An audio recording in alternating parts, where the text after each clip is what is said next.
notes through the valley ring. The breeze carries whispers, old tales it keeps, of love and longing where the heart still weeps. Down by the Harps River, so pure, so wide, dreams drift along with the silvery tide. The song of the past, the hope of tomorrow, a melody of joy, a shadow of sorrow.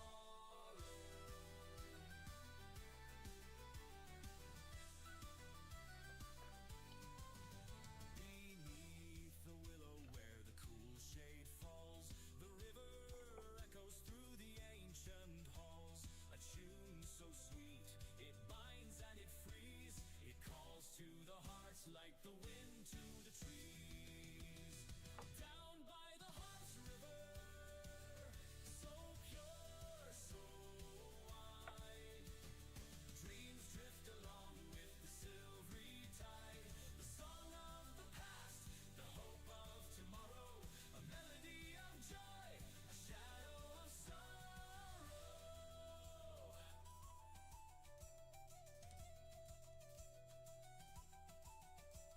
The strings of the harp and the rivers flow, weaving a tale only the spirits know. A hymn of the land, a song of the skies, where the river runs, our spirit lies. Lies down by the Harps River, so pure, so wide, dreams drift along with the silvery tide. The song of the past, the hope of tomorrow, a melody of joy, a shadow of sorrow. So let the river guide us home, where the harp's soft tune forever roams. Down by the water, our hearts deliver, our souls forever with the Harps River. Oh, raise your glass and sing with me a tune of joy and revelry. Through smoky pubs and midnight skies, we'll chant our drunken lullaby. The pints are flowing, the fire's aglow, the fiddler's quick and the dancer's slow. The stories spin with each new round. In every laugh the magic's found. Drunken lullabies will sing all night, with the stars above and the firelight. Through the haze of veil our spirits rise, to the sound of drunken lullabies. The barman smiles, the clock stands still, the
Hello. We have returned. So today, we're mostly going to be chatting a while in the beginning as we prepare for our reincarnation. We have not decided on what to do with it, but we will figure that out as we go. So first things first are of course clearing inventory, as one does. And there's a, toss that there. I don't know if I already have one. That's Reaper. They're both Reaper. Alright, so one of those gets sharded, that's fine.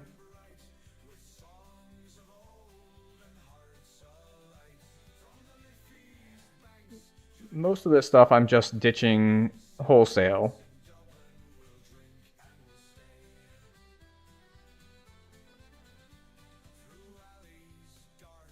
I'm just gonna ditch that. So, we haven't actually figured out what we're gonna do next life. Mostly because I haven't tried to figure it out yet.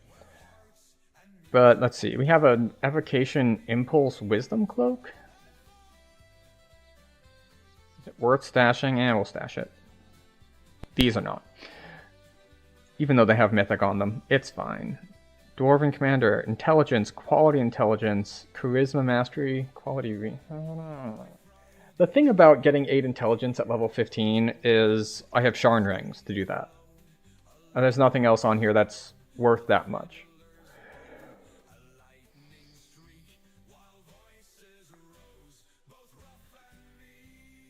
Sacred Helm, I'm pretty sure I've already got several of them.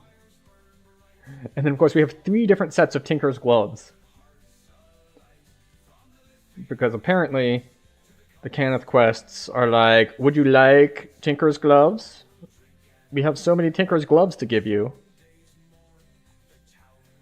Right, Alchemist Pendant.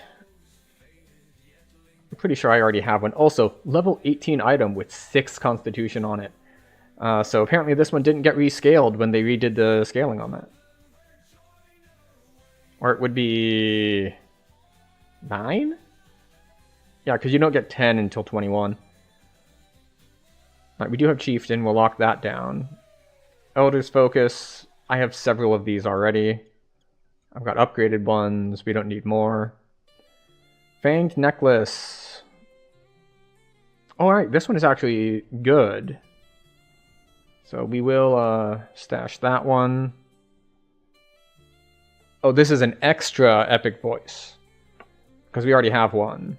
And we don't need a second one. Dark Depths. Pretty sure I already have one of some of those. So let's reset this. Well, I don't have them in here, so let's assume that I don't have them. Mind Fury Symbiote.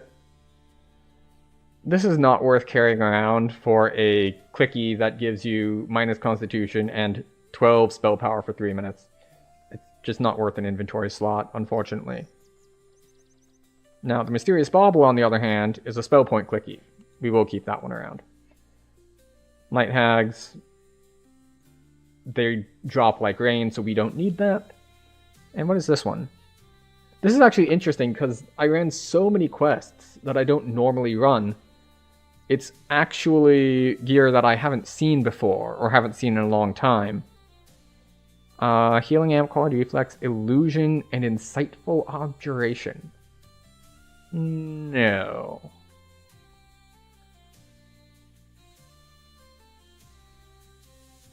And I believe I have to ditch this one because these are exclusive. You can see that the tag just below bound to account, which means if I have it in my inventory, I can't grab the one out of my stash. So that just got disappeared as well.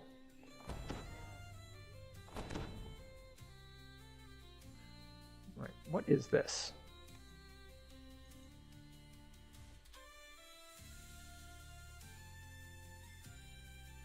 VIP Greater Bag of Many... Oh, this is the, This was the VIP reward, I guess. Sovereign XP Elixir. 50% for 12 hours.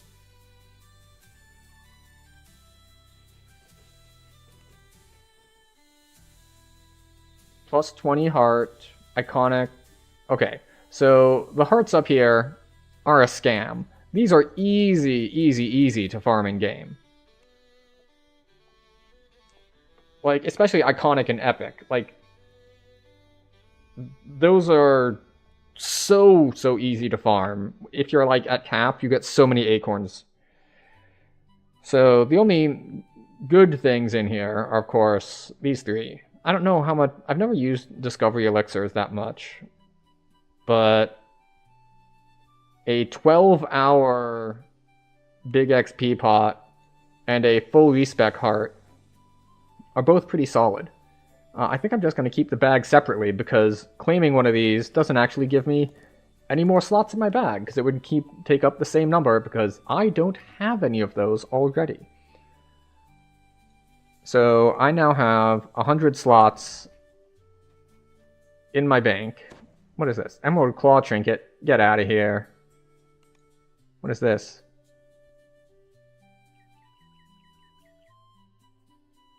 I don't know what this does.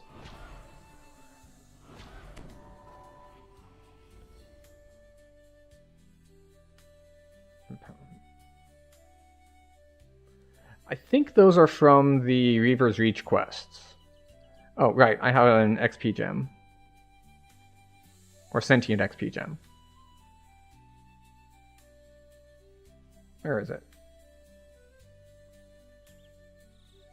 There we go. Sentient XP. Extra 500. Doop. Not that that's gives a ton. Yeah, these get to go away. They are useless. I don't know if they're actually useless or not. Because sometimes when quests give you an item, you need it. And sometimes they give you an item and just they don't get cleaned up later when you've left the quest and don't need them anymore. So we don't know which of those is the case for this time. Crafting storage. Dragon Shard fragments? More Dragon Shard fragments. Oh. Tome of Legend. All.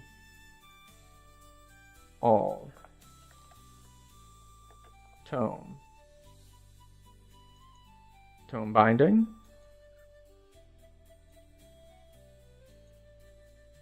Yay.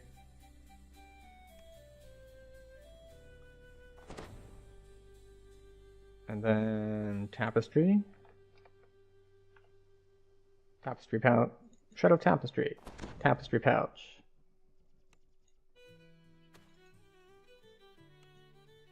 There we go. Making extra spaces. And then we'll just go to our... Actually, these go in here too. Sapphire of Accuracy. And we'll toss our remnants in while we're at it, just because. Alright, so we're up to 109 plus 99, so 208 spaces. And we have 221 in this bank, which means we still have to empty some stuff out of this.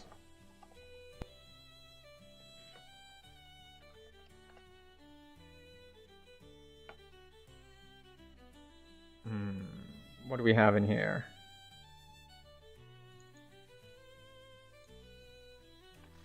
Experience points. We're going to drop 100 and 200s.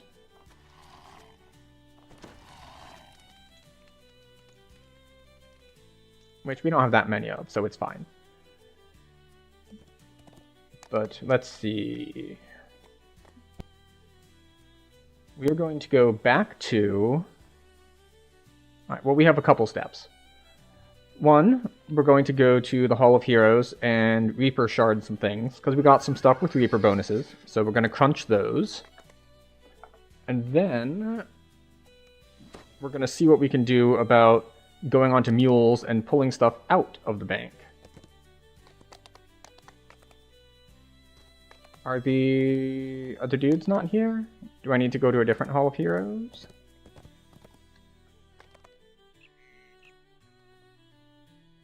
Like to enhance my gear. Okay. So where were they?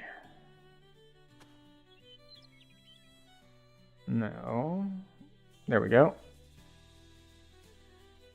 1 Reaper fragment. How about this one? No, that's mythic. That I'm just keeping. That I'm just keeping. Okay. This sword, yeah, that's got Reaper thing on it. And then, yeah, this is all stuff I just have. And then this is also all stuff I just have. Okay, good.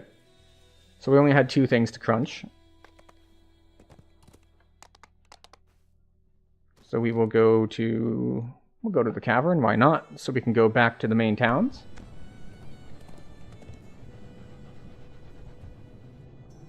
Let's just check our patrons. Oh, we can get more bank space in House K. So we might be just good to go for our TR.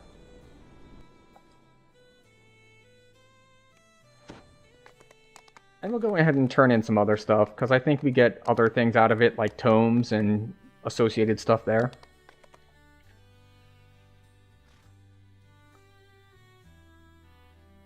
Oh, wait a second.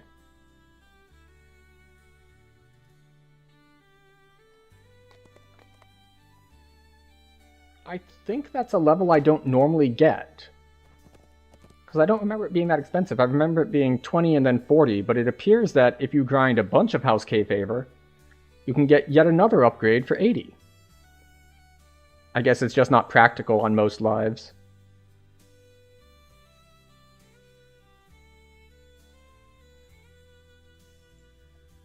Or maybe I'm just misremembering things, and that's how it always is. But okay, so let's do a quick count again. Alright. We have 119 and 113. 19 and 13 is 32, so we have 232 space and 221 stuff in the bank. So we can just start pulling stuff out. Excellent. We have once again escaped from the chore of actually paying attention to what's in our bank and bags by the magic of having enough space. Alright, so first things first, we're gonna grab a bunch of the raid stuff and drop that in the bank. So, just gonna grab this stuff, and then we're gonna grab the higher level stuff. I don't know why I do it this way exactly, but I tend to get the bound to account stuff. Oh, well, okay, now that I think about it briefly, I remember why I started doing it this way. It's because this is stuff that I know I'm not going to bounce around between different, different mules, or it's not going in the shared bank and coming out of the shared bank. Like, this is all bound to character, so I know all of this has to come out, and it has to go into my character bank. So, since we know this is going here, we can handle that first, and then we can figure out the rest later. But for now, we know where this stuff is going. And then we're going to go up and we're going to grab some of like the Caught in the Web level stuff and the some of the older cap, when the cap stayed at 30 for a long time, some of those raids. So we're going to go to 22 to 29, 28, 22 to 28. And of course, we can have stuff from like Strahd and all that sort of thing in here, in this level range. So we grab all these. Oh, Blood Rage Chrism. You were great before they nerfed you into the ground.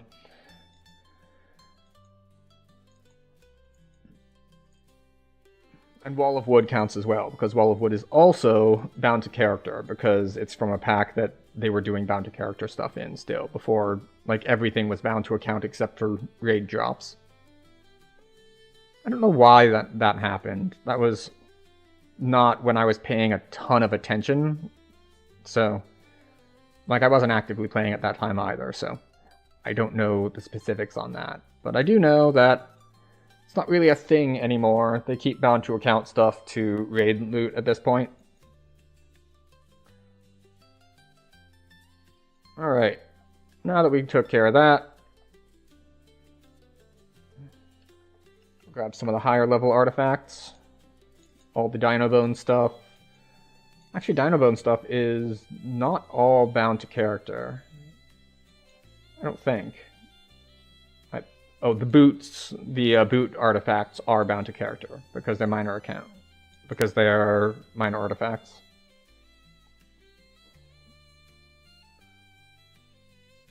Yeah. So all this stuff also goes in the bank. And this is a good time to start thinking about, what do we want to play next life? Because the trick is, we have certain stuff already pulled off of mules and that sort of thing. So if we wanted to play something vastly different, we'd have to do a little bit of re-gearing. But the other option is, of course, well, what do we want to play? What style do we want to play? And also, what do we think can benefit from this race? Because we are doing racials, which means we do want to do something that can benefit from being this race.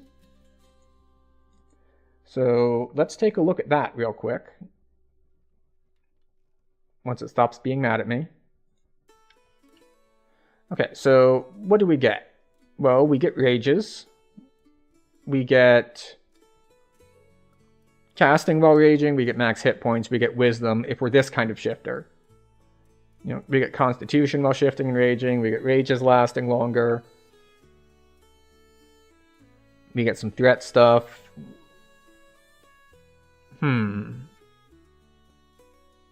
We get Maul. We get Magic Fang.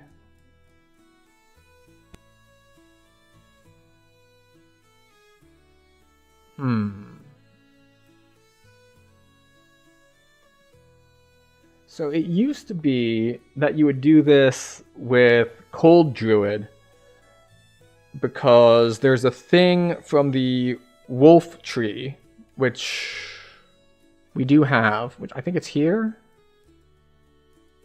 Yeah, there we go. Casting Howl of Terror now grants you 5% bonus to spell crit and 15 to crit damage for all spells. And this counts as Howl of Terror, which you can cast outside of wolf form. So you can do it in elemental form too, and suddenly your spells are bigger. Did this get nerfed? I thought this used to be like 50%, not 15%. In either case, it's also entirely possible that we just go without. Like, while raging, we have this, that, and the other.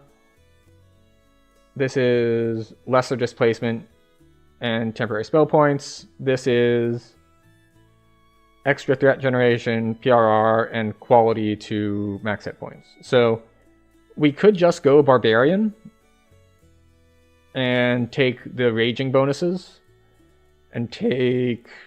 I don't know if Magic Fang works if you're Barbarian is the thing. What does Howl do anyway? Getting action bonus to PRR and MRR, that's not very good. And action boost to saving throws. No, those are not very useful. What are the upgrades? No, none of those are worth taking. Like, an extra favorite enemy is always nice. Augment summoning could be interesting if I brought summons. You know, some extra armor, some extra dodge. Like, 6% dodge while raising is nice, and spot is also nice. But I'm not sure I want to do a Barbarian Life, because I'm going to end up doing Barbarian Lives for the Shifter Iconic, because that also has that sort of support in it.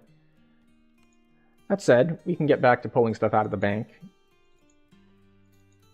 It doesn't matter too much, because these are only racial lives, so we are only going through heroics. And heroics with gear and past lives are usually not too difficult. So even if we only get some like minor passive things from our trees, like, oh, we're not taking full advantage of all the things it can do, but okay, so what are we taking advantage of? It's like, we got, you know, some extra constitution here, some extra like wisdom there. It's fine. I'm not too pressed about it. Of course, we could always do Inquisitive again. Inquisitive just works with everything, but I've done that enough times that I think I'd like to shift it up a little bit. See, there's my Twisted Talisman that we had to ditch the other one because they're unique. So if I still had the other one on me, I wouldn't be able to take it out of the bank at all. Because that's just how these are implemented. It's not like, oh, you can only use one. It's no, you may only have one of them in your inventory at a time. And therefore, if you're at the bank and you want to take it out of the bank, you have to either drop it or find somewhere else to put it. Shared bank does count as somewhere else to put it. So they're not going to like force you to actually only have one. It's just you can only have one in any given place. That means like you can have one in your bank, one in your bags, and one in your shared bank. And that'll be fine, even though the item is tagged as exclusive.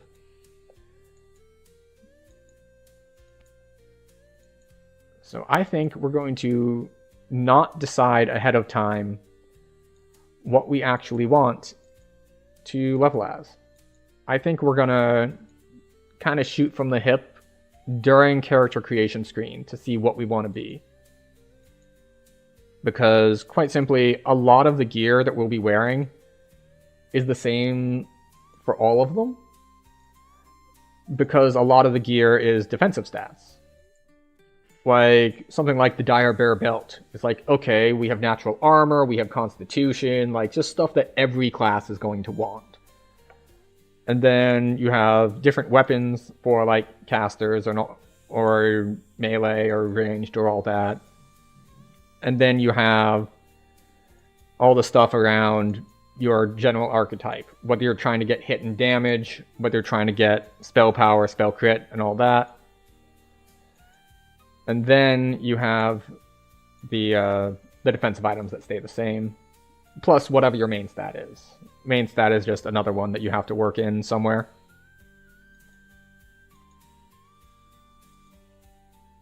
Okay, how are we doing? We've got 70 slots left here, so we're going to have to start tossing more of this stuff in here, which is fine. There's no problem doing that. And we will have to head to the 12 at some point in order to do in order to get our heart for our reincarnation. You know, I've wanted to do an Assassination Rogue for a while, but the problem is, Assassination Rogue, if I recall correctly, is one of those that is really strong at, like, killing bosses at cap, but not really great for leveling. And this is going to be a racial life, where we won't go all the way to cap.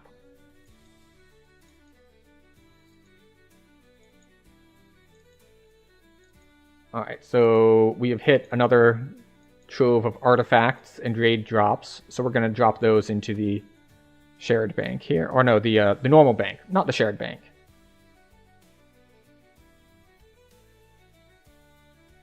Of course, there is still an epic past life that I haven't gotten, so we could do Assassination Rogue and take it all the way up to cap, and then do something we haven't done in a long time, which is what? Which is actually do an epic reincarnation into a racial. So that's definitely a possibility. I mean, there's also, I've wanted to do a thrower at some point, but throwers are notorious for being, like, the worst thing to level besides, like, pure tank. Like, pure sword and board and that. And even then, sword and board is probably going to get some sort of cleave out of an enhancement tree, at least. Alright. We are almost out of space in our character bank. However, we're almost empty on our reincarnation cache. So we are good to go. There we go. Reincarnation cache closed, with 13 spaces left to spare. But now it is time to head to the 12.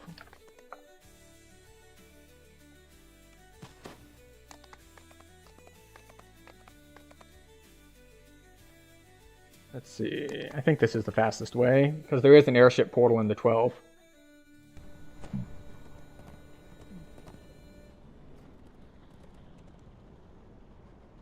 The 12.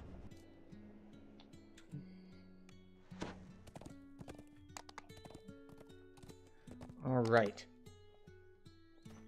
Now, one thing is we could do, like, Monk before Monk changes. But then again, I think I'd be more likely to want to do Monk after Monk changes. Alright, we want blood. Heroic True Heart of Blood. Thank you.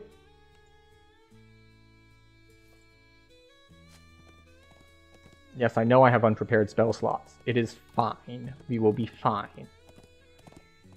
And now we just get ourselves to the Reincarnation Grove.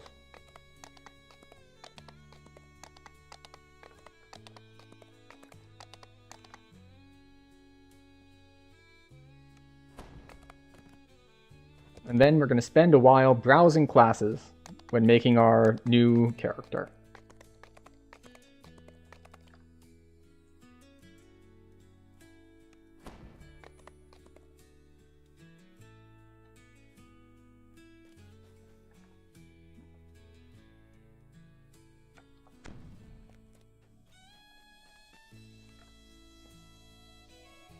Okay, I think I still have epics left, right?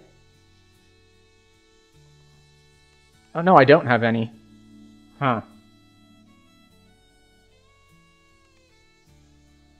Okay, I do have Arcane Eclipse Power that I still haven't done. How many do I have? Feats. Epic. Eclipse Power. Acquired 2 times. Alright, so I have 1 more Epic Past Life to spare. So we can consider that when we're gonna make our thing. But for now, we want Racial Reincarnation. Now we get our heart. Heroic Heart of Blood. We get our first Shifter Past Life.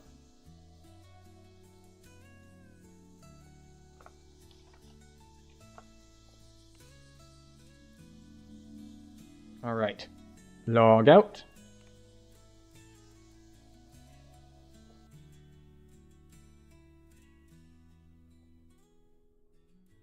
It'll eventually log us out. We'll be fine.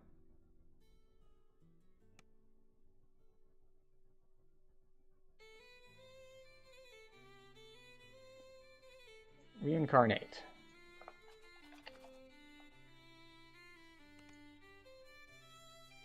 Alright. So let's go through our options here. Alright, so melee. We have Fighter and Dragon Lord. I've done a Dragon Lord.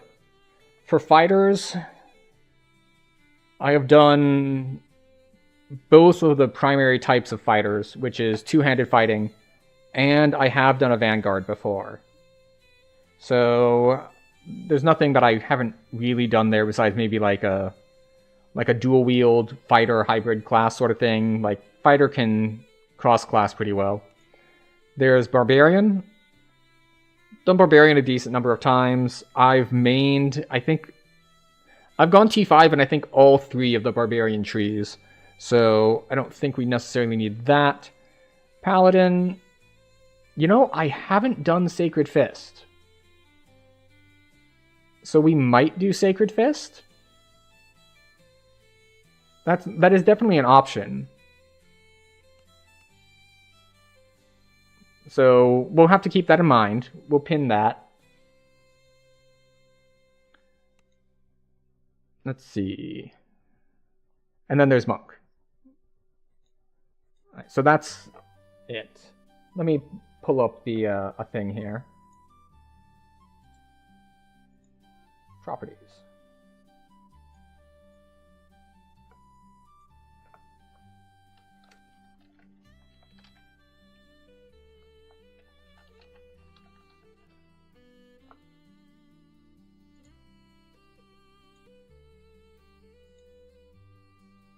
We're going to put this over here as we go back up to non-melees. Spell. Sorcerer. I've done sorcerers of most elements. I've done a lot of sorcerer. I've also done a wild mage life, so I don't think we're looking to do another sorcerer here necessarily. I've done Dark Apostate non-casters. I've done it like with Inquisitive and stuff. I've done Cleric as caster. I've done Cleric as Inquisitive. I've tried Melee Cleric. I didn't like it, so that's nothing new there. Which is not to say that new things are forbidden, but they're not necessarily what we're aiming for. Wizard. Been a while since we've been a wizard. Wizard can go a whole lot of different ways. We've done Inquisitive Wizards. I've done...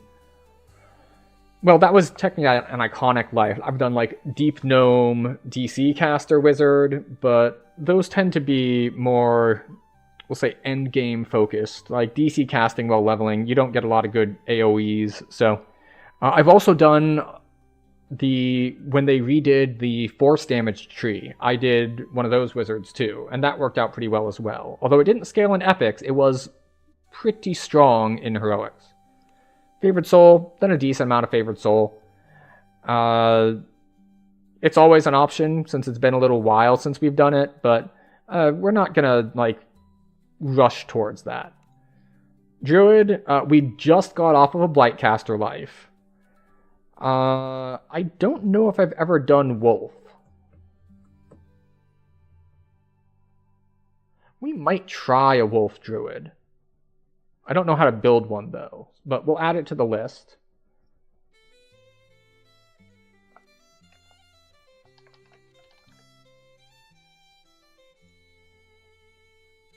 Warlock. I haven't actually done Acolyte of the Skin yet. I've done a lot of the normal Warlock, so we'll add that to the list as an option as well.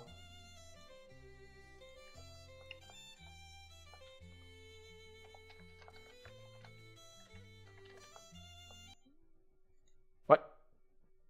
Music, why? Okay. And okay, so that's all of the ones on the specialists, of course. We've got Ranger. I haven't done a Dark Hunter life, actually. I don't think. Did I? If I did, I didn't use any of like the main Dark Hunter stuff. So we'll add that as a possibility. I don't know what kind I would do.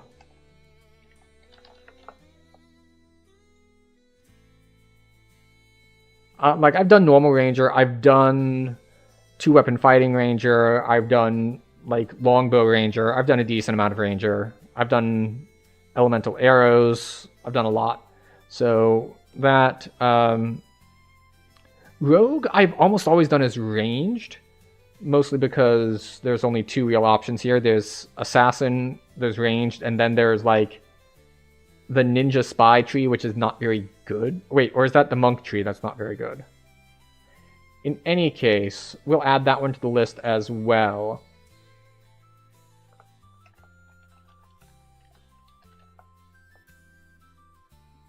Okay, there's bards. Done lots of bards. I've done normal bard. I've done storm singer. I'm usually in spell singer, but I have done a swashbuckling build as well. I have not done like a war chanter freezing stuff in ice build. I don't know how well they work, but I'll add it to the list as a possibility. Artificer, I have not done a caster arty, but I also don't really want to. I've done caster alchemist. I've done inquisitive alchemist. I have not done negative alchemist, and I haven't done thrower alchemist. But as I said, I don't really want to do thrower for the obvious leveling reasons. So we're going to leave those out for now. And then the last one is iconics. Okay, so what are the options we have written down? We have Sacred Fist, we have Wolf Druid, we have Acolyte of the Skin, we have Dark Hunter, we have Assassination Rogue, and we have War Chanter.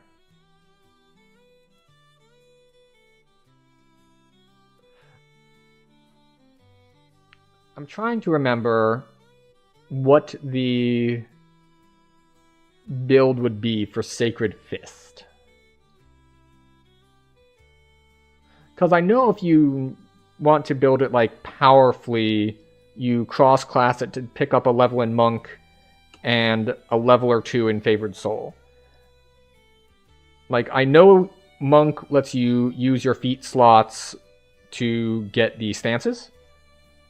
And I know that you get the trance out of Favored Soul, but you only need 1 point in Favored Soul for trance, and I'm trying to remember why you would want more than 1.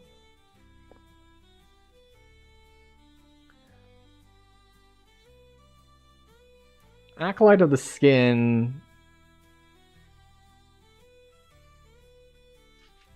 I forget which tree they lose. I think they lose the tanking tree?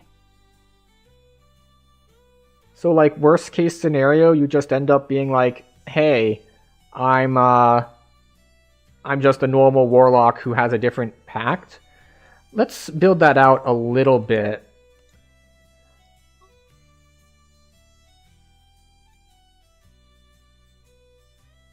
We do want to be shifter because they're still charisma based, I think. Charisma, constitution, a little bit of strength. Not screw ourselves completely on skill points.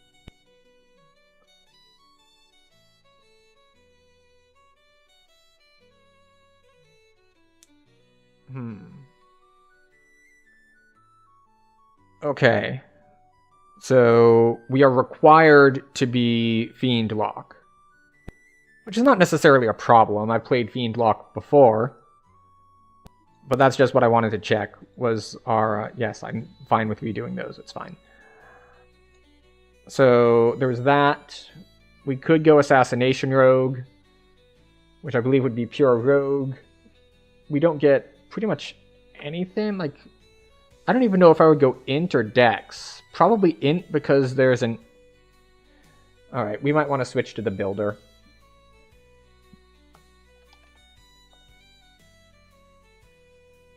Okay. Although the new version of the Builder is a little bit more annoying to use, like the build thing on the left here. So let's switch our scene here so that you can see what I see.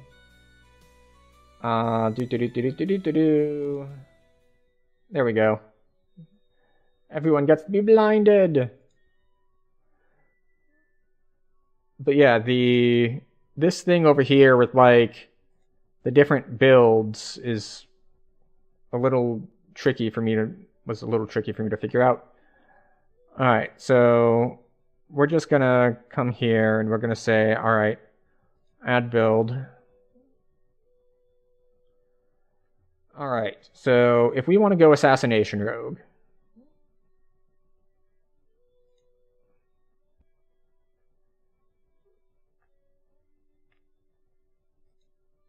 okay, let's get our enhancements.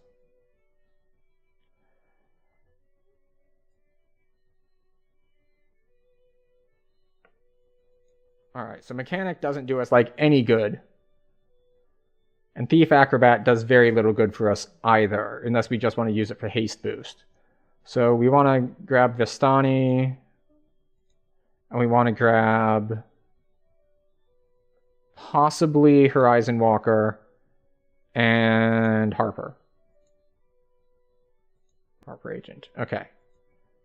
Where's our past lives? We don't have them loaded in here. Okay, we're just going to put one in each, which is going to be close enough. Which is not going to be accurate, by the way, because I haven't done some archetypes, and some of these I have more than one. But let's see. We did those, we did those, we didn't do those, we did those, we did those, we did those. I don't know if we did those or not. We might have. We did those, we did those. We have one of those now. Did those, and did those. Okay. And then Iconics, we don't really care about. They don't change much. Epics do change, because it'll change how many points we have to spend when we're trying to figure out that build in a moment.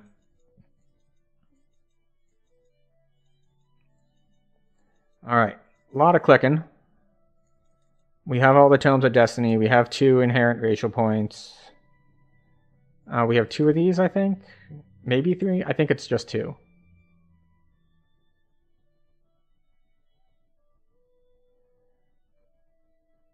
And we have the inherent fate points. Excellent. So, where were we? Oh, yes. Builds. So we want to be shifter.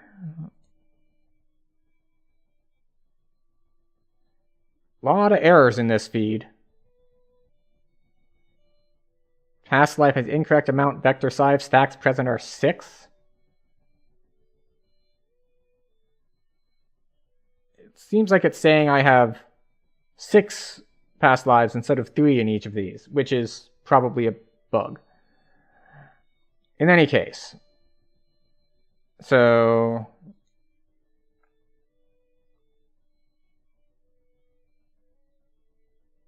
let's just assume, let's build int based first. So this goes Constitution, Rage uses Constitution. Oh, we need to choose our subrace. So this would be Beast Hide, Rage bonus to armor class and Constitution. Okay, we'll say that we don't want the caster one if we're going Assassination Rogue.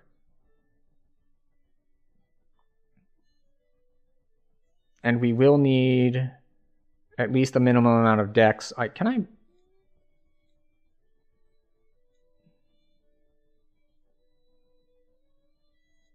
All right, let's close the log, so hopefully it performs a little better if it's not constantly scrolling on the screen. It could just have its errors in the background where we don't care about them. All right, so we're going to say that we have 8 Supreme Tome. Let's assume we're going Intelligence to start with. So we have Dex, we have Int. We have all of the guild buffs. 200, yes. We got a little bit of strength. And then some con. There we go. All right, so we're going to take 2-weapon fighting. We'll take precision next because we can't get improved.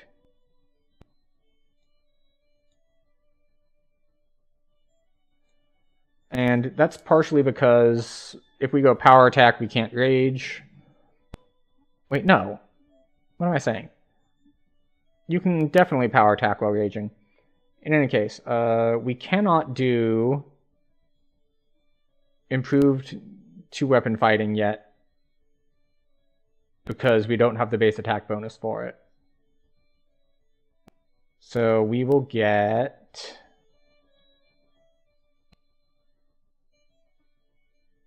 Dodge? Dodge seems like bad. Well, not like bad, but like there's got to be something else I could take, right?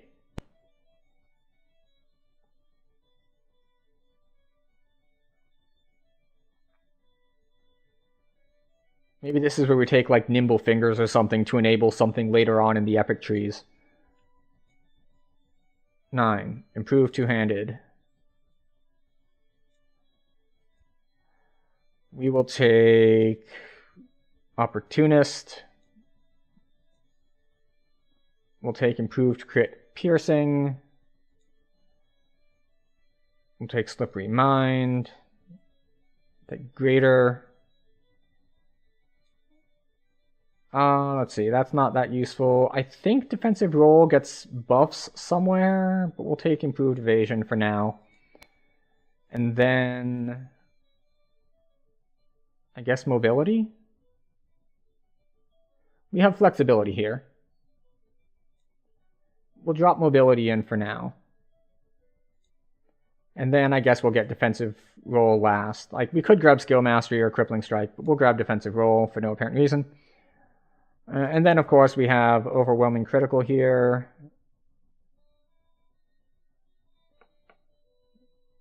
I was like, we have improved sneak attack. Double strike. Defensive tumble, no.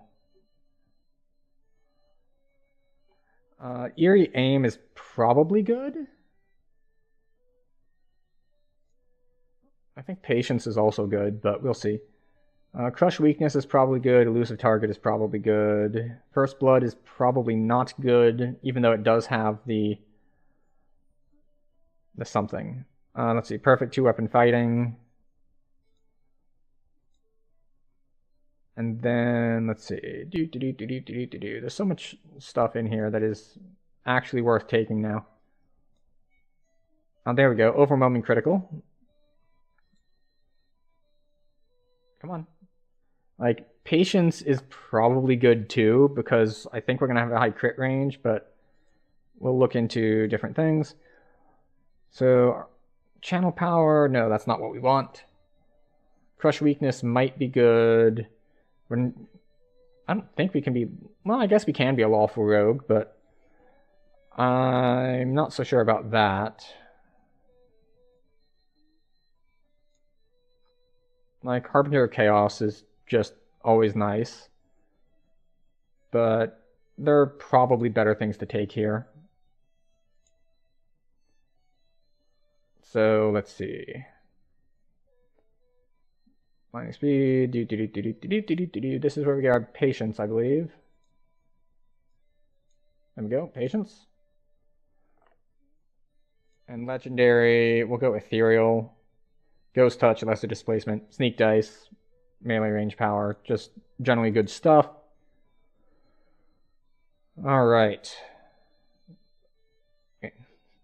We're not going to be a heavy imbue build, so we don't need like one imbue dice is going to make a lot of difference for us. This is only when using a ranged weapon, so we don't care. Legendary toughness could be nice.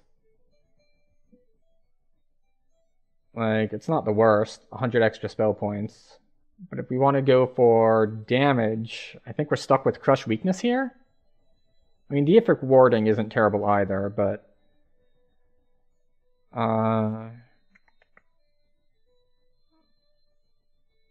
yeah, 90% or more HP is not really that great. This is probably going to end up swapped into something that has some sort of... Did I get disconnected and reconnect? Why am I getting double alerts from Stream Elements?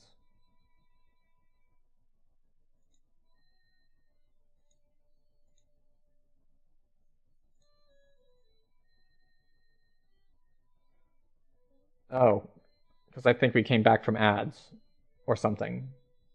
Okay. So we're just going to toss this to Crush Weakness for now. And then, let's see. Defensive Tumble could be interesting. Inspiring Bond is not what we want. Epic Damage Reduction is always nice. None of the master things work for us. Trick Shot does not help us. Really? Is it Paranoid? Automatically spot traps?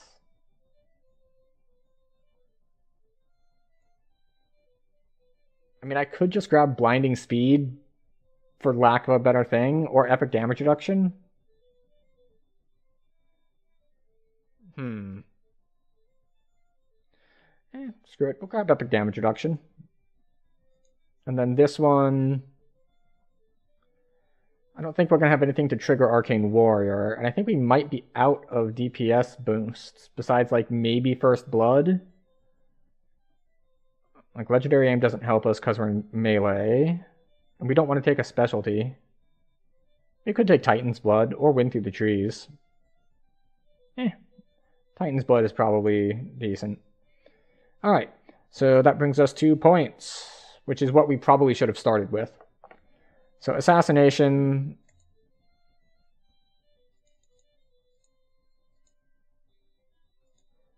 we do want these.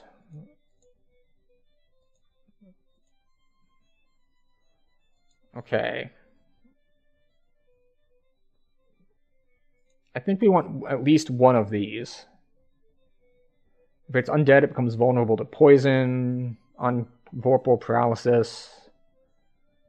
Let's see.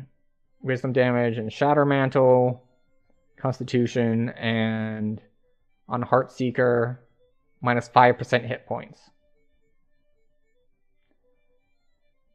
I mean, this is on a cooldown, so you're not going to get a ton of Vorpals. It's not like on Vorpal on every melee when you're dual wielding. We'll take Icy Chill, I guess. And we do want Shiv, since we're going to be wanting to bluff everything while leveling. We'll take Execute.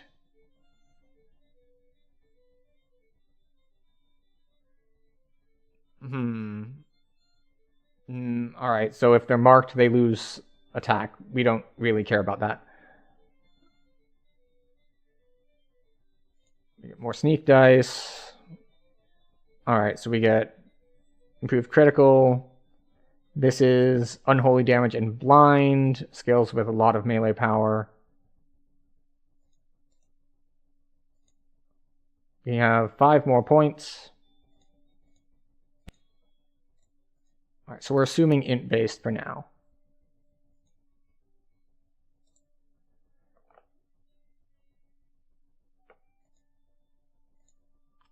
This is going to be useful for leveling, even if it's not necessarily at cap. Alright, while on light or cloth, you gain insight to critical damage for any one-handed weapon you are wielding. Alright, and then the Stunning Knife Fighter. Alright, so in here we want to take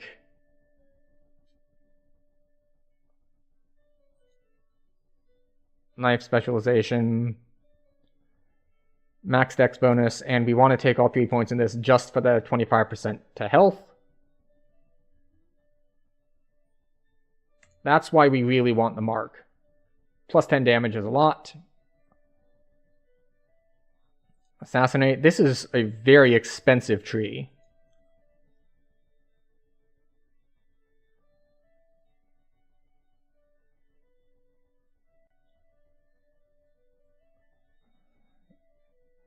Let's do this 2 points for now and see how else we do things.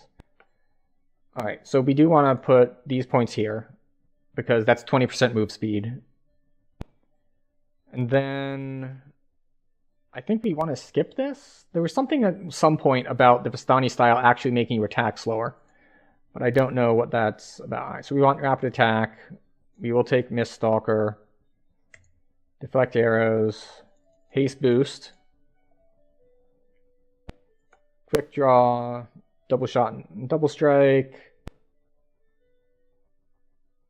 +1 W, Fan of Knives. We'll try it. I don't think we care about this.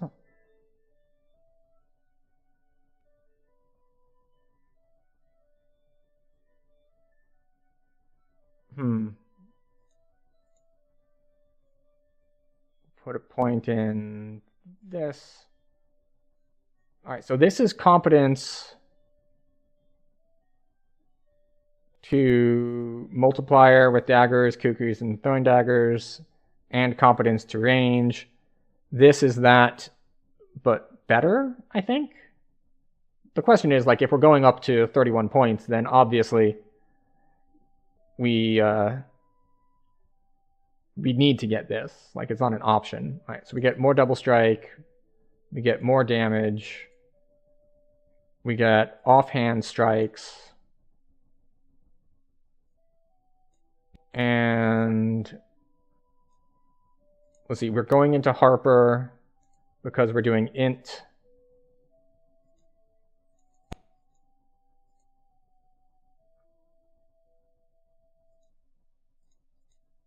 So we do this.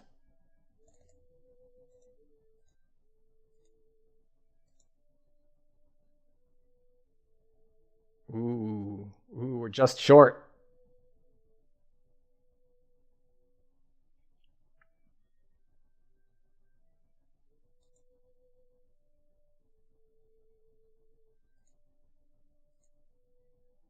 Interesting. This is kind of messy. I don't know if this is the right way to build this or not, to be honest.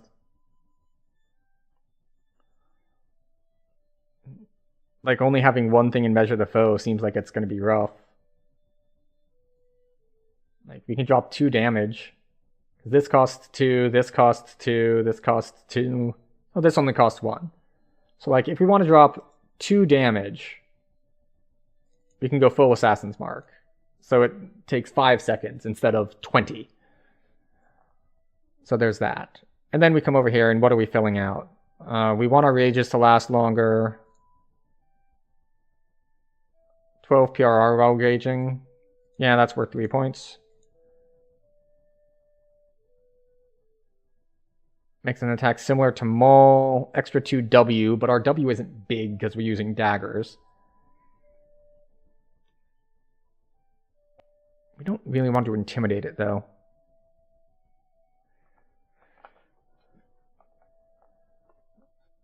Okay. We'll take Magic Fang, because why not? We'll take Favorite Enemy...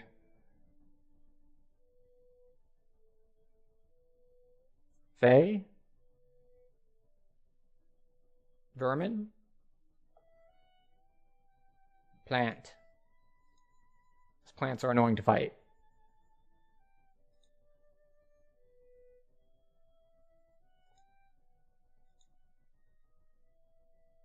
Do I only need 1 point for the immunity? If so, we're getting that. And then we've got 1 more point to spend. Rage duration.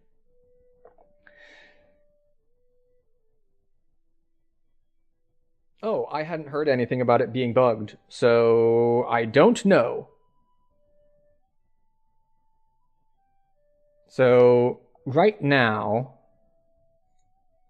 we're trying to figure out what we want to reincarnate into. And these are the options that I have it narrowed down to.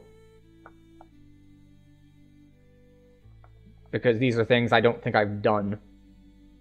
So I was just trying to figure out how I would build an assassination rogue if I wanted to.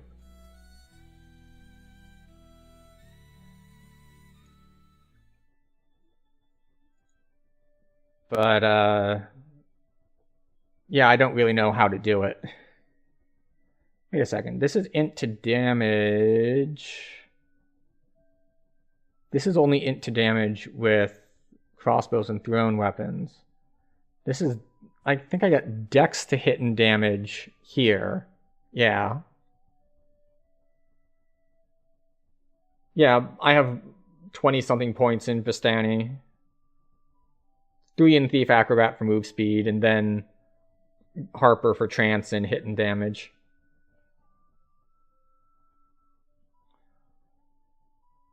The thing is...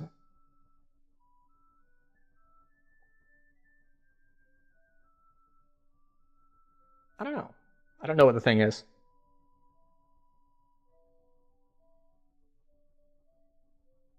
I have no idea what order I would do all this in.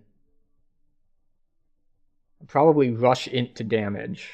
Well, no, int and dex are going to be close enough early on that I'll get it from just here. That's at level 3. But the other option...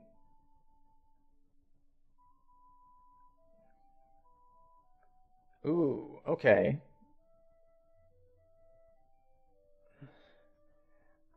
Alchemist Inquisitive. That is a lot of imbue. But yeah, there are a variety of options here. Sacred Fists is another one that we could look at building real quick. Like if we wanted to close this, go here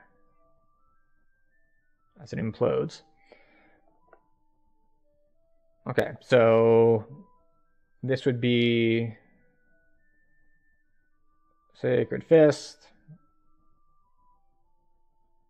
And then we want Monk, and Favored Soul.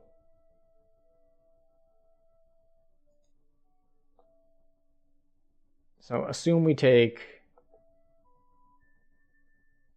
2 Monk,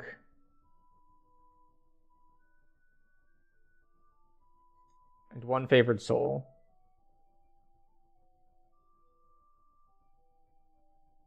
Actually, we'll take the Favored Soul here, and we'll take the second Monk here.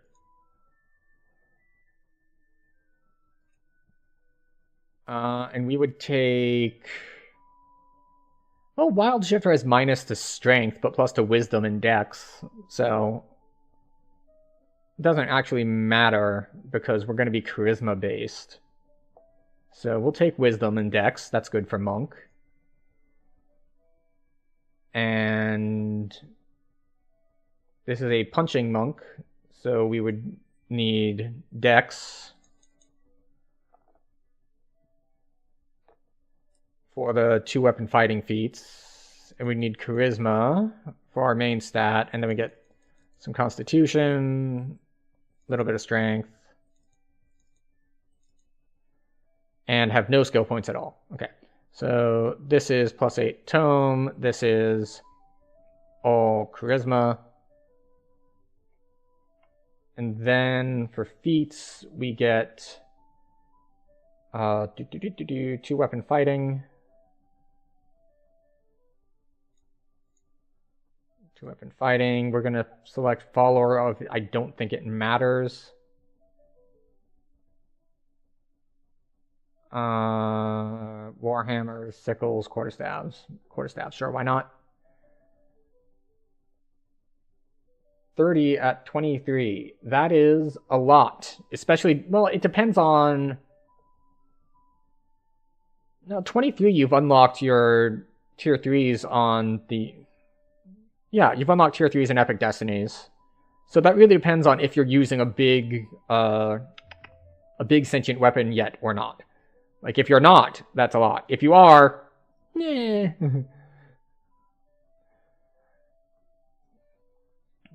Because if you're already using like an 8-slot sentient weapon, that's a ton of extra imbue dice that you should get just from that.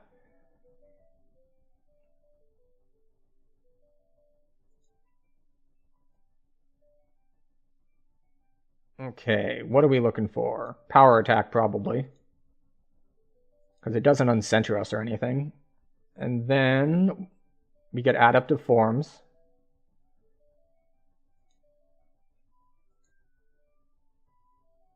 Oh, only 5? Okay, yeah, then you got a long way to go.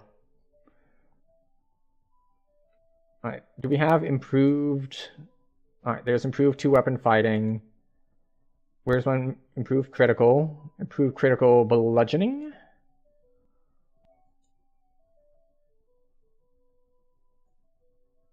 And greater 2-weapon fighting. And then we want Master of Forms here. Here we go. Master of Forms gives us our extra rolls, our extra crit damage. Wait, what am I missing? I feel like I'm missing something basic. I've got my weapon fighting line. I have my crit. Let's see.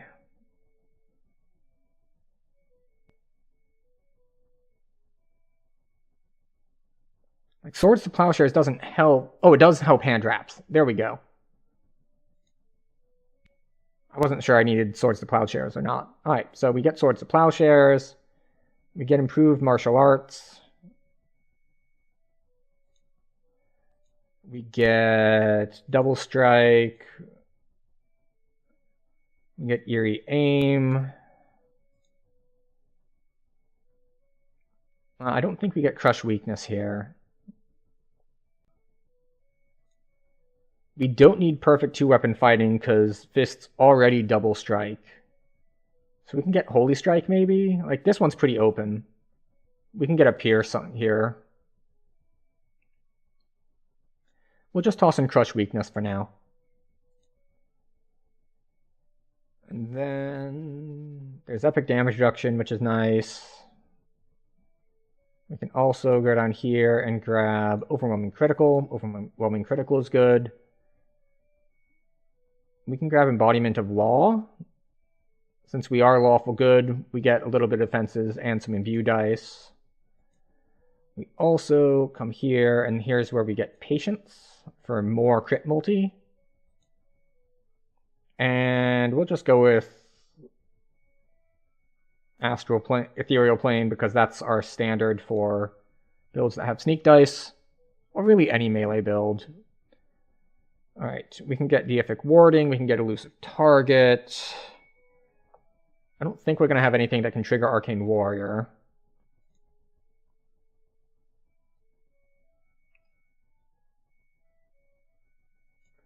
We'll just grab Deific Warding for a little bit of defense.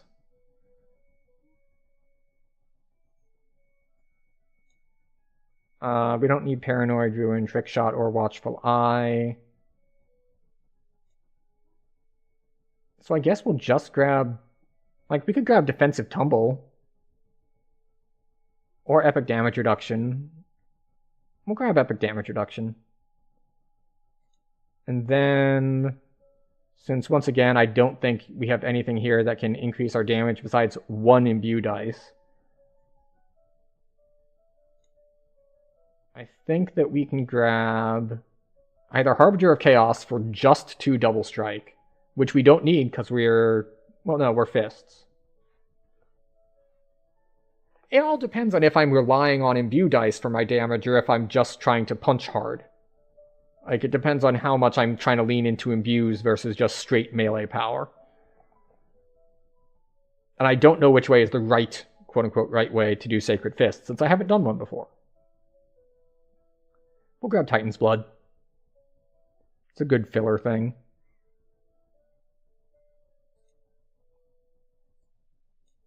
Alright, but by taking 2 Monk and 1 here, that does mean I don't get this bit in Sacred Fist.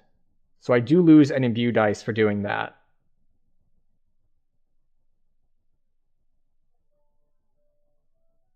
So I don't know if that's necessarily worth it or not. But okay, we need to take the left line. We take offhand hit chance. We take that. We will take move speed. We don't need double strike. We'll take the cleave. We'll take the imbue dice. Damage. Take all 3 points and smite.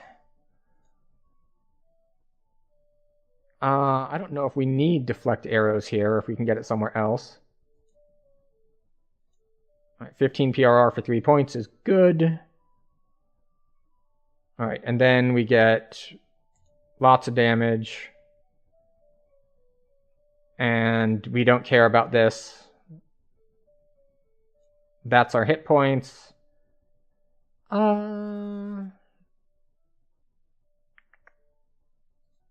We'll try it. And we're gonna ignore violence begets violence. Okay, what would we do second? Like, we can go into Ninja Spy for, like, some sneak dice. We can go into Sacred Defender for just, like, some defenses. We can ignore Radiant Servant because we don't care. Drag that over there. Radiant Servant, we're going to change that to Angel of Vengeance. No, not Angel of Vengeance. That's the caster tree. War Soul. Smite foes. War Soul. Charisma. Alright, so that's our Trance. Henshin, 1 point for 1 imbue dice. Xintao. Xintao is actually not that bad.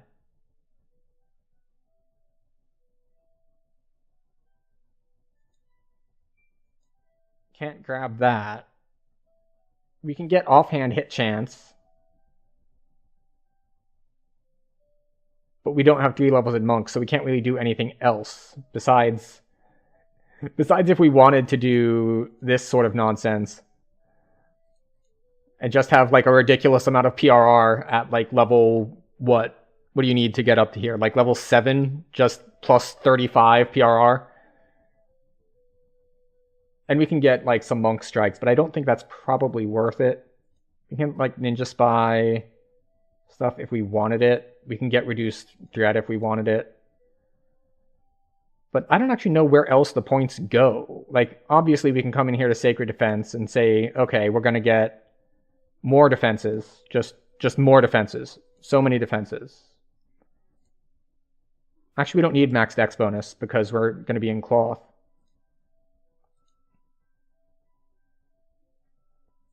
So if we come over here, it's like more saving throws. More lay on hands. We already have hit points, so we can just get Constitution here. And let's see. We can get Charisma, because that's our main stat. And how many more points we need? 3? Well, we don't want that. We don't want extra threat. Well, it actually doesn't matter since we're leveling, but we'll get extra armor class. Excuse you. Thank you. And then we get move speed. And that's a good question. If I go for Assassination Rogue, I will probably take it all the way into epics. I have 1 more epic past life to get. So that is an option. Oh, right. I can get this too. I don't know if I would take this all the way to cap. I mean, I might. But this is like really kind of random. Like, what other universal trees would I want? Like, Inquisitive's not going to get me anything. Fade Arc isn't really going to get me anything. Falconry's not really going to get me anything. So, like, but Shifter is going to be really bad because Rage auto uncenters. So maybe I don't want to be Sacred Fist for a Shifter life, just because I can't use the Rage at all. Like, I can't gain any benefits from it. So yeah, like this is while raging, so that does no good.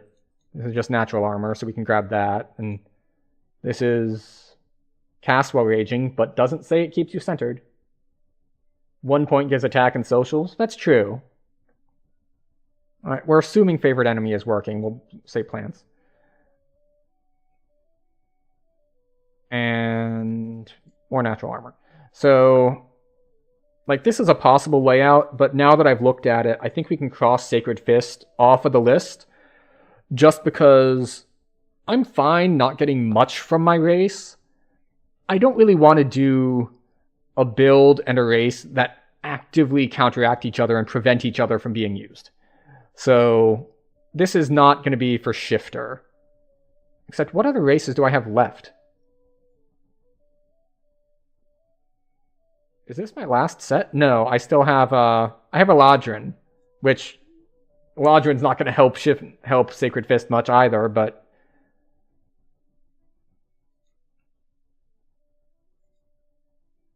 so let's just cross that off the list.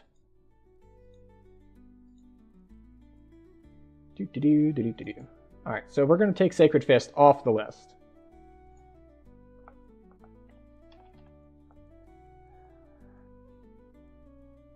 Other options would be Acolyte and Sin. Dark Hunter, I don't even know what kind of Dark Hunter I would do, is the thing. Like, the problem with Dark Hunter is I haven't really looked at it. I don't even remember what tree it replaces. Does it replace Arcane Archer, I think?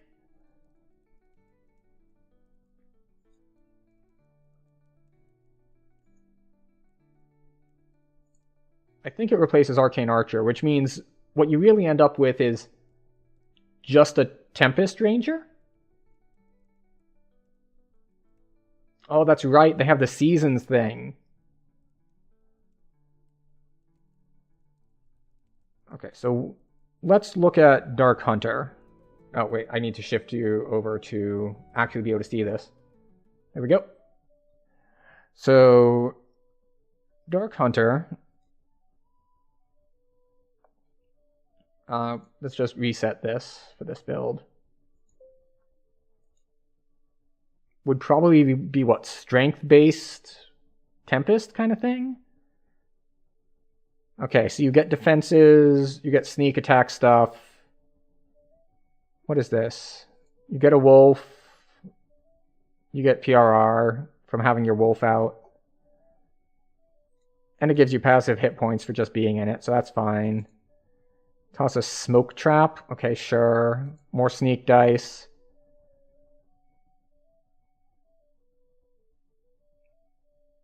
Is it worth going up this whole line? Let's see.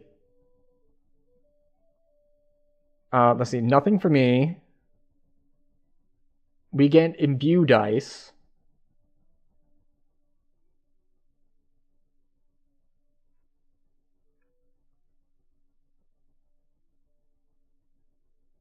Other than 2 points for the wolf.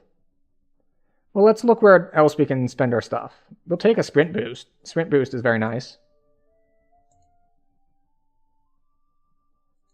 More sneak attack training. Snap trap.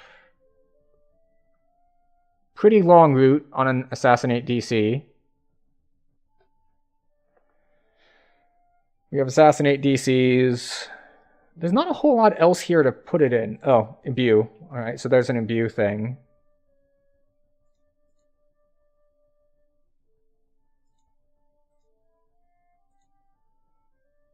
Okay, so 20 melee or ranged power for 3 points, as long as you're killing stuff. Sneak attack. Displacement on command? Maybe.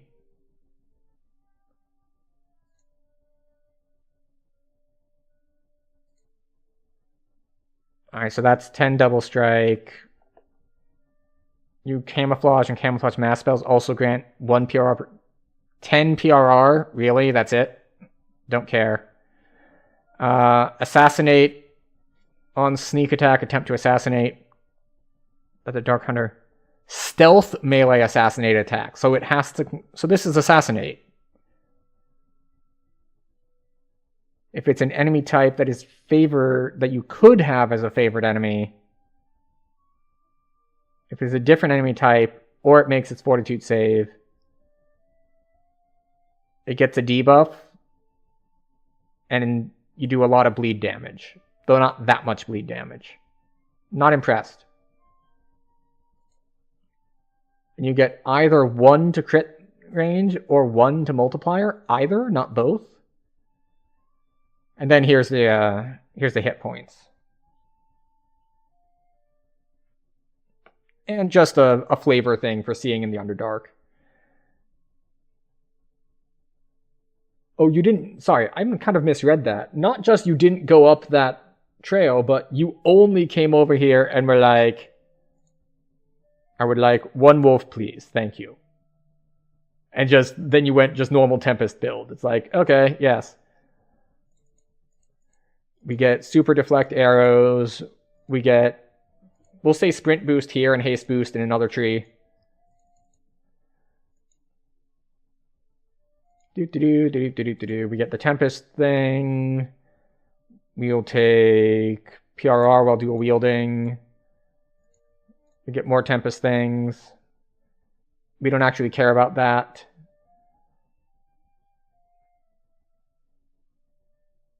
Equal to your Dex modifier. Growing Storm. We're only at 29.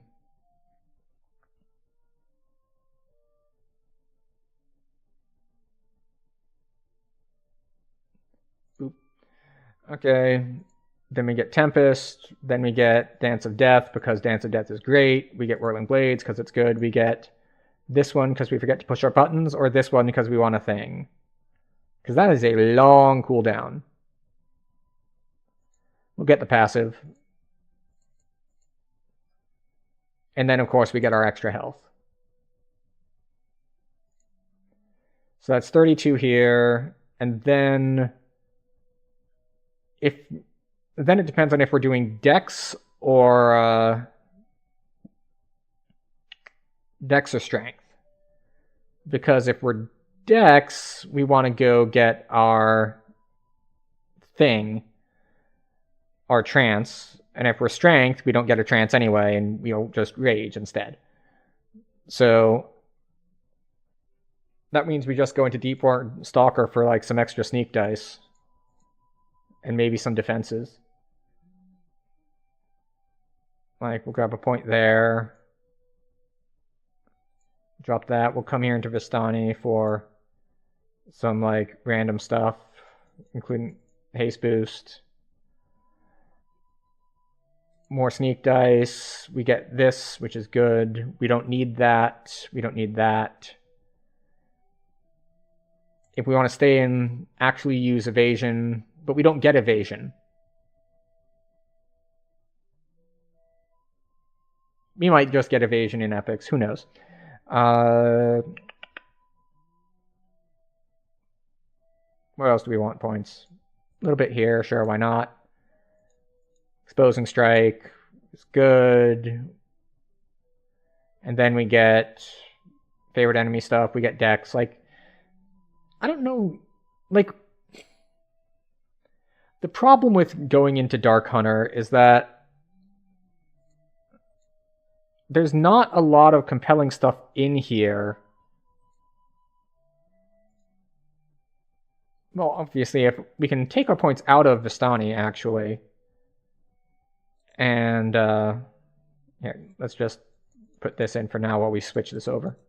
So we can grab Haste Boost here. And then Sprint Boost here. Then we get more Sneak Dice.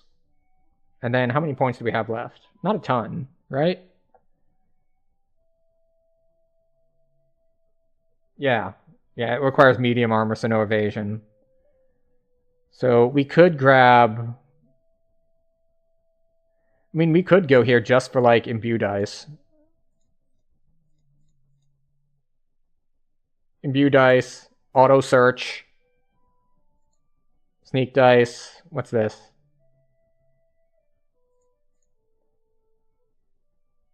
Whenever you become invisible, you get a primal bonus to sneak attack dice equal to your wilderness lore. Oh, so this is why you get stuff like Smoke Bomb. Primal bonus to, not to sneak attack damage, but sneak attack dice equal to your wilderness lore. You get 1 wilderness lore per level, right? So when you go invisible, you have 10 seconds of plus 20 sneak dice? And this has a cooldown of 25 seconds? That seems super powerful. Let's just double check something in a Destiny real quick. Yes, we click on all these. Thank you very much.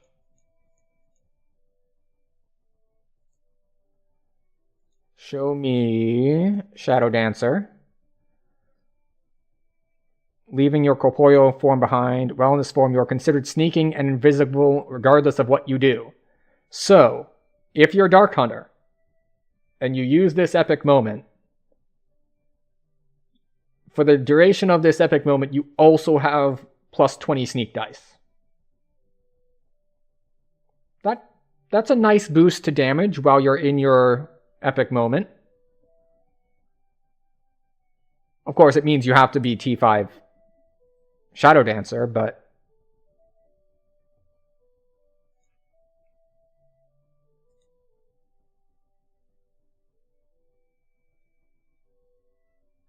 You know what? We're just going to go with Assassination Rogue. We haven't done it before. We're going to try it out. It means I'll have to dig through some stashes to get some daggers, but... Or Kukris. Kukris work too. But okay, we have our base here. We're assuming that we're going intelligence based, unless you know a good reason why I would want to go dex based instead. Melee. Okay. Specialist.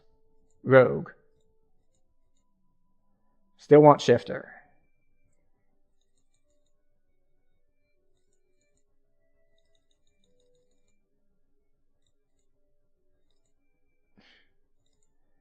We're gonna go int based, and we have a penalty to int and a bonus to dex, so it's a 4-point swing. Oh, interesting. So maybe I should try that. Although that does require going all the way to cap, so it's a long time before you get that payoff. But yeah, we'll let me check something.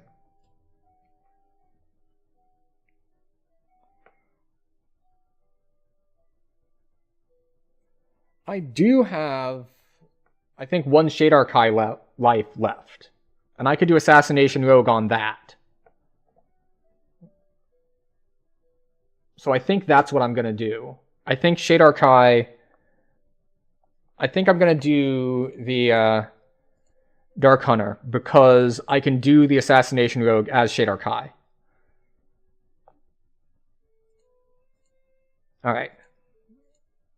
So we were going to go dex based? We were undecided actually on dex based versus strength based.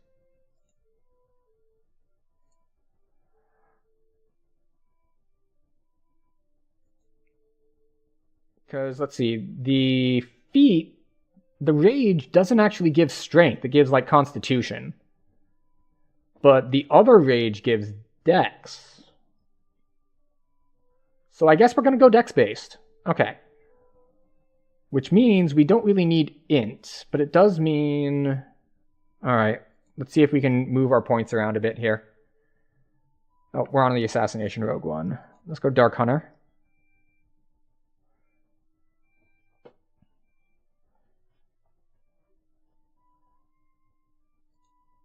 Alright, so we went a ton into Tempest. Alright, so the problem here is...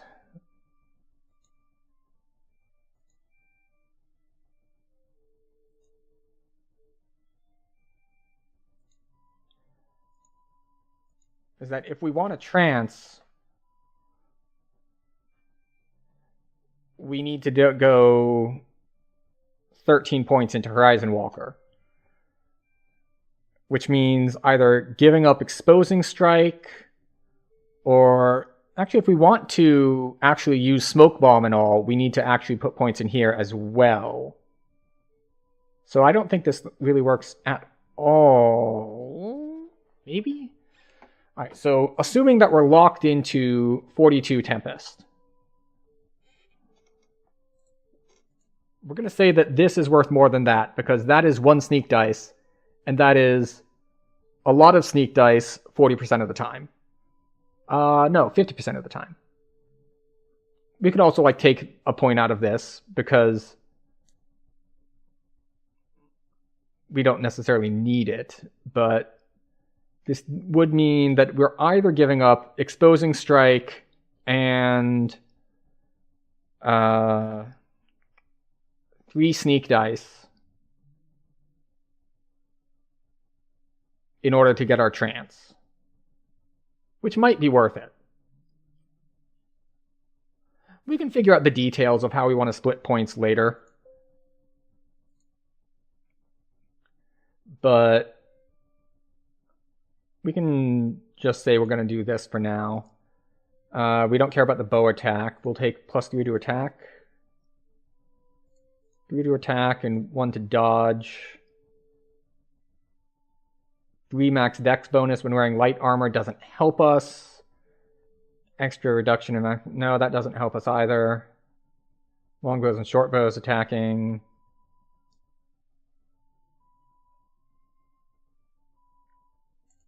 We get favored enemy. We get that. And we get that. Okay. That looks workable.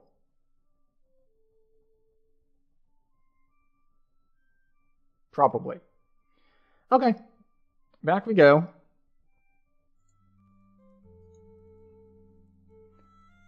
And we'll hide that text now. Shifter.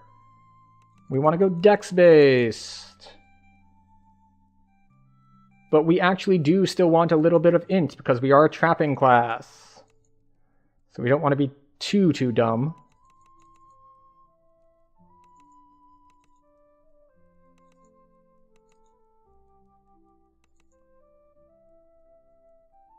I don't need that much strength. Actually, all of these would cost 3 to level, so maybe I do. Unless I want wisdom, but... There we go. 2 in wisdom, because we are a ranger type class, so we have that. Alright. Disable device.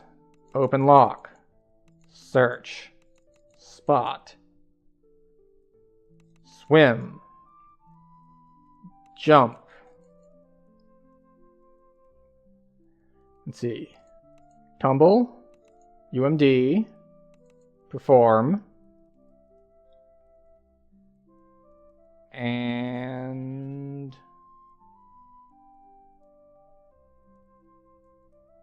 balance is cross-class. So I guess we'll get...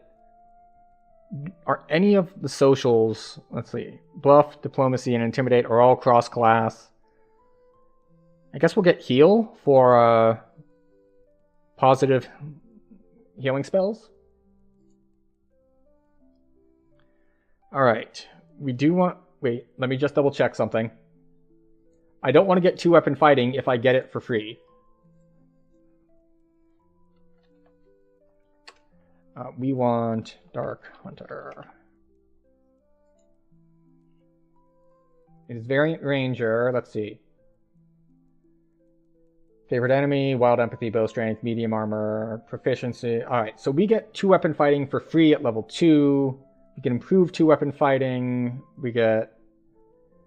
Okay, back to the planner, back to the planner. We need to plan out feats, because we get 2-weapon fightings for free, so we need to figure out what the hell we're doing. We also need to figure out what kind of weapons we want to use.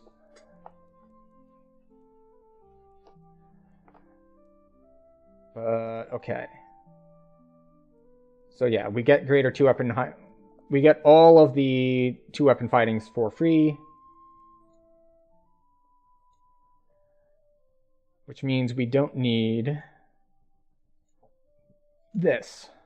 So what do we think? Are we thinking precision or are we thinking power attack? I'm thinking power attack. All right, so we'll grab power attack. I guess we grab the dodge line. Dodge. Human. And actually, we'll start with vermin, then we'll get human. Then here we'll get mobility. Mobility? We're going to go with slashing weapons, probably. And operation. And then... We already got our improved crit. We could grab Nimble Fingers for the extra sneak dice from the epic tree. But is there anything else useful here? Take Spring Attack, sure, why not? That requires base attack bonus 4 and dodge and mobility. So if we delay power attack, we can get that sooner. But Spring Attack at 12 is a little late, but not terrible, I suppose. And especially for a class that doesn't get bonus feats. Instead, it gets locked-in bonus feats of having your 2-weapon fighting stuff granted for free. And let's see. Quick draw, all that sort of stuff. We can grab Whirlwind Attack too. It's probably not needed. We have Dance of Death, so it's probably not needed, so that's iffy. We'll grab elf or monstrous humanoid. And let's see. Our last one. Knight's Training? We're going to assume Knight's Training just in case we use one of these weapon types. Will we use one of those weapon types? Probably not. Favorite enemy, monstrous humanoid. And then we get overwhelming critical here. We have epic aim, double strike, perfect 2-weapon fighting. That's all correct. And what else we got here? We can get epic damage reduction.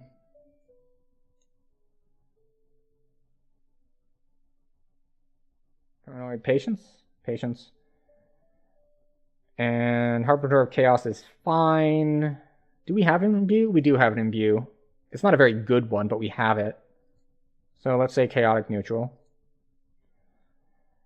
And we can grab blinding speed just for gearing convenience. We can grab epic damage reduction. We can grab defensive tumble, which is fine. Defensive tumble is probably actually decent here. If there's nothing else. Defensive tumble. Then we get crush weakness, epic damage reduction, Titan's blood. Yeah, I think we're fine on this. Except we're actually going dex based, so.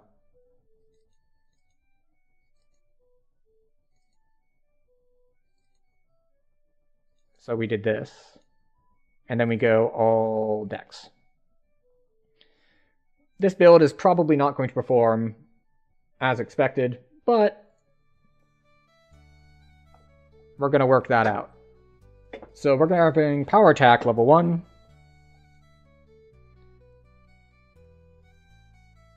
We're not grabbing power attack level 1 because we can't. Because we don't have enough strength for it. We'll have enough strength for it at level 3.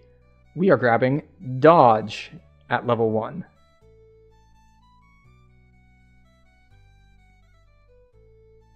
I am dual wield. What's wrong with power attack when dual wielding? Does it like need precision? Because I don't think it does. Like it reduces their fortification. That's fine. Okay. I thought power attack was preferred, but maybe that's changed because stuff in Myth Draenor and the newer stuff that's released has such high armor class, you might need the hit more now than you used to. I mean, I can go either way.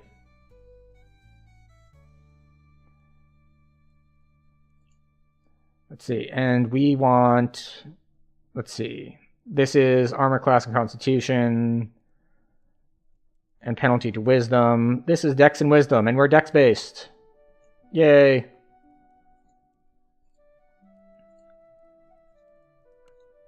And at level 1, what are we going to be fighting? You know what? There are a lot of humans around at this level. And at every level. We wanted chaotic neutral. That's what we wanted.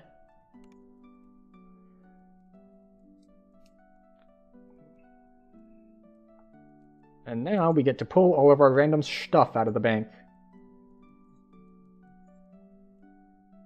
Oh, and I missed that there was an ad break. UI, layout, load, high res, 10 bar. Memories of a large white dragon striking your ship come flooding back. Alright, now we have our tomes. Oi, you ain't undead, are you? Can you talk? Hello, skip me. Speak to me. Yes, skip me. We will take the longsword, I guess.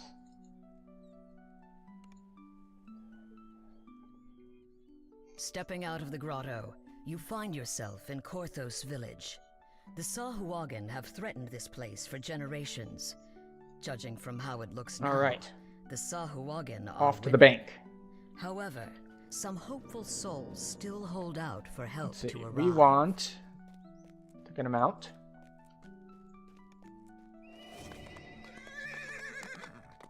And to grab a bunch of stuff from the bank. So much stuff. It'll load in eventually. Just because, well, a lot of the time you... Session 1 hour. Yeah, I definitely got disconnected and reconnected. It's like, I haven't been live for only 1 hour. I was like, I would be surprised if I did all the build theory crafting and, like, bank wrangling in that amount of time.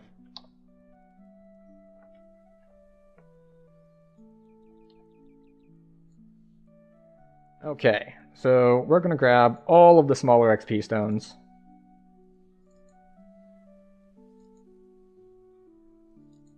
And free up bag and bank space.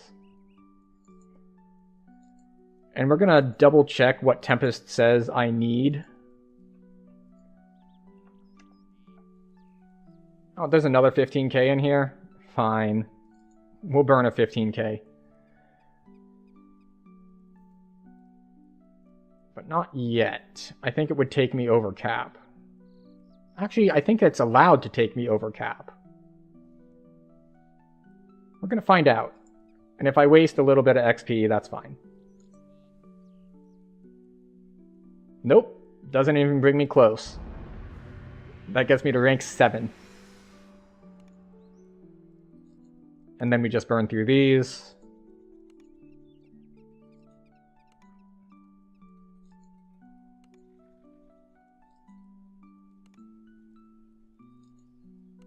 Nine.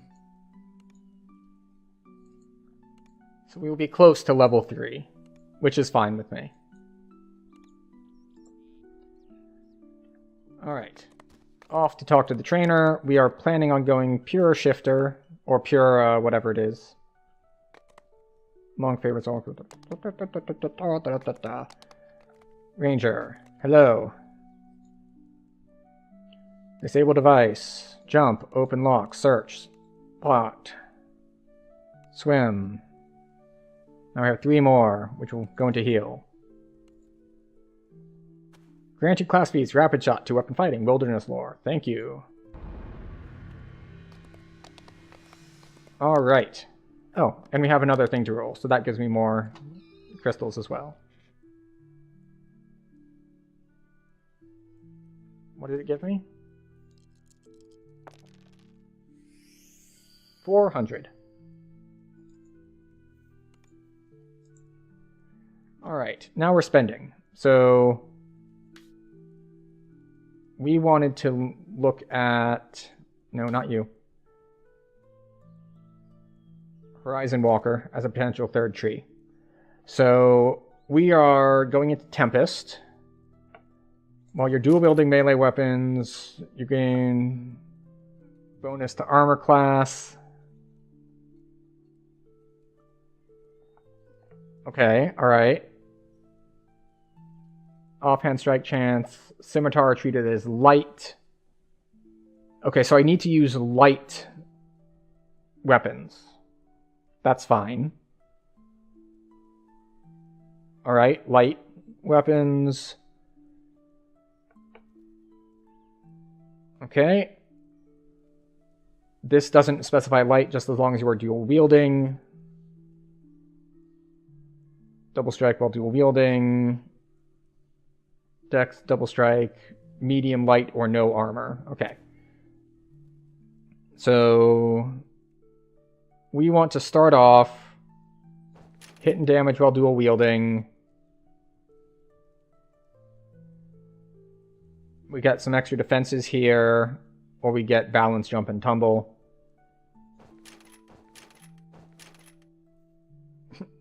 So we can either come up here and get Whirling Blades, or what if we went into Dark Hunter? Minus armor check penalty and medium armor, that's good. We could get up to, what, like extra sneak dice? I don't have a way to really sneak right now while leveling, because we don't have, like, Assassin's Trick. Like, we might need bluff on our bars to just, like, hit bluff. But I think we're just going to go for damage here, that's fine. Let's take a look at the various trees. Harper Agent gives 1 to hit and damage for 1 point. So we can do 1 to hit and damage and like 1 to trapping skills here, which is probably better than just like 1 to attack out of Horizon Walker. Or I can just get short swords out of here. But they use charisma. Okay, so then we have our shifter points. Rage. Longer rage. Charisma while raging.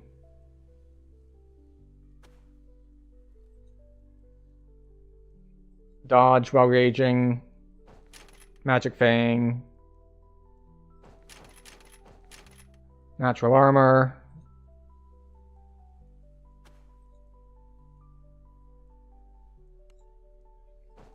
And we will prioritize immune to fatigue from raging. How many points do we have left? 2 racial points left. Animal, Fae, magical beast, plant, reptilian, and vermin. Screw it. We'll go vermin.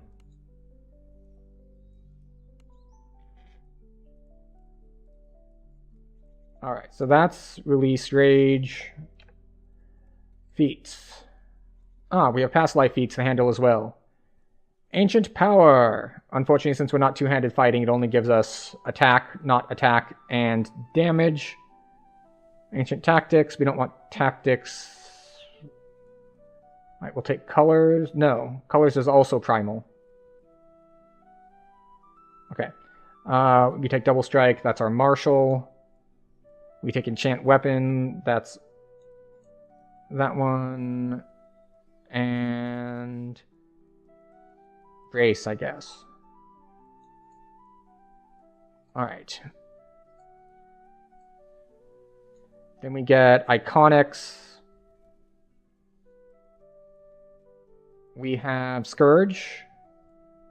Yeah. Double strike from Scourge.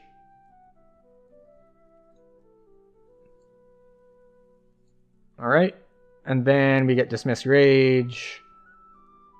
We get Thunder and Trip. That's fine. This is fine. We want Shifting, which we only have 2 shifts right now. And they don't last too long. But fortunately at this level, quests are pretty quick anyway. Right, we have Sneak Attack. And Spells. I guess that's an enhancements? It is an enhancements.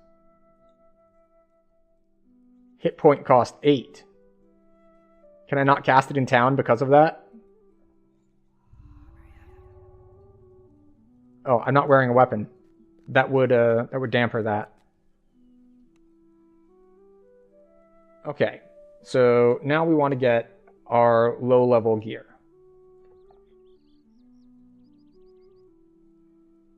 Alright, and we're going to do it a couple ways. So, step 1. We're just going to drop this stuff. It's not useful. We don't care about it. We have better stuff. We do not need it. This goes over here. Alright, so we want our bags.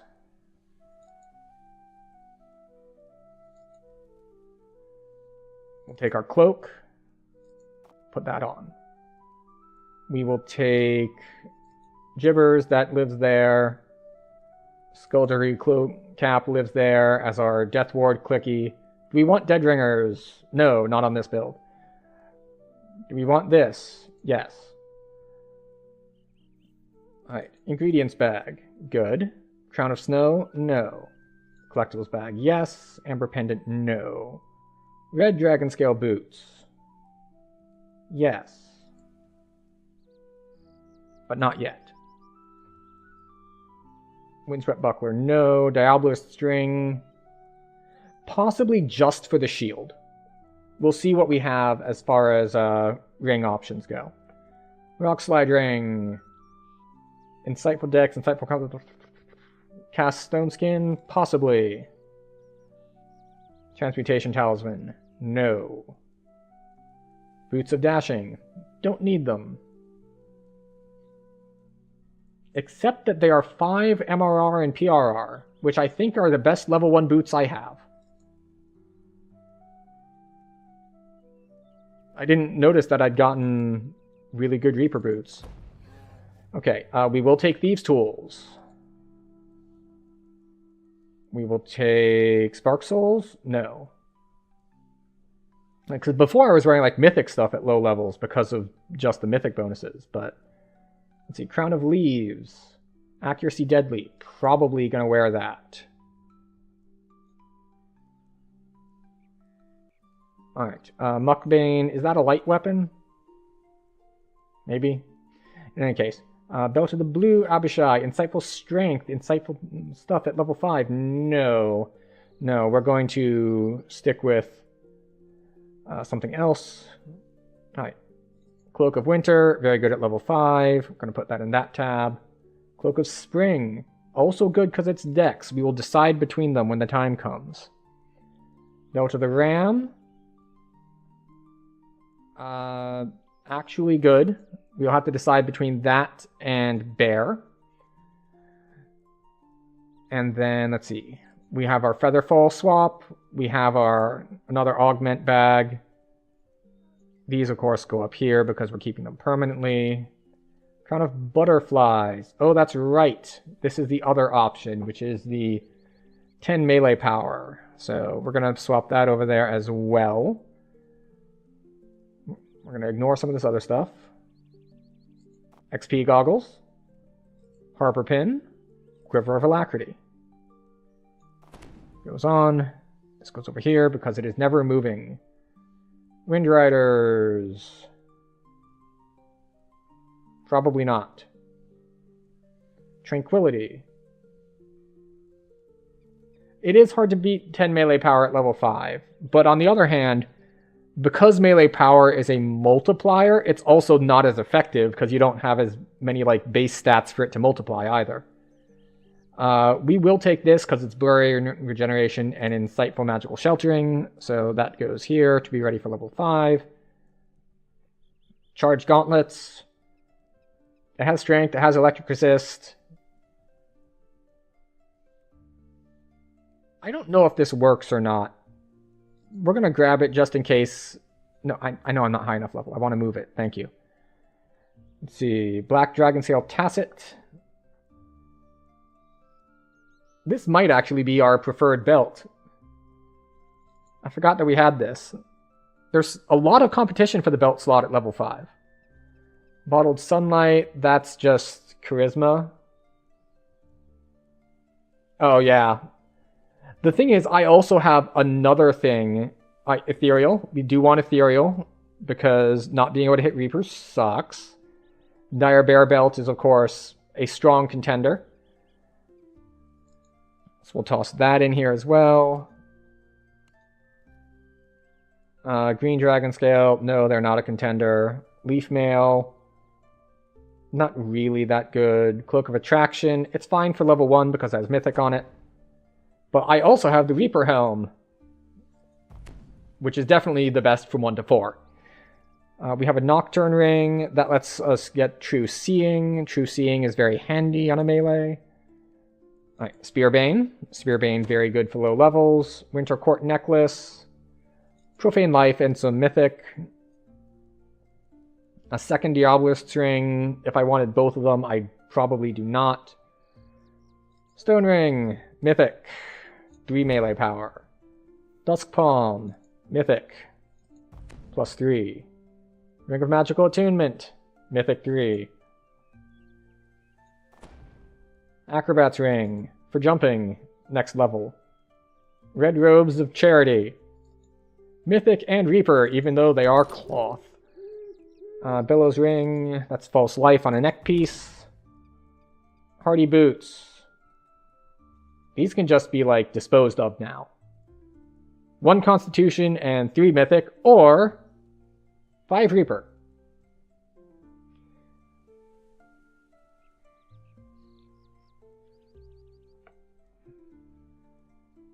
Alright, just in case. Do you have anything from level 1 to 5 here either? We got a lot of, like, consumables and stuff. Red Abishai, we don't care about that. We don't care about these cast rings. We do want the Ethereal Ring.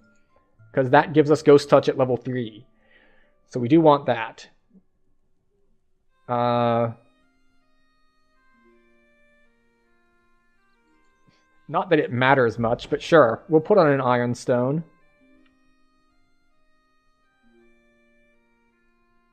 Let's see. Legendary. Why is this showing up here when I said level 1 to 5? Stoneforge Gauntlets. Level 3. Ring of Magical Attunement. That's Reaper DCs.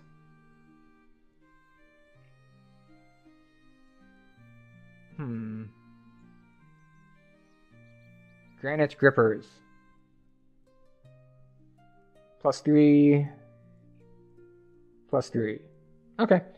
I think we're good to go for every slot except weapons. We're going to need to go and dig for some weapons. So let's see if we can find ourselves some weapons in our weapon stash. Alright. That is, of course, if I can remember where our weapon stash is. I believe Fizz Holder has all the physical leveling gear. Any nicked? Oh, I've got a lot of nicked weapons. I just don't know if they're going to be the right weapon type for me.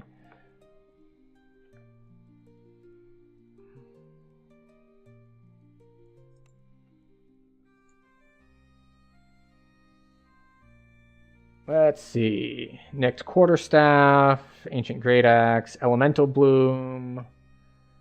Sunken Virtue is a comma. I don't know if I have proficiency with it, because I don't think I have exotic. Alright, show me levels 1 to 5. Sunslice? That's level 15. Isn't it? Isn't that a Sharn weapon?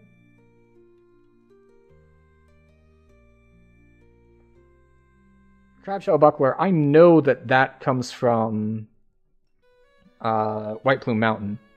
We do have a Nicked Scimitar, which is exactly what we want. Nicked Scimitar. Let's just type Nicked. And we have Nicked Short Swords.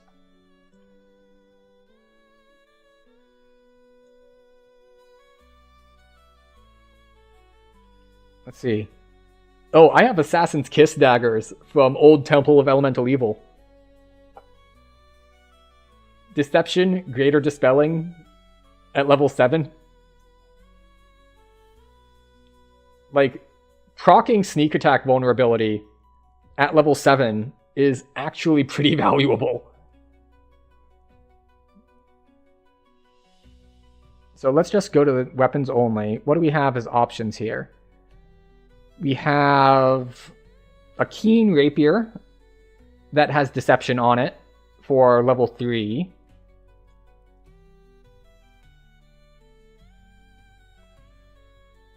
We have a Barred Sword. We don't really want that one.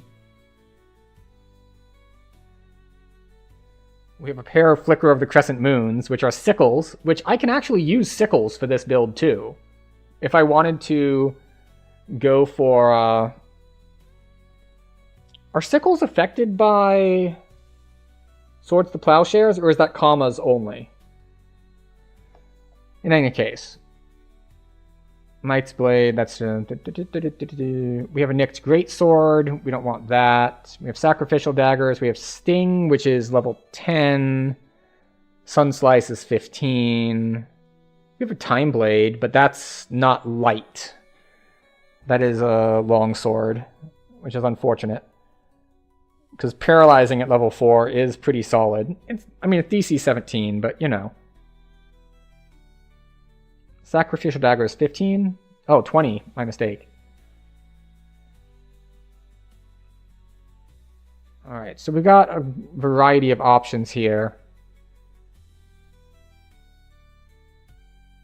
We're going to toss the Assassin's Kisses in just in case we want them in a bit. We're going to take Nicked off of here and we're going to look at the other stuff. Alright, so we have Kama, we have Pharaoh Crystal stuff. Midnight Greetings is a Kukri, which is light. And it gives untyped damage on hit, plus Deception, and yet another thing to potentially proc sneak attack vulnerability. Chimera's Fang is a bastard sword. Garrus Malice is a short sword, which is also Deception 2, Fiery 2. So, and it has double strike on it. So we'll toss that in there as well. Okay. What are these? Power. I do have... Oh, this is where my Ion Stone is. It is not upgraded. We also have Deep Red, which is +2 Dex, which is not bad.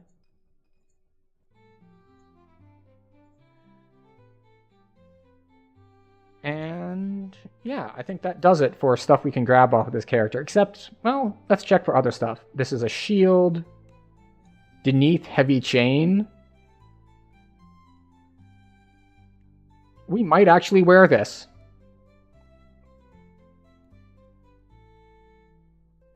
This might be the one that wears this. Because medium armor. And it means I don't have to go around hunting for a piece that comes out of the other place. Feywild. I mean, it's actually, invulnerability is not that good, but life shield and physical sheltering. Scales of Malice, that's also higher level. Yeah, that's 10. Anything else here? Mask of the Volcorum, we don't need it. That's too high level as well. Let's see. Precision lenses, that's level 10? 9. Action boost, Manslayer. We'll toss that in here as well.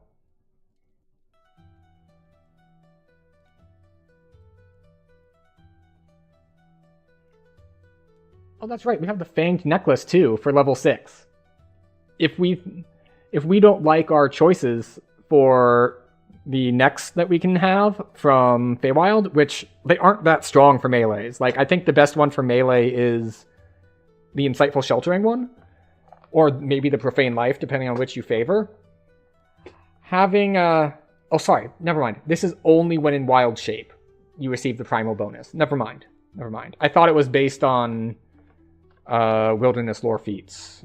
And it is, but only if you're in wild shape. So, back to main. Fortunately, we do have Nicked, so we're going to start with Nicked. Because they only require level 2, as opposed to level 3 or 5, like some of the other stuff.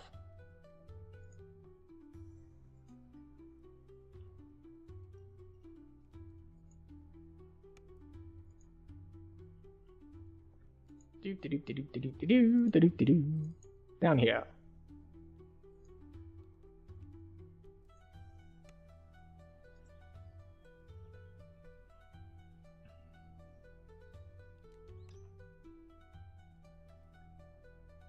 Okay. Please let me into my bank so I can grab weapons.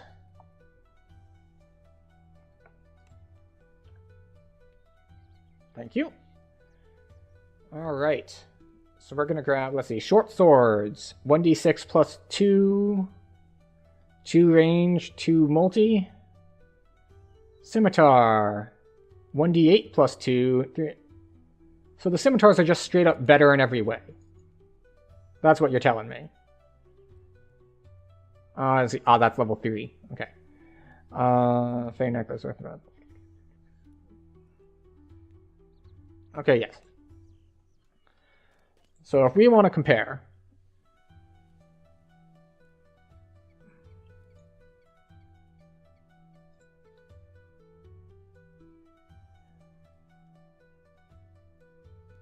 two, so it's acidic 2, accuracy deadly, acidic deception deadly,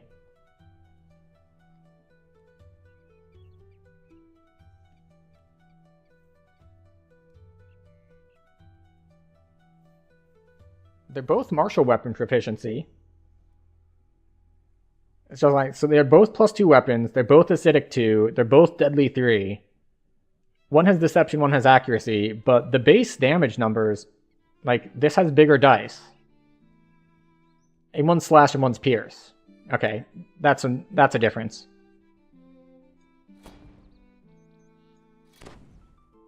So we are now dual wielding.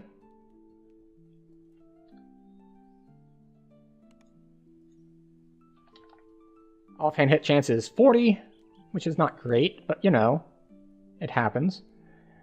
That's pretty good if I do say so myself for this level and for wearing like random cloth armor even. Yeah. I think that's all of our baselines covered. I mean, except that we don't have Ethereal at the moment, but we will fix that next level. I'm not going to join a Salt Marsh party, though.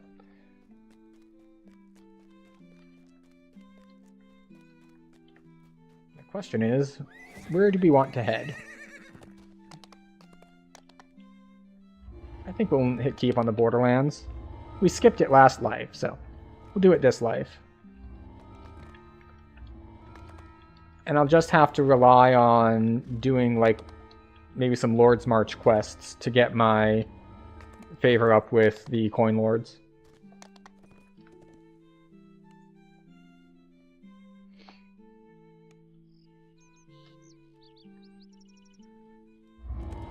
There we go.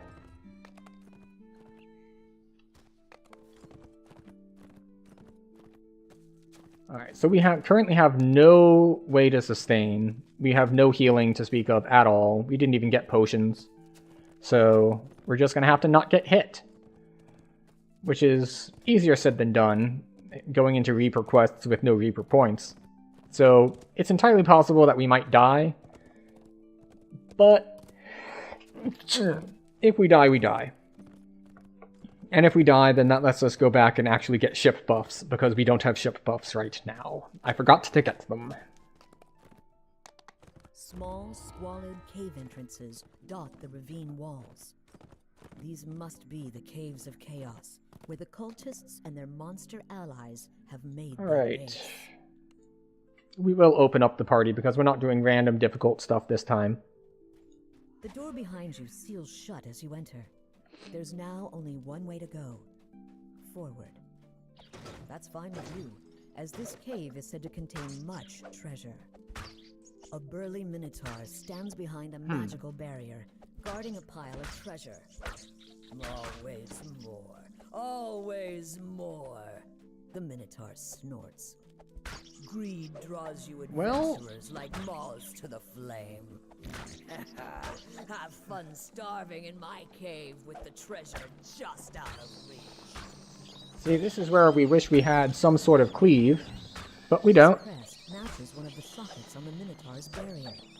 Actually, do we have any sort of cleave on our build path anywhere?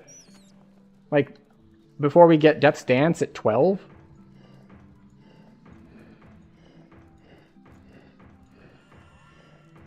Because we might want to rethink our build path if that is the case. Because going without cleave for that long is not ideal. Alright, let's see if we can... Oh, yay, we made it! It's just like, okay, we don't have Ghost Touch yet. Let's see if we can kill the Reaper.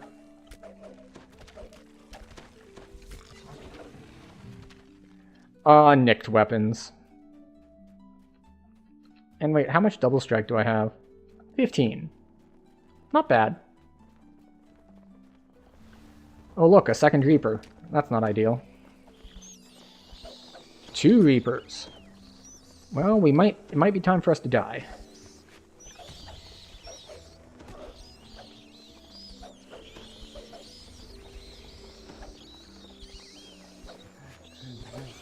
Triple Reaper spawn in the, like, 1 or 2 quests before we get Ghost Touch is not ideal, to say the least. Warning, you are low on health. Yes, I am aware.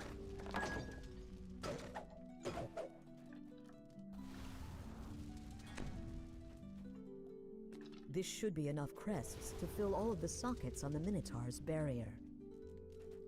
Alright, we have one more set of scorpions, I think? Yeah, there we go.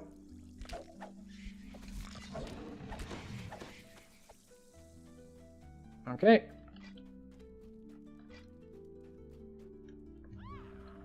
With all three crests neatly fitted into their sockets, the magical barrier fades. The infuriated Minotaur gives a roar of rage and attacks. You know what else I'm realizing? Minotaur's bellow is cut short as it I don't collapses. think I have dex to damage until level 3, right? So we're still using strength to damage. Yes. We're using strength to hit and damage. So we're currently at +2 instead of +9.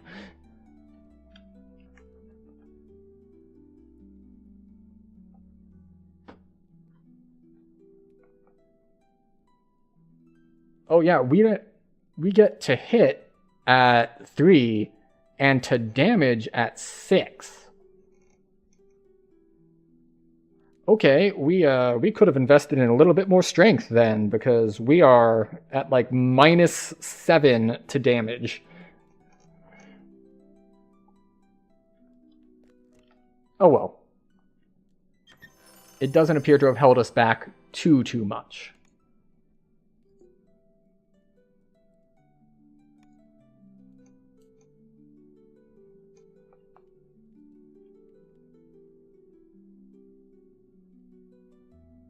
Hello? You said I recalled. Thank you.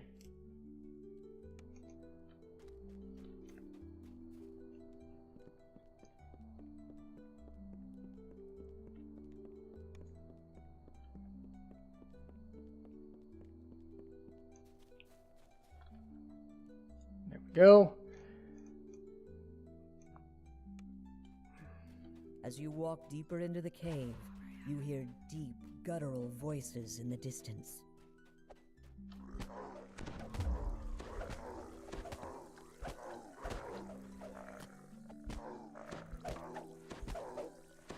You notice Go. a small iron key in the corner of the room. So hopefully we don't take too many hits. The stout iron lock on this door looks as though it would be impossible to pick. The iron lock creaks as it opens. You hear hurried footsteps approaching. Okay, alright. The smell of meat cooking right. wafts tantalizingly down the corridor. Right, that's the thrower. Where's the... There she is. Oh, we got tripped. Wow, they're still here casting magic missiles on me. You notice the Well, glint of silver in the we far did corner of this chamber. successfully get through As the only first taking lever is like pulled, 40 damage so crystal far. above it flares into life. The image of a small silver key is embossed on this surprisingly well-crafted lock. As the silver lock clicks open, you hear the muffled voices. Plague Reaper, why? Why are you here? Stop it.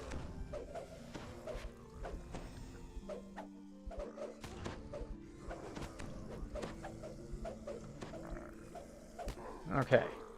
Well, unfortunately, our progress so far with, hey, we're doing well, we're not taking that much damage. Well, unfortunately, the Plague Reaper had other things to say about that. As the second lever is pulled, But that's fine. We can rest here. We'll get a little bit of health back. Not a lot, but it'll be something. We go from 18 to 85. That's actually pretty significant.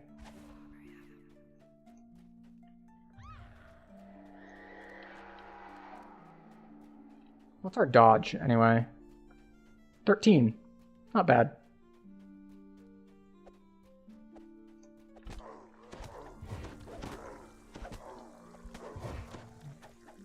And we get knocked down again.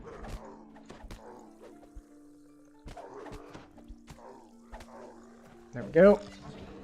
We come in here. We're going to try to trip the caster first things first. massive bugbear growls and attacks. As the chieftain dies, And Fear Reaper you notice spawns. a small ornate key on the table in the far corner of the room. This is why we want Ghost Touch.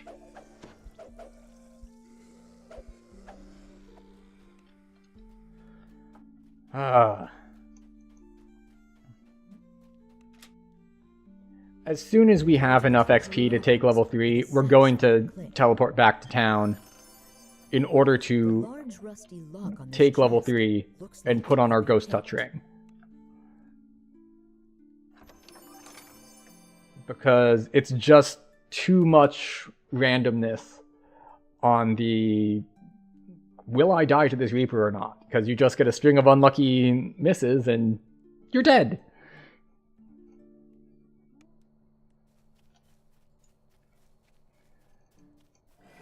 Plus, I mean, we can look at some other stuff at level 3. So there's that as well.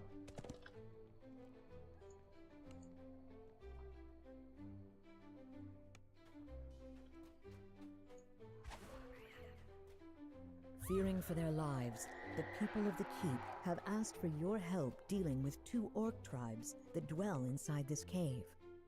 Judging from the decor, each direction leads to a different tribe's home.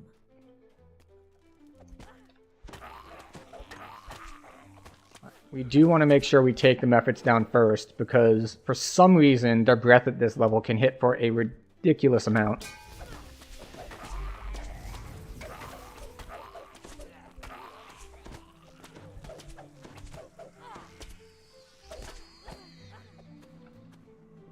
Okay, up we go. This orc seems fiercer than the rest of the Frostrager clan. Letting him live will just leave a possible new chief who must be dealt with in the future. Alright, so we do want to make sure we kill enough guys, because I have made the mistake of going to the end and killing them and it being like, you haven't thinned the tribes out yet. It's like, what? And then you have to backtrack and find some more dudes to kill, so we'll do this.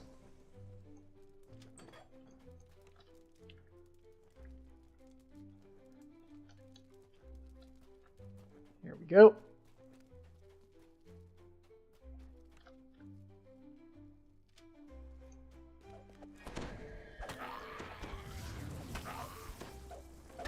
So, it's not just the ice Mephits, by the way. The fire Mephits can do the same thing.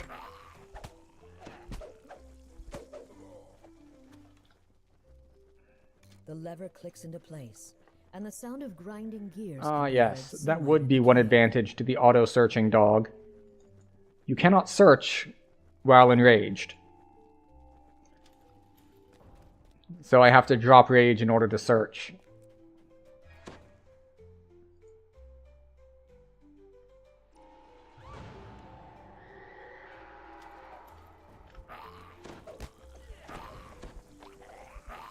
Get over here.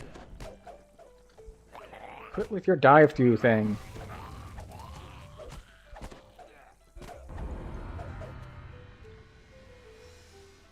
There we Grinding go. gears can be heard once again as a gate opens somewhere in the cave.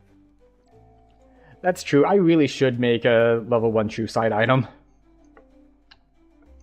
Oh, I don't know if I'd mentioned this to you, but it does get all the doors low level. But I did try to learn Nautilus, and I went on a 7-game losing streak, so that didn't go particularly well. Some of it was my fault, some of it was everyone else running it down. It's always a combination of things. So, that was unfortunate, but I do know Nautilus better now than I did before. Yep, that's the one with the anchor. He's ridiculously durable.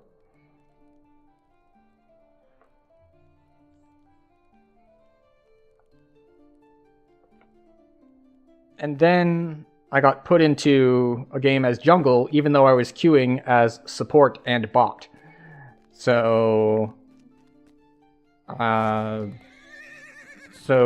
got that game, and I did well, and literally everyone else on my team did well, and we just stomped. And that is how the losing streak ended. No, I got auto-filled. I'd been playing not support. I got auto-filled, and I was just like, okay, we go a Moo jungle. The game has told me, not only are you no longer practicing this character, you're not getting either of the roles that you queued for. It's like, be jungle. And it's like, okay, I'll be jungle. And the funny thing is that someone on the team decided to be chatty. You know, like, not like weirdly chatty, just normal chatty, like, it's like, hey, how's everyone doing? And I told them how I was doing, and that it's like, well, I am on a I'm on a 7-game losing. I was trying to learn Nautilus, and I'm on a 7-game losing streak. So perhaps it's for the best that I got autofilled jungle to take a break. And then we crushed everything. So the thing is, do I need precision now, or do I want to put precision later and get like spring attack sooner? Because sure, the fort bypass is nice, but I think I have enough raw damage that I don't need crit this early. I think I'll take a cleave attack sooner as better than, you know, some fort bypass at this level. Alright, so we have Ethereal Ring. Which of these do we want to replace? They're both basically the same. We'll replace that one.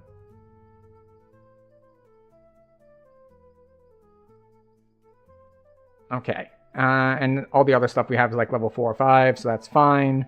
We do have this helm, but we don't need Death Ward at this level anyway.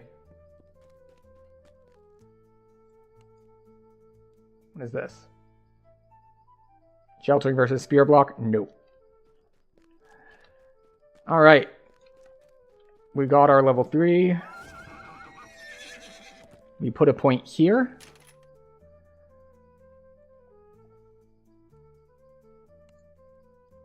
And now... why is our damage mod strength is now counting as +5? How did we go up that much strength?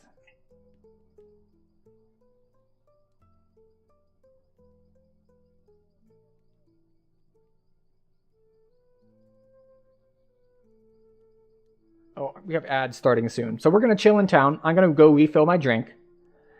And we'll head back out to do more quests once ads are over. Oh, wait. We should switch to this screen.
And we have returned. Slightly late, but we made it back.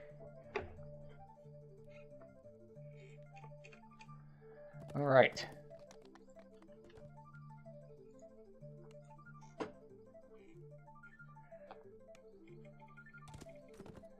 But yes.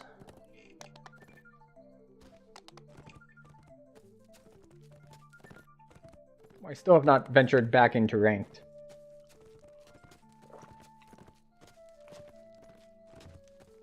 I probably should at some point. Just kind of... But the problem is, from what I understand, you need to play like 100 games of ranked in order for it to like get a really good idea of what rank you are. And that's a lot of games. Like, I'm gonna say, on average, a game takes... Small, squalid let's caves say dotted 40 with minutes. walls. These must be the Let's caves say of the Chaos. game itself lasts Cultists 30. and monster Like, some are allies going to end in like 20, some are going to end in 40, but the game takes 30. And then you're going to spend, you know, maybe 5 minutes in queue and 5 minutes in like champion select and loading in. So that's like a solid 60 something hours in game.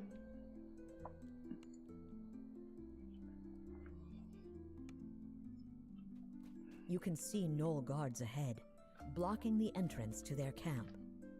Just as you brace yourself for Alright, a I don't fight, think I can do another socials Knoll on calls this out to you in a character, shrill since we voice. don't have good charisma. Eula Bloodgleam, And the we Knoll don't... chieftain, has given what? you a charm of evil chaos to help you infiltrate the camp. And we don't have, She and the like, Knoll Outlanders want to leave the actually Blacklands. skill points put into our skills. So, we're gonna have to do things the old-fashioned way.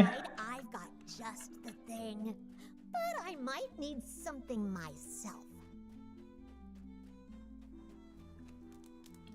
You've stumbled across Kolva Pebbleskin's diary.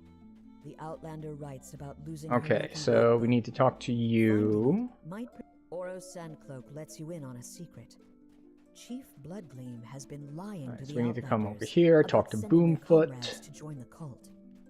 If you can prove that Outlanders are being killed as sacrifices instead, it will destroy their loyalty to the chief. Alright, so we're just gonna have to go and actually get the stuff to convince people. Inspect this, grab the pack, You grab the spot a ring, gemstone ring among the rubble of bones and blood. and Oros the rat said bone. Gravemaw always wore a ring like that before he went to serve the cult. This proof of Gravemaw's death will convince the Outlanders once and for all that they should abandon the cult. Alright, so they should. And here we go.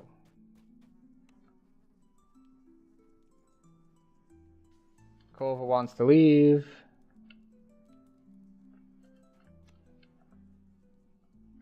The Knoll nods in There we go. agreement. So we gave them all the Convinced stuff, enough Knoll Outlanders and now we get to against Chief Bloodgleam and her put on our cultists. magic They fang. convinced members of the tribe to turn against the cult of evil chaos and found proof that Chief Bloodgleam has been lying about sending the Outlanders to work with the cultists. This should be more than enough to create an uprising in the Knoll's ranks. Chief Bloodgleam bellows at the crowd. Alright, so I don't know how... Like, I got one more from the tome. Have you forgotten everything the cult has done for you idiots? The Oh, Outlanders maybe seem I to was taking a reconsider penalty because it wasn't counting this as light something that will yet. convince them. You hold up Grave Maw's bloody ring and reveal. So that's how I got up to plus +5 5 instead of plus 9. Chief said Grave Maw joined the cult! Someone shouts. Alright, so that's not as bad of a penalty to hit. Like, so we're only missing 4 damage, not 7. Another group of gnolls rushes into Get back the here. chamber.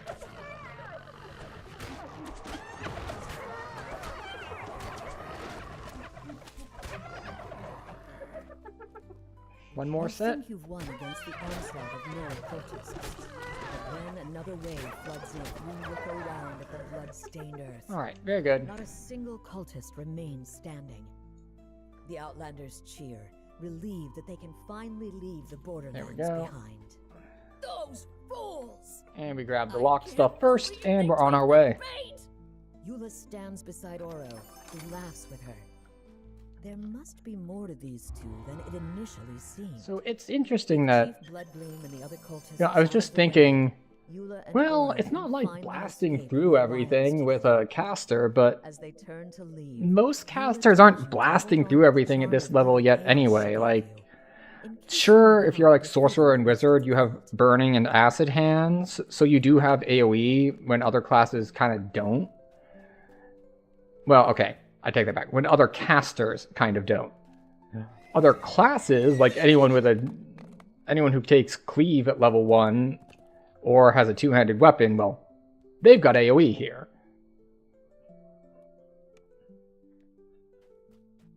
You enter the caves, determined to eliminate another threat to the residents of the keep.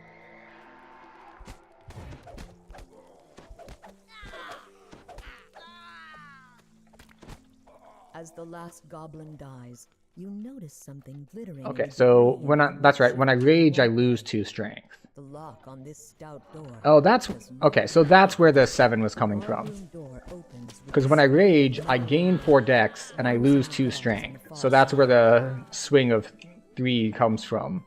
So yeah, it's 4 and 11. So yeah, it is still a difference of 7.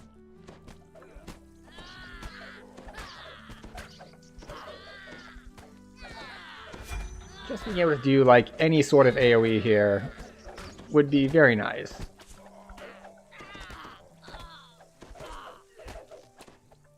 Oh, that's true.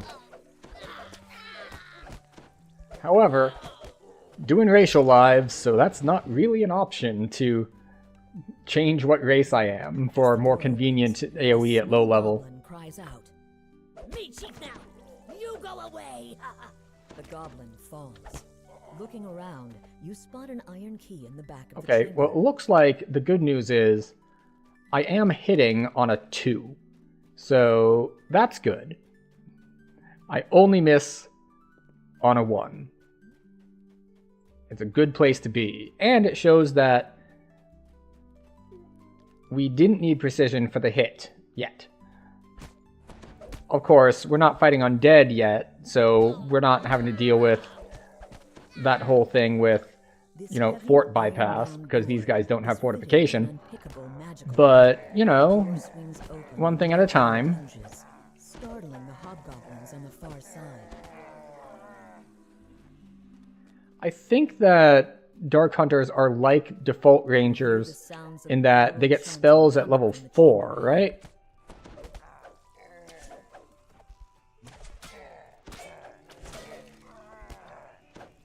Not that they get a ton of spells, but A magical barrier seals off the passage. Perhaps the magical runes on the wall are the key to opening it. alright, let's see. What do we got next? Ram's Might? That's true. Although, I guess that does make one of the belt choices easier. Because it's not as important to, or rather, it's not as useful to have a belt that gives you Ram's Might, but you can just cast it on yourself. See, and there's no point to me like running past and gathering things up since I'm only doing single target damage anyway.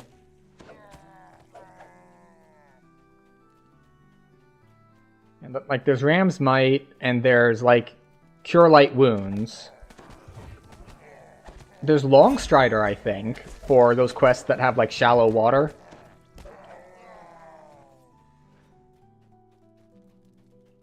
So that's a nice convenience one. Especially the, like, the shallow running water on a slope. So it lets you just run straight through it. Like, that's nice to have.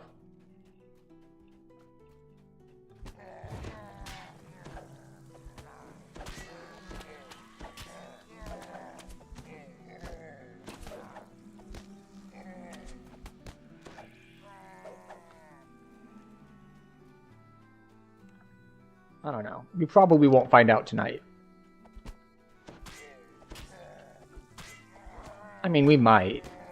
It all depends on if I want to, like, accelerate the experience gain.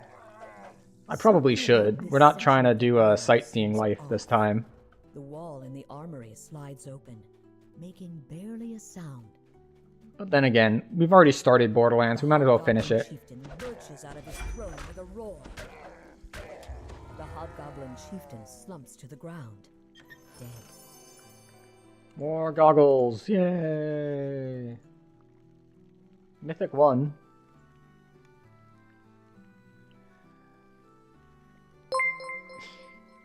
Hello! Welcome in again, Tavern Tales. We have finished our challenge that we've been doing the last couple weeks on running all kinds of new quests. And we have started a new life playing Dark Hunter because I've never played Dark Hunter before. You did miss the theory crafting and the deciding what to be earlier, but thank you for the raid and welcome in everyone. What were you doing tonight? What tales were you telling in the tavern? Let's not fall in this hole. That is Double Reapers. Yay, Double Reapers. While one of their number scampers away. At least we have Ghost Touch now. And not a moment too soon. Who knows what else the Kobold tribe might bring to bear against you? We got Double Reapers in a quest earlier. And it was before we had Ghost Touch, and that was rough. Yes, hello with the raid.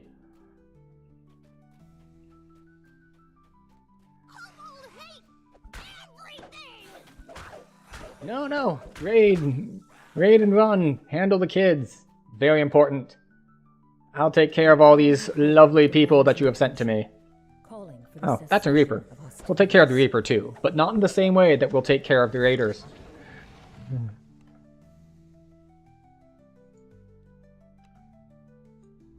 You've made a deal with the tribe. Strike down their leader to gain their support. I mean, well, in theory, the viewers do not want to be hit with swords, but I cannot speak for all of them. That said, I also cannot provide that service.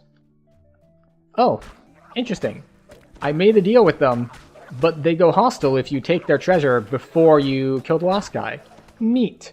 I'm so used to just doing it in the right order that I didn't even realize that if you did it wrong, they attack you. Oh well.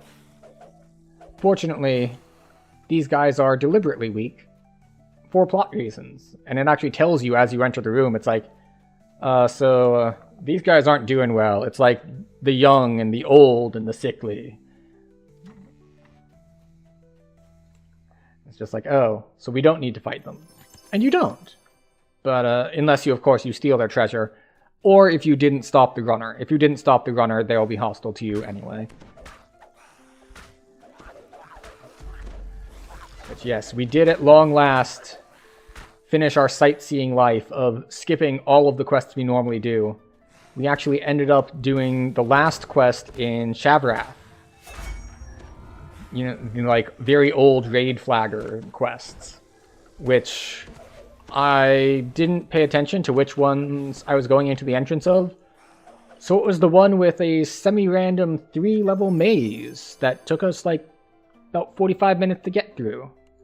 I'd only ever done that quest like once before, but it went faster the second time.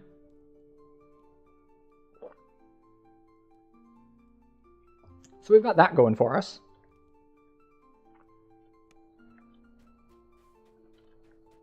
Let's see, did we do this one before we recalled? The last one we did before recalling was orcs, I think. Is this orcs? Yes, okay.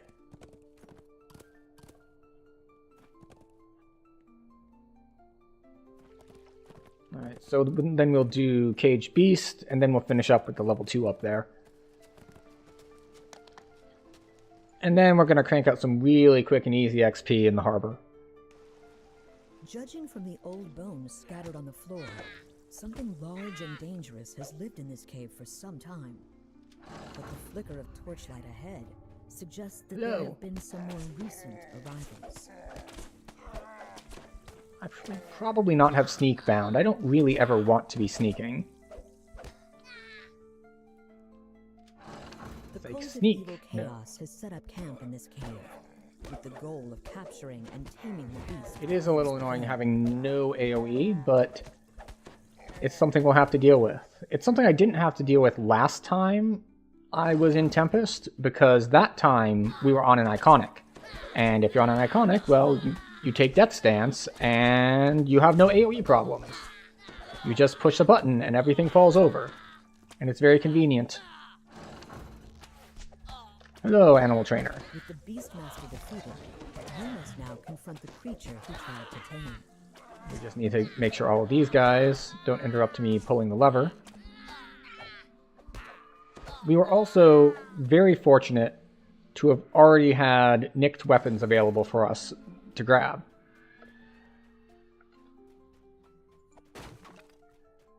If you're not familiar with them, the chain in the marketplace with the Sharn Syndicate, as the end reward of the story chain, you can grab what are known as nicked weapons, which is basically, it's every type of weapon you could ask for, but it's like nicked A, nicked B, nicked C.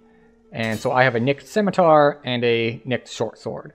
And one of the reasons that they are good is, one, they have acidic on them.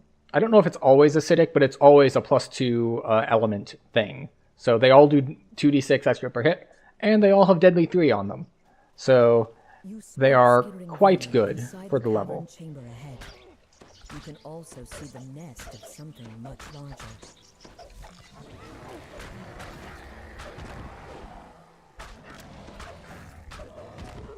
You've slain the owl. Alright. Ending the cult's plan to make the beast into a weapon they could use against the residents of the valley. And now we've just got the one more quest left, and then we're headed off to the harbor.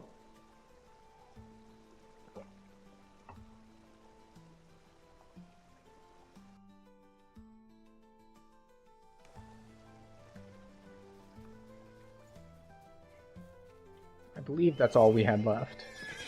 What is this one? That's Kobold Caves. We already did that one.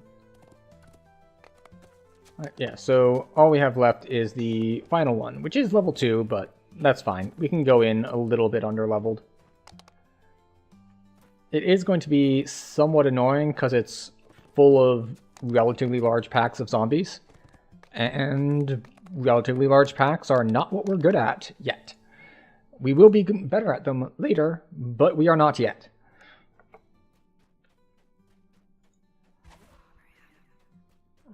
Whispery voices and scraping sounds. The good news is that at least the zombies, unlike the skeletons, don't have damage resistance against slashing, so.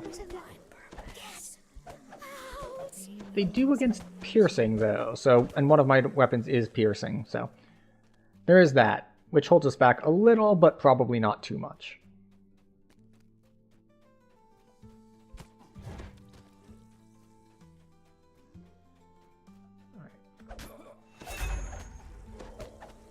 I don't know if we have enough jump to get the little optional XP for seeing over that ledge there, but we're going to test it real quick. The passage ahead is blocked by a cave-in. About 20 man-months would be enough to dig through it. Or 5 dwarf you can get by. give or take. Here we go. Just a tiny bit of XP for being able to jump over this and see the shrine there. Or, you know, if you didn't know there's a shrine there, now you do. Fortunately, while this quest is much longer than the others, it's still not that bad.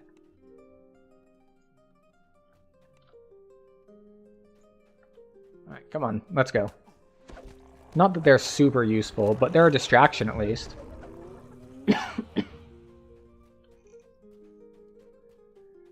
So, you do need to kill a decent number of cultists in here, but the main thing is that you need to find the codex page. And one neat thing about finding the codex page is that you don't need to head into the jail area at all. Like, it can be in here, but it's actually not down in the jail area at all. Plus, you know, you want to come in here to kill cultists anyway. Unfortunately, we did not get lucky. So, the codex page is not here. We will go grab a couple hundred XP just for talking to the Hydra. Not Hydra. I was thinking Hydra because of all the snakes in the hair, like looking like a Hydra, but the Medusa. Of course, these guys do take reduced damage because they are skeletons, and skeletons need bludgeoning to bypass damage resistance, but R1, it's not that big a deal. The prisoner in this Hello. is a Medusa. Pick the lock. Ew. Oh, it's only like 50 XP. Looks Okay. stupid enough to be a cultist. She calls out. Off we go to try to find the right thing. And I won't turn you to stone. Now, she has killed a lot of people in hardcore. People, like, just underestimate that the fact that, no, she is still a Medusa, even though it is a level 2 quest. Okay, double Reapers.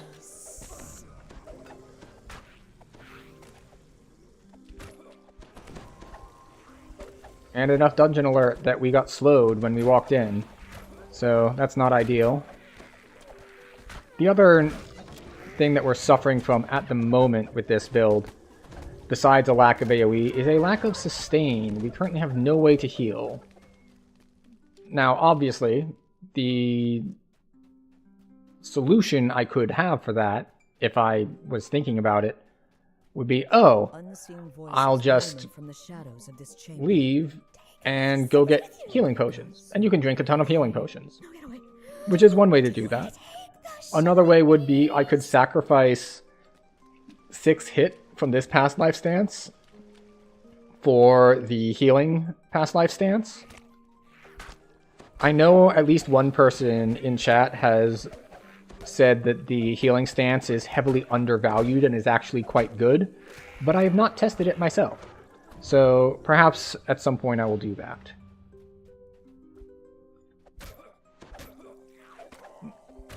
I mean, I might be able to get away with losing the to hit, because right now I only miss on a 1. So it's possible that I would still only miss on a 1 by switching stances. So we're going to test that nowish. Let's see, Epic Past Lives. Fast Healing. Also Primal, so we lose the other bit. And we'll see if we start missing a lot. I don't think we will, because this isn't like World of Warcraft where dual wielding just drops your hit chance by like 25 or 30% or whatever it is.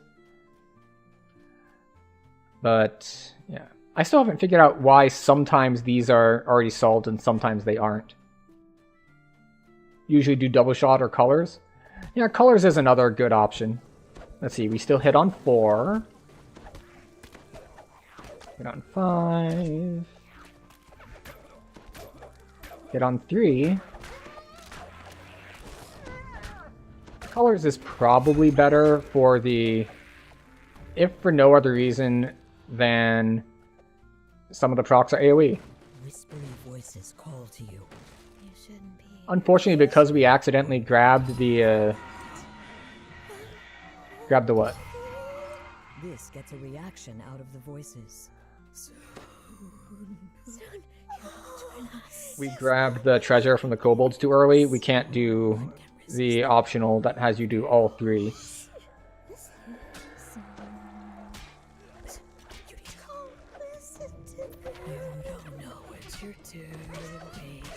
Say the whispering voices. Okay, so we're just gonna kill these guys first. Alright. Priest, we get a double strike crit. The fleeing priest's voice turns Ah, into a scream. very nice. Codex page is here. So we didn't miss it somewhere, it was just at the last spawn point possible. Excellent. So that does it for Keep on the Borderlands. It is time to blitz our way through. Let's see, what are we going to blitz our way through? Ringleader. We'll go through Ringleader. Let's pull out Colors of the Queen too while we're at it. Because I did see that we were still hitting on a 3 at least. I didn't see a 2. So that should be good enough that we don't need the hit from that stance right now. Now, if you have a big two-handed weapon, it's also 6 damage. So that's a harder decision to make. But for dual wield, yeah, it's not that big a deal to lose 6 hit if you're already hitting.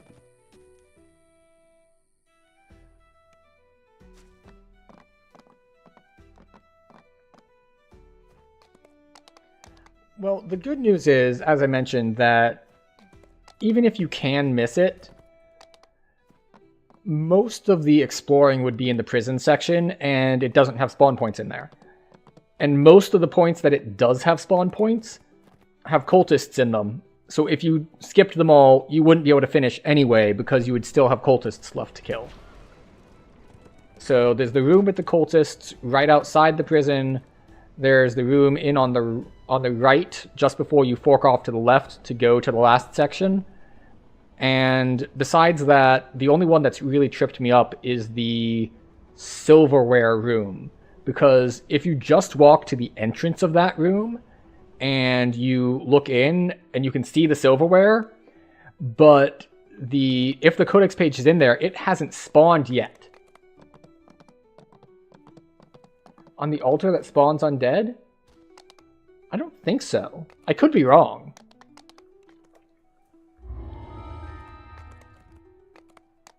But yes, there is one in the cursed silverware. And if you look in from, like, just the entrance, you won't know that it's there because it's behind the silverware and you can't even tab target it until you're, like, halfway into the room. So it's kind of just hiding behind there. Can be heard nearby. It's likely you will encounter several of them in the next room. You should proceed with caution.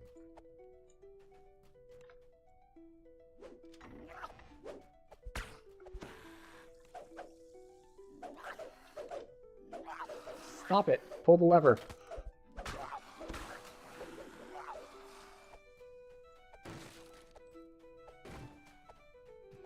Attack speed so slow. Maybe I should be chugging haste potions.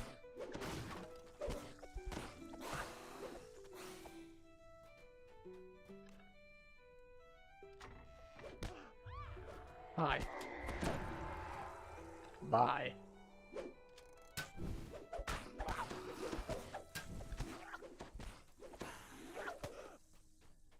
Well, so it appears that once every minute, this heals me for 6 if I'm in combat. Which is not much.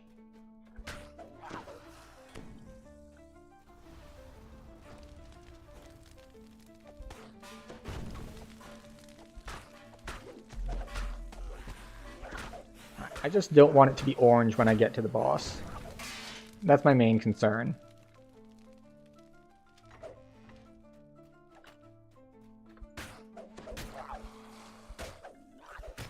Guess it doesn't matter. We hit hard enough. And then, in the time it takes the other boss to enter the room, we get rid of the stragglers. Hi.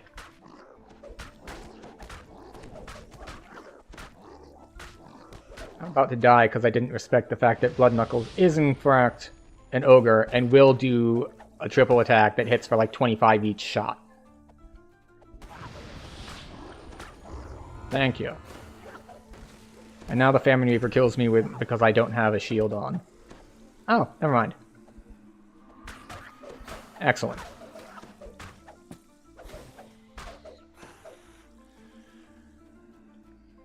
I don't have magic missile immunity, and I did not grab a wand, so it's always a risk of running into one of those guys.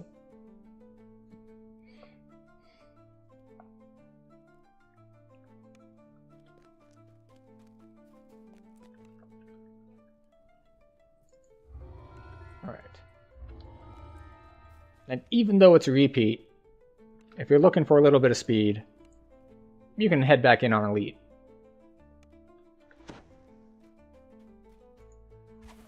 Because it's still quite good XP. Especially if you're at like weird breakpoints like this, where it's just like, I kind of want to hit level 4 so I can actually use my Reaper points for the other quests that are more difficult. Now, unlike some other quests, this is not locked by the named guy in here. The only thing you need him for is if you want the loot in that chest.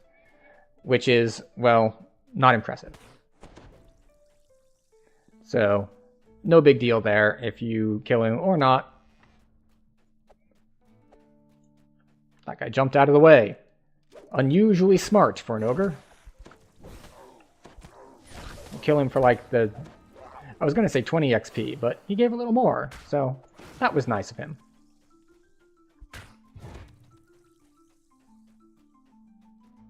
The healing is actually relatively nice, but the thing is, I was going to complete this quest either way. I say before, like, I end up killing the boss, like the boss triple hits me and I like lands a crit and I end up winning with like 10 health left. And it's like, oh, well, I guess it did matter.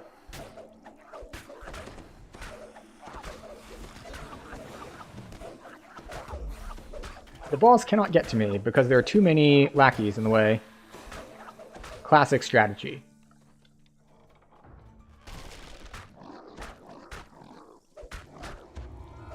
Alright, so you see that was still 3000 XP, which if you're looking for a reference, I think 3000 XP is about how much I got from the last quest in Borderlands.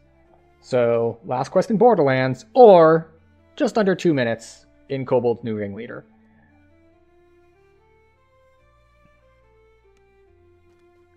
So that's rank 13. Let's go once more to hit 14. We'll do it on hard this time. This used to be the correct way to do it, but they've changed the experience formula, so I don't know if it's better to just double run Reaper at this point. I haven't actually tested. Maybe we'll test it.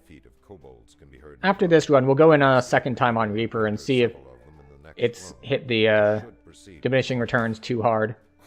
It probably has, because we ran on Elite and Hard, though. So it's not necessarily a fair test of should you run your second run on Reaper versus Elite, because it's going to end up being the fourth run. And I think the fourth run is kind of not worth it, regardless of difficulty. But we'll look at it, just because now I'm curious, because I brought it up and I don't know the answer. And now I want to know the answer.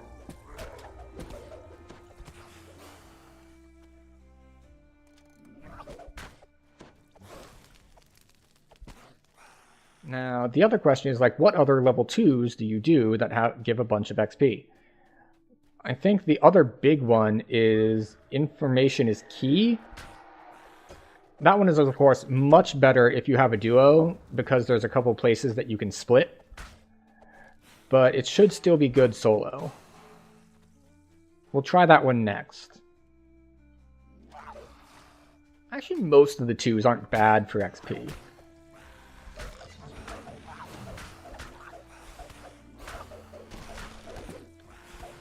Hello. How much was that?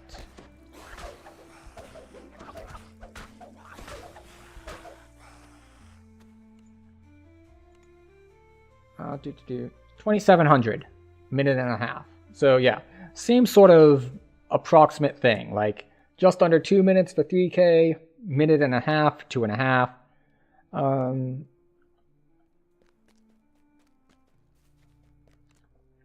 If you have Leap, you can skip the doors that drop down.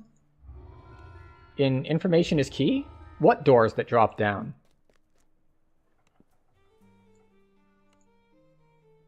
You go in, you have to kill the dudes, you kill the dudes, you pull the lever so the door opens, you drop down into the sewers. Scurrying feet of kobolds can be oh, heard. the It's likely you will encounter several of them in the next room.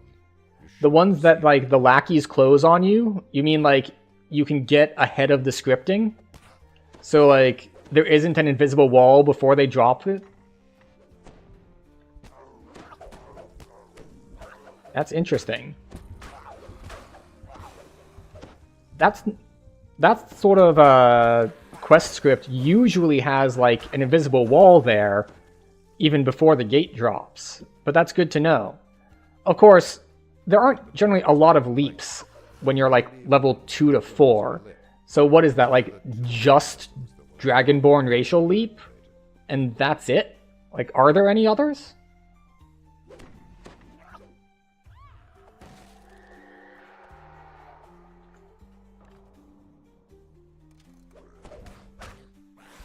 Oh, Eladrin has a leap too, that's right. I forgot about that. Probably because I haven't played Eladrin.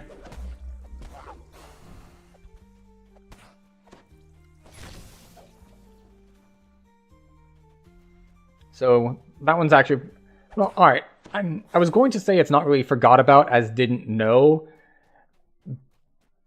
But... that is something I'd heard and then forgotten. It's just I didn't remember it very well because I hadn't played it.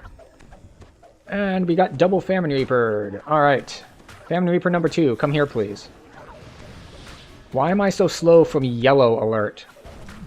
I expect that level of slow from like orange or red. Chronomancer iconic past life is leap. That's right. So you can do it on anything then, as long as you have the past life.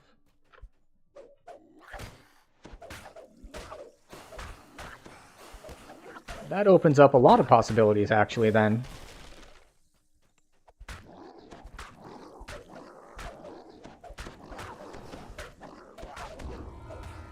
Alright, so 2600, just over 2 minutes. Alright, so clearly we're doing much worse than, which is a lot worse than the first Reaper run, but still respectable, which goes to show that the fourth run still being respectable just shows how good this quest is for XP on like the first and second runs. But that's quite enough of doing the same quest over and over. Let's go bring some light, shall we? Bring the light nice and quick and easy.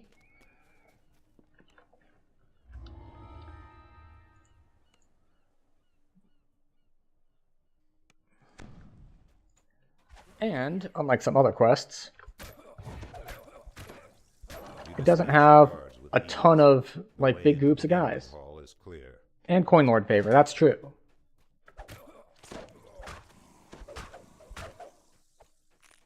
And I was hoping to get rid of that mob, because they can trip, and tripping is annoying.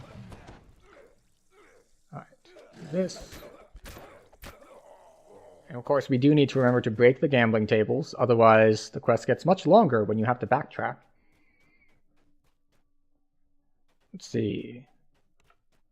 I think we will do Stealthy Repossession. Because we can do single target damage, although our aim is not great. And our sustain is not great. But we should be fine. It would be much better if we got level 4 first, just so we had the extra security of having more health in order to run through more enemies on our way to the end. Alright. This is just to make sure we get our 10 kills so we get the Reaper XP, because everyone knows that the, like, 10 Reaper XP from this place is the most important. Yeah, 1600. And for that same amount of time, we were getting like 2400 from hard Kobold Wing Leader. Oh, I was wrong. 162 Reaper XP. Really, it's all about the same when you're talking about 3 versus 2-digit Reaper XP when you're at the stage of the game that this character is, where it's like, I need 131,000 for the next point. Almost 132. So it's not really that different.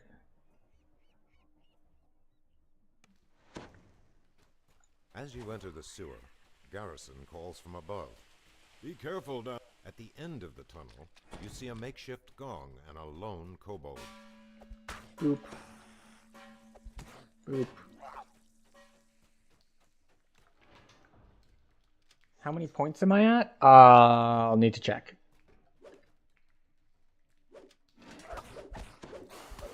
A lot.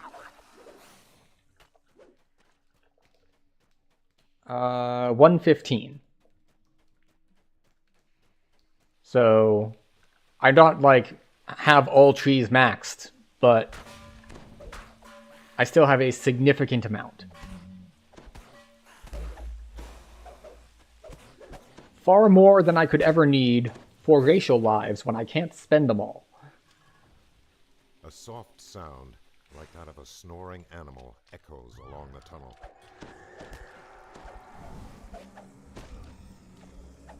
Alright. We wanted to kill the Reaper first.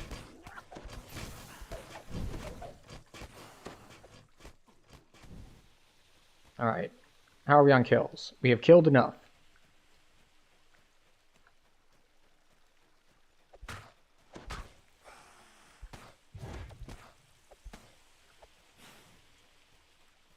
So, right. Oh, our music turned off. Let's fix that a moment after we kill these guys who are attempting to kill us. Music, come back, please. Thank you.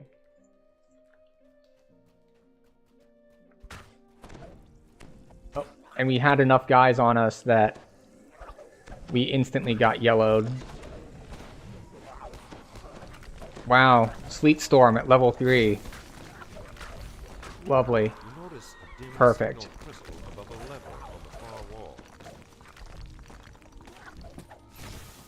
Shame on me for not bringing my freedom of movement gear. That's like minimum level 10. So that's the sort of thing that would have killed a character that had less gear or less past lives. Having a Reaper and having Sleet Storm dropped on top of you and other AoEs just constantly going on you. Yeah, that's going to be rough if you're like first lifing it or on a hardcore server or something like that. Metal grinds on but metal, in theory, spread across the water. 2 signal crystals are placed that's above true. the metal gate. I could take freedom of movement at level 1.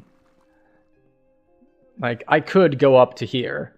You leave the festival, but I'd need to take points out of... Well, wait, no, I can't get it at level 1. I don't have that many racial points. I have, like... I have a lot. I have, like, 14, but to get to the... to get it at level 1, I would need 17, because you need 15 prerequisites, and then it costs 2. Another Famine Reaper. Stop with the Famine Reapers.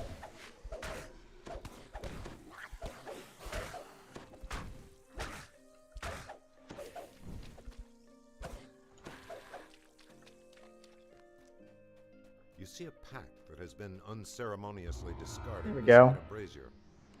What was that, 3 minutes? 3 minutes.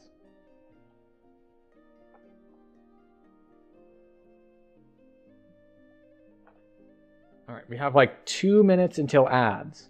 So we're gonna hurry over to Haverdasher, and we'll take our ad break after Haverdasher.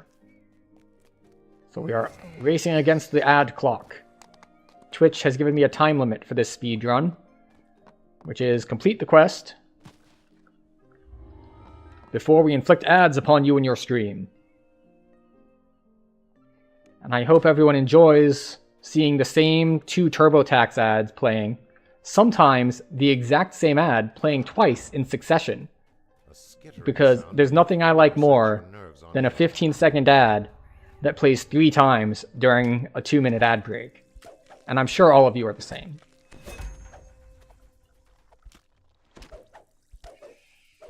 It's rather grating. Like, I get it. Ads are how they pay the bills. You need to run ads, but don't run me the exact same ad twice in a row. Like, at least run a second ad between those 2. With a final spasm, the last scorpion All right. collapses. We've successfully gotten through this one before the ad started.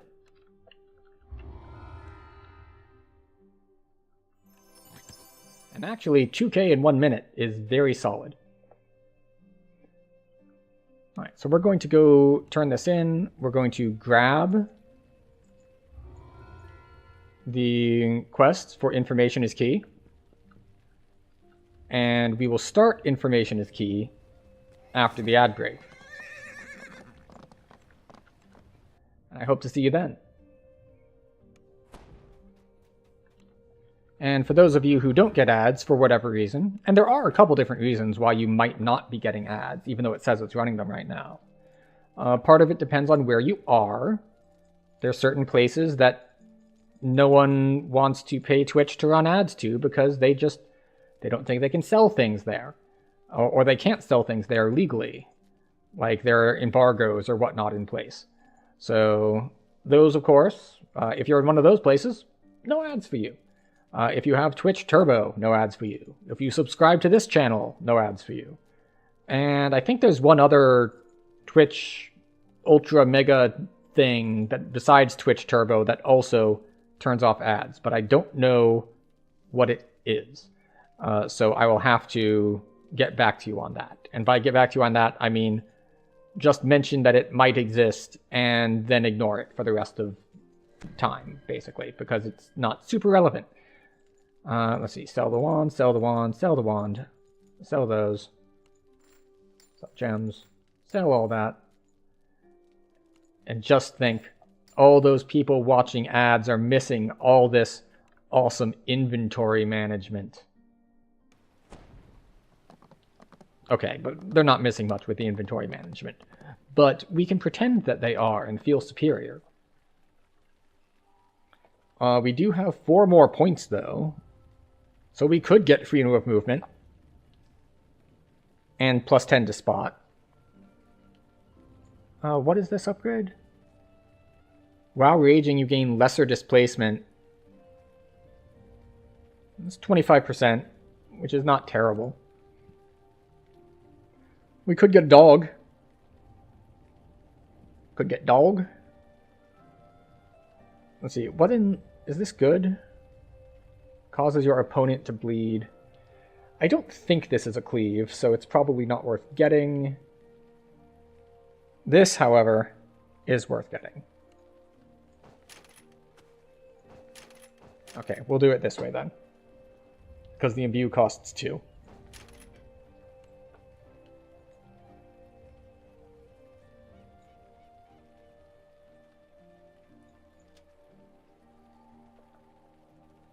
Alright, welcome back from ads, everyone. So, in the meantime, we cleared our inventory, we grabbed the quest, and you just caught us putting points in. So, we got some sprint boost, we got our imbue. That's what we got. Yay! So, we still enchant our weapon, we rage. Across the room, you see an iron defender. The beast looks fierce. Approaching the creature may cause it so descending into the basement. You hear another sound. And now we just hit sprint boost on cooldown. As long as there's not a wall in our way, we're sprinting. That's one more thing that freedom of movement could have given us. Now, we did choose to get sprint boost instead of freedom of movement, but oh, I got stuck between boxes long enough that it triggered the, oh no, you're falling, and we took damage. So that's not great, but, you know. Oh, it would have been good to get level 4 and Longstrider before this quest, so we didn't have any sort of slowdown while we're running through the water. But hindsight is 20/20, and sometimes you just run what quests you got. So you're saying, like, here, if I had maybe used Sprint Boost and or Elite. Oh, there it is. I was like, shouldn't one have come out behind me? There we go. Sprint Boost. And this is only 2 ranks in Sprint Boost. We don't even have 3rd rank in it yet. To keep his grip on an awkward container. Oh, okay. So it looks like you do need some sort of leap. Just sprint boost wasn't enough. Or perhaps if I'd had 3 points in sprint boost, it would have been enough. In either case, I have learned something this stream about shortcuts in this quest. You need the leap. Oh, sprint just makes it an easier window to hit. Okay. Well, I do not have a leap, so we'll just have to suffer through killing a couple iron defenders. You hear the grind and clatter of machinery from below and to the west. It sounds like something heavy is being ratcheted into place. Fortunately, the quest is relatively quick anyway. You hear the rasp of stone against stone from somewhere above, as if a massive Alright, barrier is so moving let's aside. see. How is this quest anyway? Yeah, it gives like 5k-ish? I can never tell what the final amount of experience is going to be. Because there are so many different sources. There's like, alright, there's 5% from the Master's Gift. There's 5% from the airship. There's like 3% for this. There's 2% for that. There's Tomes of Learning. 5,600. 3 minutes. Solid. I think we'll hit it again on Epic. Just to simplify things and hit 4. Because we didn't hit Korthos, so we're a little bit behind the curve, so we'll cheat a little bit.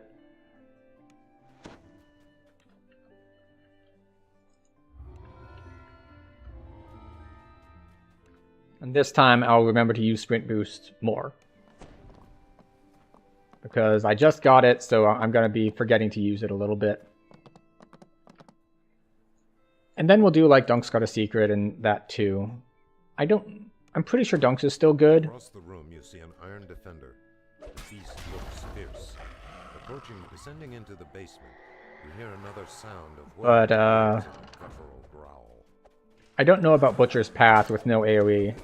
Artifact isn't where Husky Island's representative said it would be. Some clever searching may reveal its whereabouts. But we will find that out too. And we are, just like before, we're going to choose to not hit the oozes, just because my weapons will take damage, and I don't feel like dealing with my weapons taking damage. And I don't have to, because we will get 10 kills without any oozes. You see one of Osgood's men making his way down the tunnel ahead. He hears you approach and starts running. Alright. There we go. And left, because we're turning away from the shrines. The shrines are the way of safety, but we are heading in the way of danger. You notice that the smuggler is struggling to keep his grip on an awkward container. He must have the artifact you're after. There we go, got that. We still have some time with Sprint Boost. That lasts basically until we start swimming, so it's a decent usage of Sprint Boost. You know, now that I think about it, I don't know if Sprint Boost works on swimming or not. We're going to hit it and we're going to find out. I don't think it does. Machinery from below and to the west. It sounds like something heavy is being ratcheted into Maybe place. it does. I'd need to compare them directly, though. You hear the rasp of stone against stone from somewhere above. So, yeah, that's something interesting. Up we go.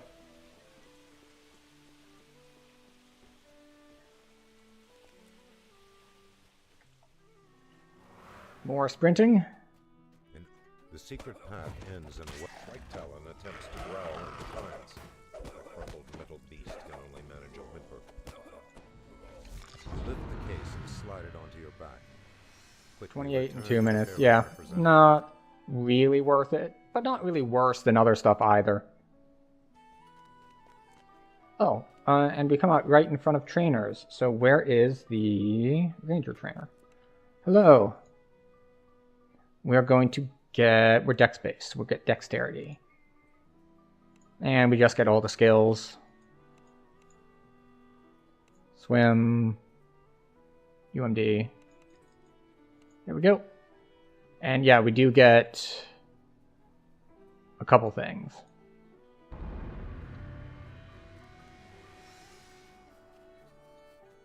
Okay, so the big thing that we get now is Reaper points. A smaller thing that we could do is I think we have a ring we could swap on for temp health. It doesn't really matter though. So, Reaper points doesn't matter. At this level we can just get everything. Reflex saves.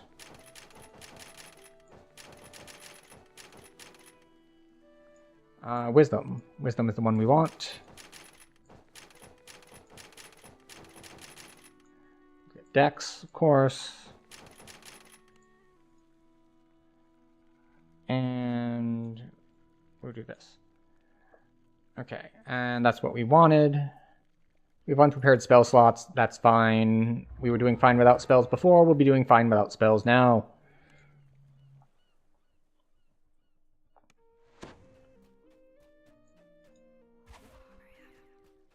You wish all these bones were a little cleaner. The air And we can make good use of Sprint Boost. Hello! These are oozes. We don't want to fight the oozes.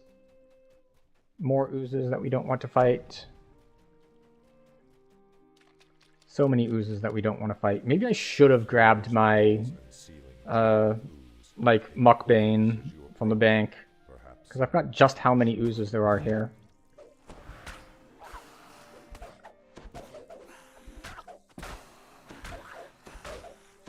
Okay. Kill more of them. The oozes are constantly after me. This room stinks a little less than the rest of this foul place. The second of the Kobold Chieftain brothers has been slain. Okay. It's one down, one to go. And there are the oozes that we will now evade. Oh, more oozes. Still running from them.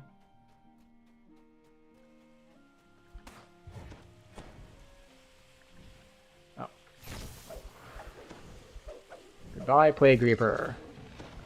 You are less scary now that I have health.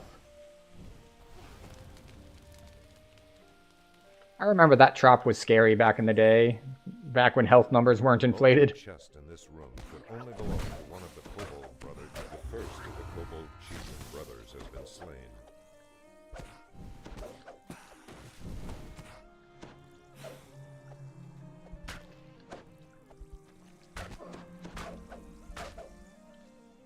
Yep. Killed 2 oozes. Weapon is worn. This is why you carry ooze beaters, or you run away from oozes, or you let ranged or casters handle them. Although gray oozes are a pain for a lot of casters to handle at this level because they're immune to fire and I think resistant to acid, I want to say. I don't know about that one.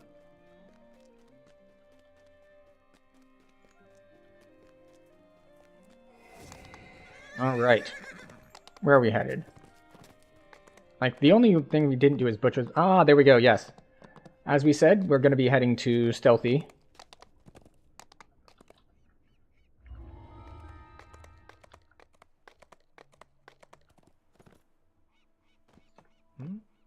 I mean, if I'd grabbed my Muckbane out of the bank, then it just doesn't get damaged by oozes. Oh, you mean Muckbane specifically? The, you mean the mob in there that drops Muckbane. I don't remember its exact, like, things. Oh, we only get 1 spell this level. Well, we already have Magic Fang. So I guess we grab Ram's Might. Yeah, we grab Ram's Might. We'll grab some other stuff later. No 6-min level. Are you thinking of Muck Doom? Because there's a big one that drops from the pit that is Muck Doom.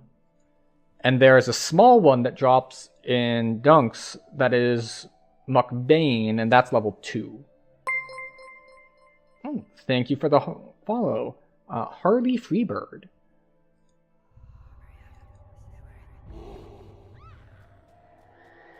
Okay, so the strategy here is that we're going to kill the non-profits. Alright, that's a prophet. Not going to kill that one. That's a prophet. Not going to kill this one. That's a shaman. Shaman dies. Regular kobold dies.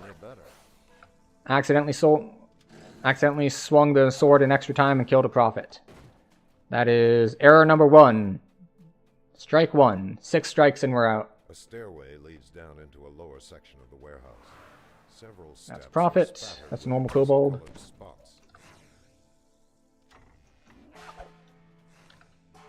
Hopefully we get this done. Normal kobold. Alright, normal kobold. Got him.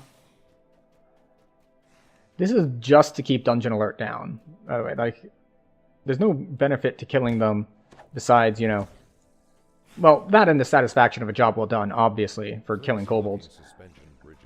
These guys wake up and chase you all the way down and around the side, so might as well kill them while we're here. Alright, we're at yellow alert. Oh, that one's a prophet. Shouldn't have swung at that one. That's a normal kobold. Normal kobold. I should have pulled this before they got here. Up we go. Orange is pretty bad. I must have aggroed more than usual. Leave me alone. Stop casting lightning at me. Shaman.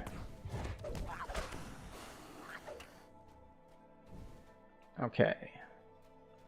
Which is the closest one? Normal kobold. Normal kobold. Alright. Keeping it down. Keeping it down to green alert. That's true. If you can... If you just decide you're going to kill the first 3 prophets, then you're pretty much good to go. I probably should have taken that approach. But this does work. And then we just have to stop to kill stuff at the end.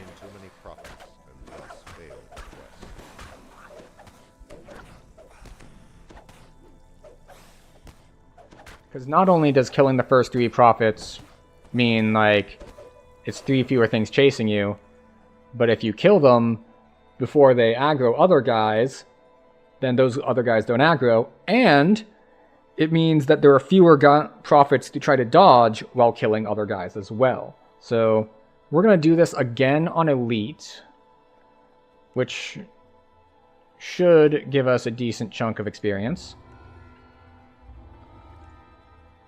It makes stuff easier to snipe. It also makes us much less durable because we don't have our Reaper Point effects. A set of kobold footprints crosses and recrosses itself on the dusty floor. 1 down. Several doors lead deeper into the warehouse. 2 down. A high-pitched yapping noise is abruptly cut off. The stink of unwashed 3 down. pervades this room. You wonder whether washed kobolds would smell any better. And then, because there are no prophets in the way, it's easy to kill the others without worrying about just cleaving them. The stairway leads down into a lower section of the warehouse. Several steps are spattered with rust-colored spots. But now, we're going to have to show a little bit of restraint. Just because we want to leave ourselves lots of margin for error. So we're going to drop down here. Kill that kobold. Kill that shaman. We want to pull this lever before they get to us, just in case. Like, we have a lot of armor class, so they're not that able to hit us.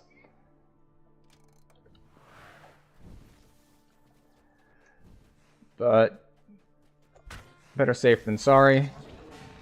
A ramp descends into the warehouse. Alright, so we are up to green alert. Surprisingly, the ramp is ooh, up to orange alert. Oh, sorry, yellow. This makes you feel uneasy. This but it's fine. Because that's 2.5 in under 2 minutes. So it's worth the second run. It's not really worth any more than that.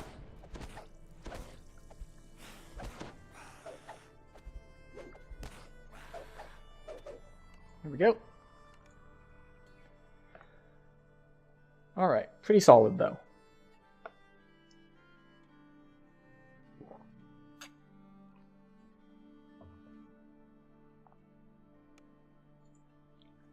And now it's time for level 3 quests, because the level 2s are not that good. So we're going to head to Cerulean Hills, because Cerulean Hills have some pretty high XP quests. They also have quests that are significantly more difficult than these. But that's fine. There's a risk-reward thing going on here.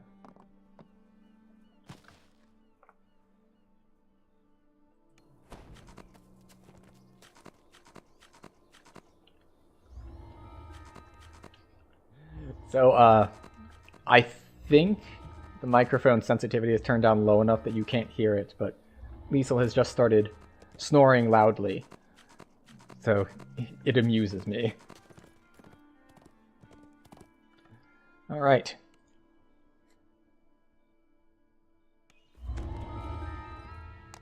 Off we go.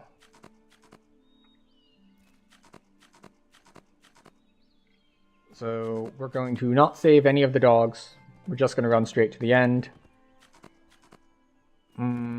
Well, okay. Maybe we won't run straight to the end. That's liable to get us, like, red or purple alert, which makes killing the last guys an absolute nightmare. So we'll have to stop and kill some stuff along the way. A dusty caravan blocks the road to the west.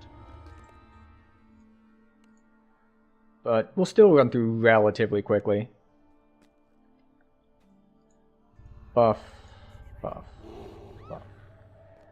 Things look peaceful on the road to Nash's farm, but the hills echo with distant shouts and the barking of dogs. Alright, you go down. And you go down. And now we move on. Grab the guys around the corner to the left. There'll be 2 chasing us from behind. That is fine. We don't care about those guys.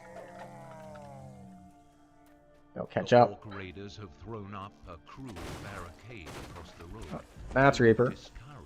Definitely stop to kill the Reaper.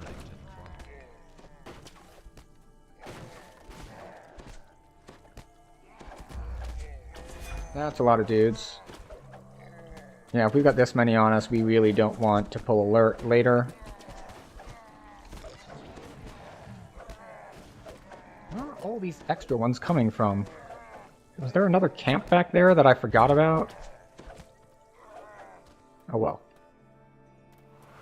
We'll just hit sprint boost and be on our way. Hello. Let's see, we're gonna hit yellow alert here. Sorry. We're gonna hit yellow alert here from the wolves, I believe, aggroing us from behind. There's like a pack of 5 of them that I'm pretty sure should have aggroed by now. But hey, maybe we got lucky and they just decided not to. And looks like that's the case, so... Sometimes it's better to be lucky than good. Of course, we are not good. We are neutral. Chaotic neutral, in fact. Just because being good has some downsides, and being chaotic has some upsides. Smoke rises in the distance. You'll need to act quickly to save Nash's house from the flames. We've still got some guys chasing us.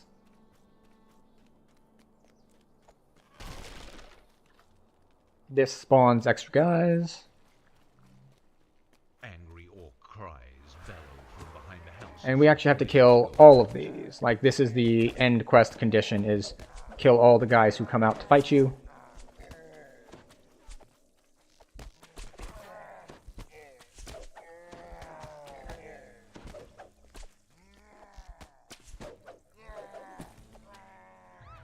And our rage wore off. This is fine.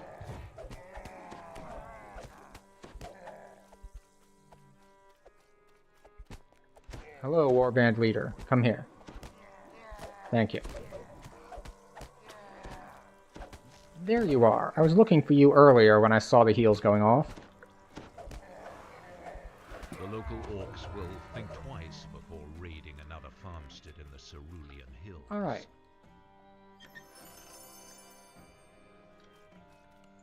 Here we go.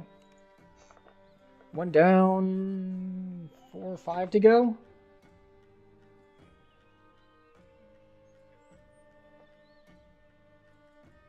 Now, the thing is, with the healing, that next level, that healing is going to double.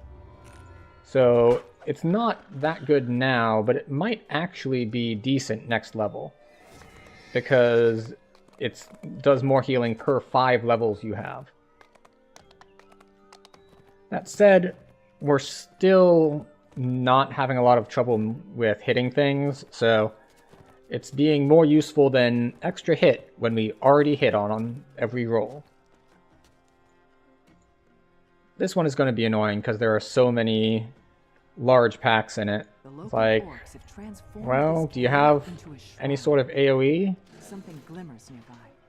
It must be one of the visions revealed by the gatekeeper's spell.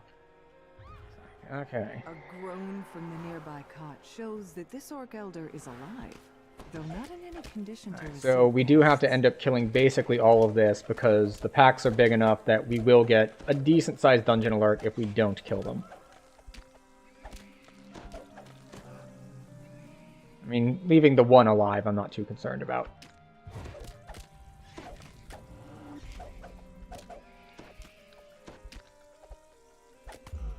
I wish I had just a little bit of strike through.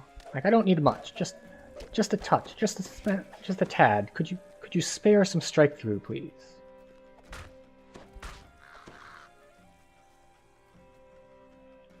Oh well. No strike through for me. That's yellow. Wait, I pulled that lever. Why did the gate not open? Do I need to, like, kill more stuff? Also, that Raven Mastery from the Monster Manual gave me almost as much experience as the last quest we did. It gave me, like, 2,600.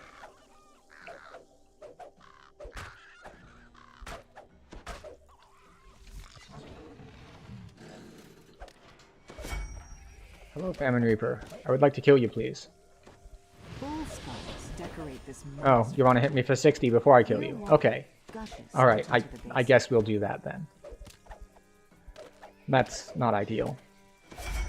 So we're at half health, and I don't think we're halfway through yet. So, that is somewhat of a downside. But perhaps our very periodic healing will take care of that. Or perhaps not.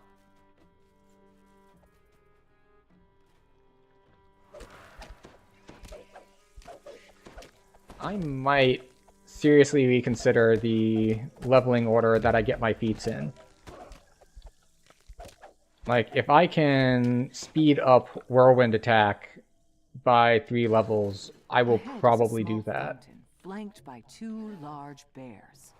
Fortunately for Just you, because this particular bear some AoE would save me a ton of health.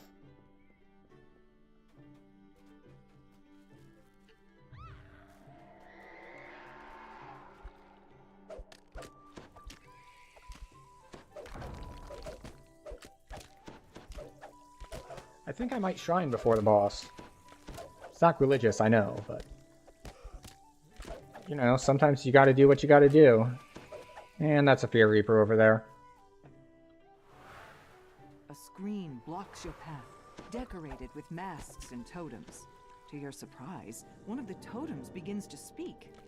Gain strength. Now, even if we die, we are in range of the shrine, so it's fine. Oh, never mind. We don't need healing. We went through a door. And going through a door heals you in Reaper. Because reasons.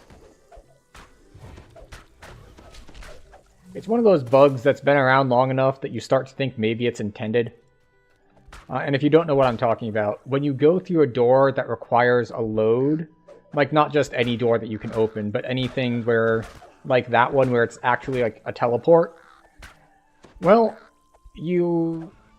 ever since they changed how Reaper bonuses are calculated, your current health goes up by however much your Reaper points raise your max health when you go through one of those, which makes some quests way easier than they would otherwise be. I'll say particularly if there are two-way doors that you could just go back and forth to heal to full. Or even if you don't do that, if there are just a lot of doors you have to go through in the normal course of doing the quest. Something like Temple of Elemental Evil, where there are lots of doors that to go from like the East Temple to the Central Temple and so on and so forth. Just like you're getting healed all the time, whether you want to or not.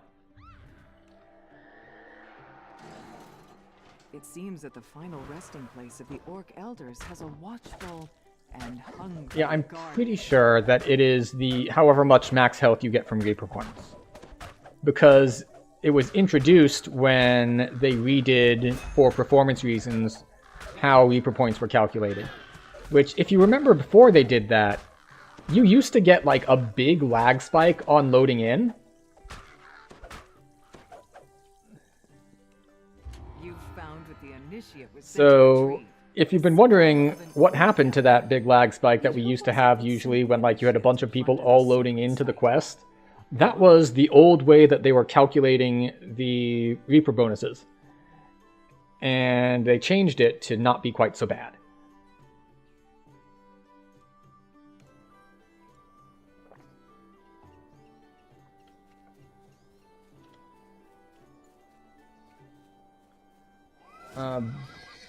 But yeah, Inferno of the Damned is, another good example where you're going back and forth between the sides a lot. Since collapsed. Someone must have... And that's right, Times Long Past is the Myth Draenor one with all the time shenanigans, yes? Yeah, you get a lot of heals going back and forth in that one. You've arrived at the main shaft of the abandoned mine.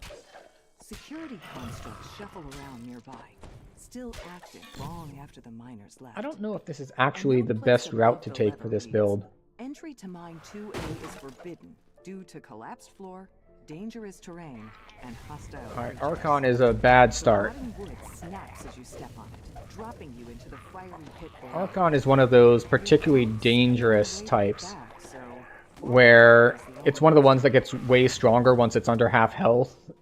It's something I learned when I was doing the Temple of Elemental Evil solos. It's just like, oh, that's one I need to look out for. He's going to bypass a lot of my defensive stuff and just wreck me. Because that's what he does. I think they also are one of the ones with like True Seeing or maybe Fort Bypass. They are one of the ones that has some sort of defense negation. I don't remember what kind it is. Alright, I need to stop jumping in the lava. It is not helping. I'm just trying to not get hit as much by the champion methods.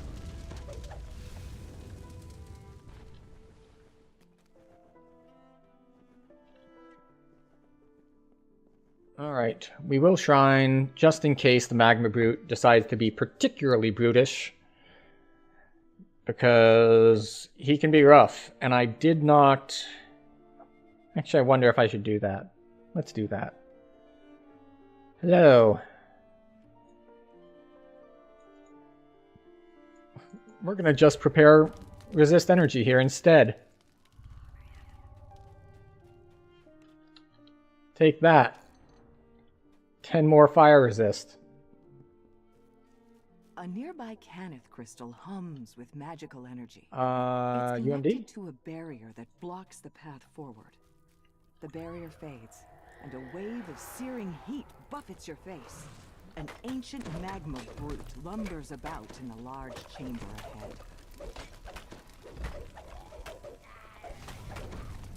The rumble of the brute There we go. leaving only the sound of its A magma. little bit longer, a little bit more dangerous, but 6,500 experience, so it's still pretty good XP. The heart of an ancient magma brute. The something old yet new that Capstone Oh, was sent and it didn't actually take that much longer. That was just over 2 minutes. So yeah, if you're strong enough to do it, really good XP.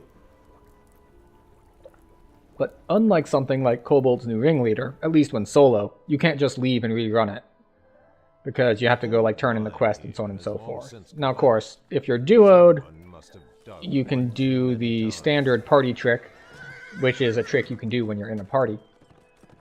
Which is that one person abandons the quest, the other one shares the quest, and now the person who just got the quest anew can open the quest again.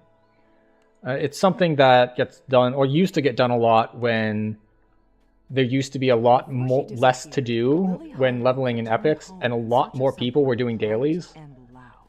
Like, nowadays, I rarely ever see like quests that are like, oh, I'm gonna do dailies, like, you know, Wiz King and all of the Gatekeepers ones. Just like, no, there's enough to do these days, and there's enough power creep that people just start legendary stuff sooner, that it's just not a thing that's done as much anymore. But when it was, and before they nerfed some of the ways that it gives experience,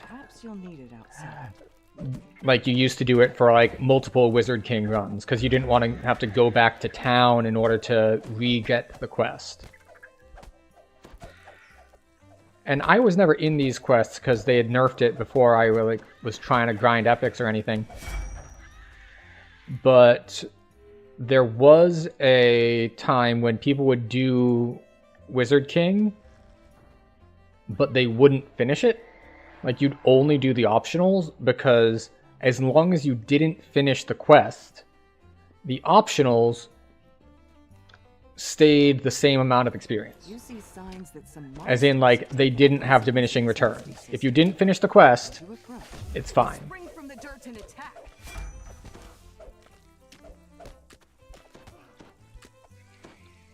Okay, one moment, please.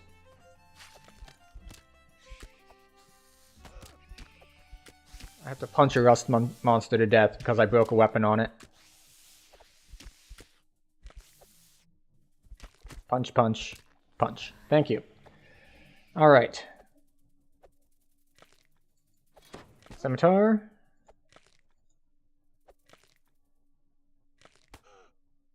Great axe. Okay, great. We are not dual wielding for the time being. We are single wielding. Which is not ideal, since like most of our benefits come from dual wielding. But we will hopefully make it through this quest and then go repair our equipment. You emerge into the hot air. I was hoping that I had another weapon on me that I could swap to, even if it wasn't ideal. Before you stretches an overgrown wasteland.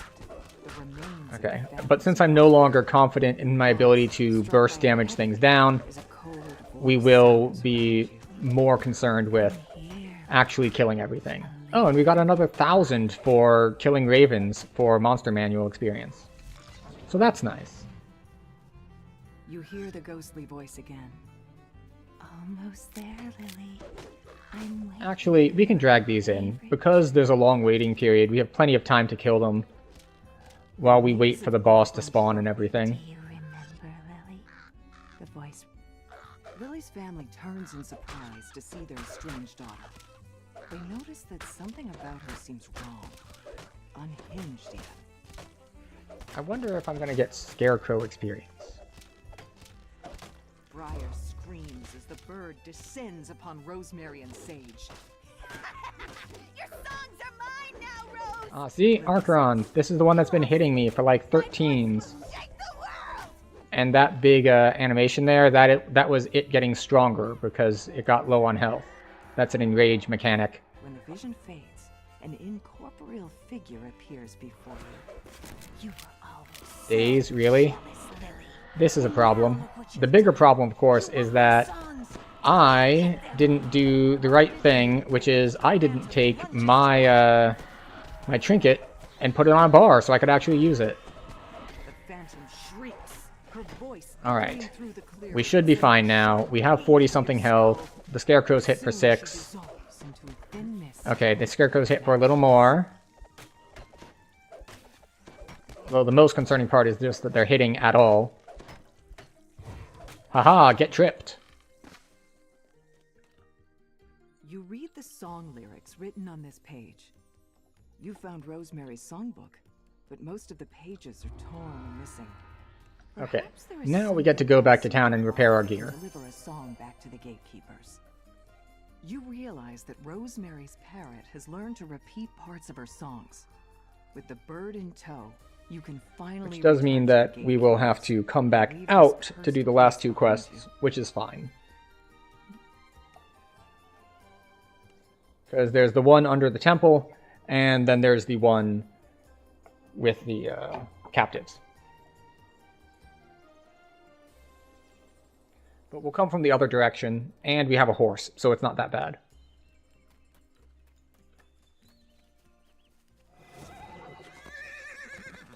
Let's see. Is there a vendor here? And looks like just a reputation vendor.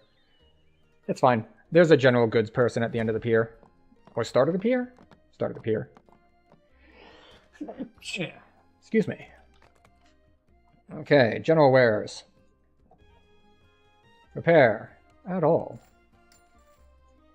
So, this stuff.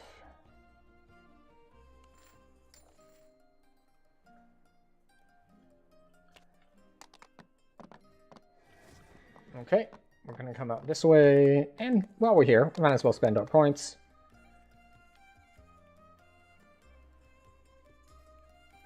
I'm going against towns that I know are going to cast Grease, so we're going to put 2 points in there for freedom of movement, and we're going to max out Sprint Boost.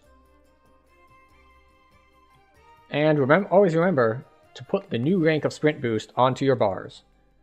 Because if you don't, you will keep using the old one. And that's true for anything with multiple ranks that you get from enhancements. If you drag level 2 onto your bars, and then you get level 3, the one on your bars is still level 2. So this is something that happened to me a lot before I realized what was going on. And even sometimes after I knew what was going on, where I'd simply forgotten. And then it's like, man, this SLA is just like no good. The cooldown is so long and so on and so forth. And then it's like, well, the reason the cooldown is so long is because that's still rank 1 and it has a 12-second cooldown instead of the 4 that rank 3 has. Like, ah, yes. Controlled by hostile Gruul tribe orcs.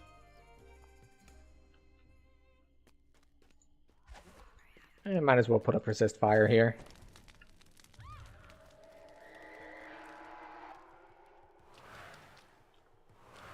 Hi.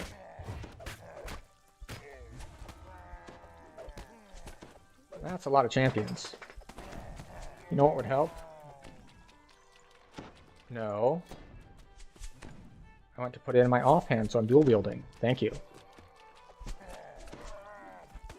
So this is not only giving me the 50% chance to hit them with the offhand strike, but the several benefits I have in the tree only take effect if I'm dual wielding. That's extra PRR, that's extra armor, that's extra hit and damage, that's dex to hit, only applies while dual wielding. So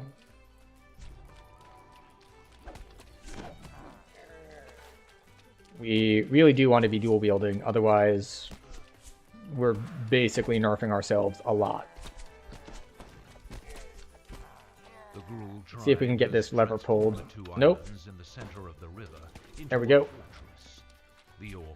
That would be easier once we have deflect arrows, but we don't have deflect arrows yet.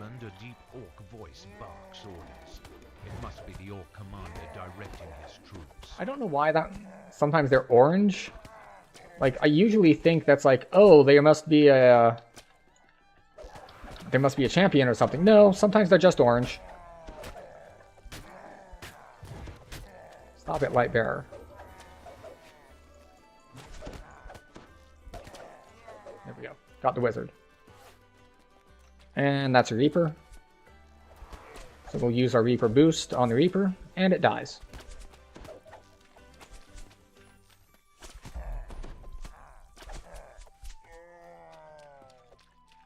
Okay, wolves in here have 120 life. That's a couple hits. Not a ton of hits, but it's some.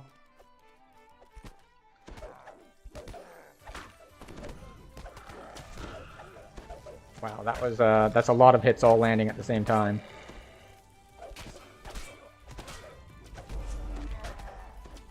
Jesus. Why did everything suddenly get a lot of hit chance?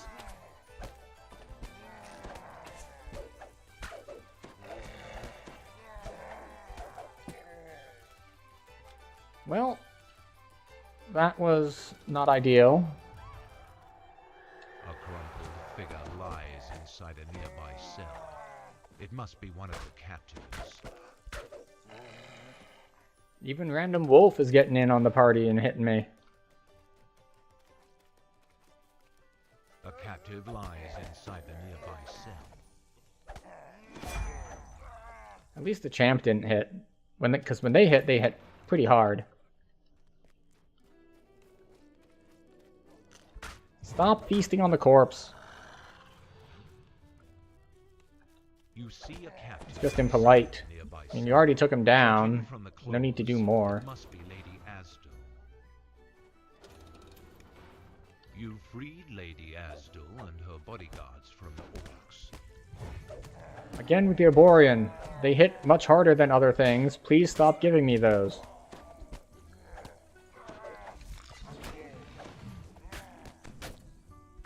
Yes, feel free to beat up on your prisoner here. Clearly, you don't want her for ransom if you're just going to go and attack her while she's down.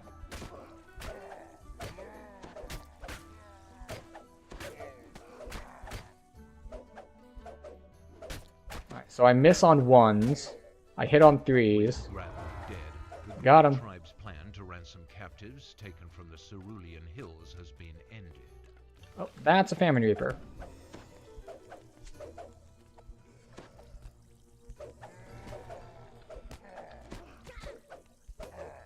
I don't know why the auto-targeting here, like, just goes to them and pops open their chat windows. It's very unusual.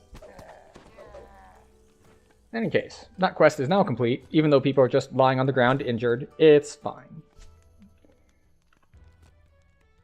So we've got one more quest out here, and then we will call it a night. And yes, I know that the quest in the harbor is also part of this chain, but I don't want to do it tonight, so we're not gonna. We will grab some extra exploration XP by just coming up here to the top.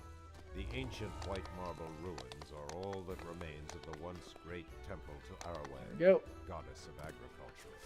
Offerings from desperate farmers are still left, Reaper. and from the looks of the land here, I forget what rewarded. What element I'm gonna get hit with in here. The ruined temple by its long Let's say electricity. Foxpaw came here to find some sort of sacred bounty. It's time for you to figure Oh, I don't have any out improved just what sneaking that speed. was. This otherwise Also, they all saw me anyway. is tainted by the telltale scent of blood.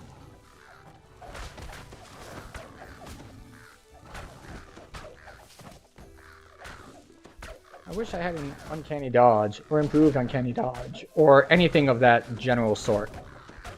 Whoa. Something hit me for 20-something. And a lot of stuff is hitting me for less than that.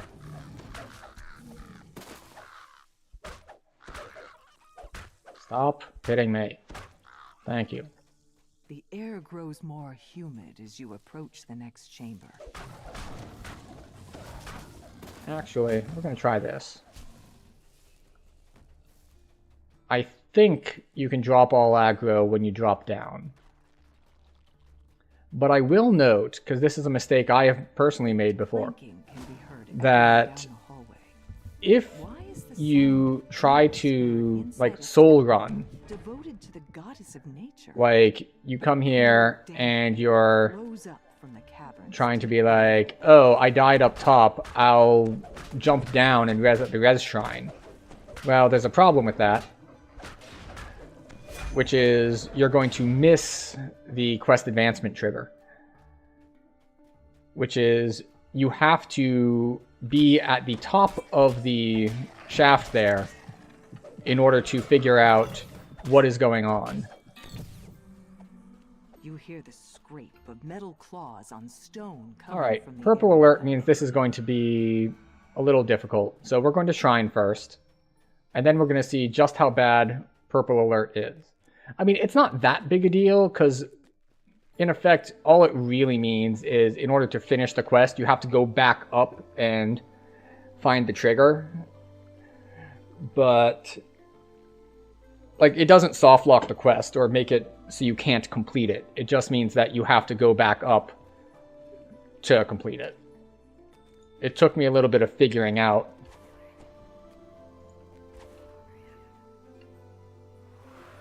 Alright, now we're going to fight a red named with purple alert, which means he's not going to take any damage. Sparks fly from the eyes of the mechanical guardian as it focuses. Which means we're going to kill the second ones, the smaller ones first.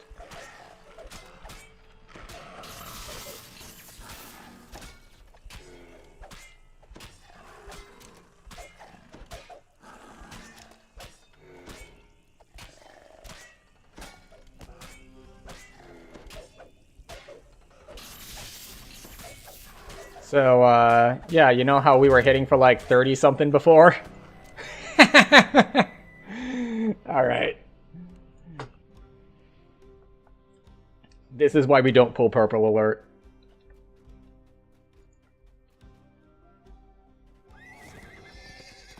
For some reason I thought they'd drop aggro after I dropped down. Maybe that's only if you die.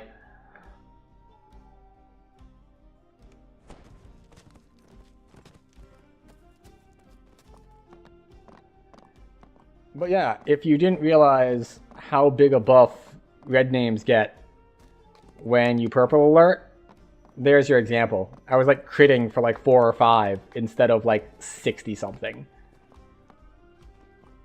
It is a massive, massive amount of defenses. And I think offenses too?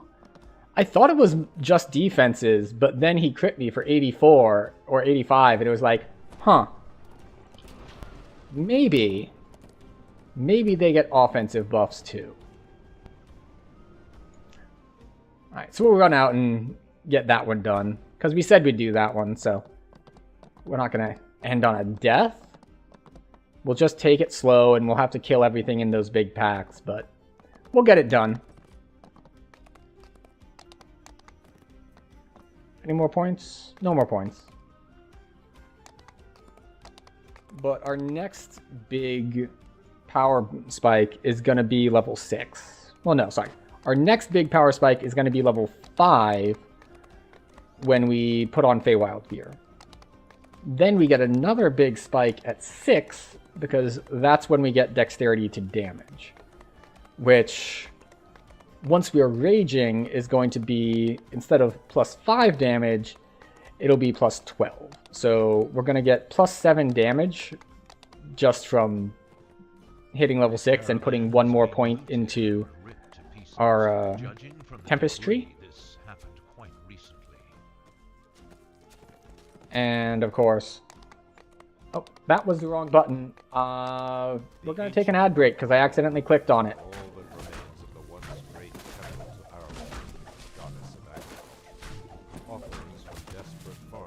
Okay, so anyone who's still here without ads, we're not going to run the quest. We're just going to chill. Maybe kill some dudes out here. And in 2.5 minutes, we will start the quest.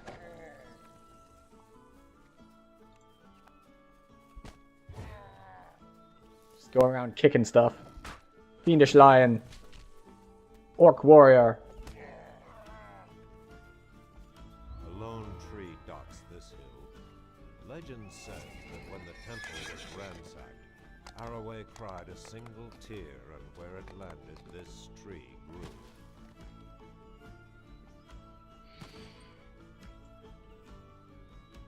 Alright, we have to reset the quest.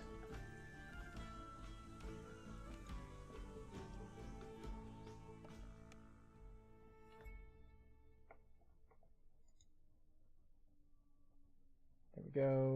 That's there. That's there.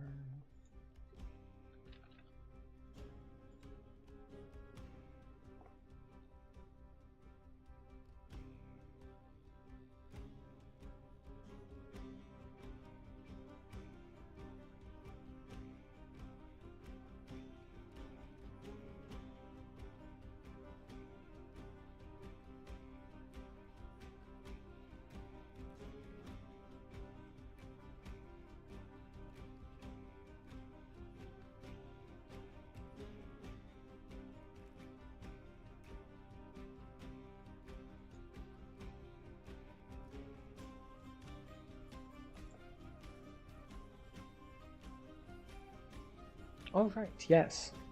I keep forgetting that ads don't play for everyone. And I didn't put up my BRB screen either, so I'm just sitting here, staring blankly at a monitor, while the world stares back at me.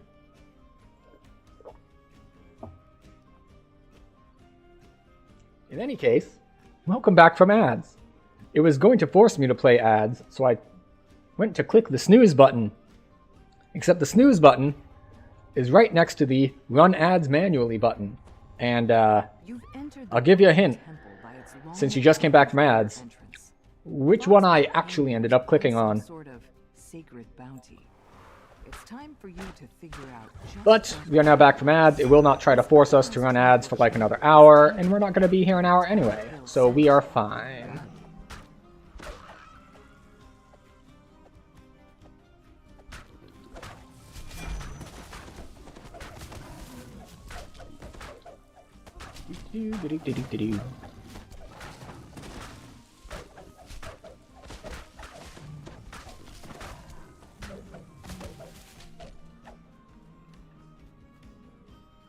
The air grows more humid as you approach the next chamber.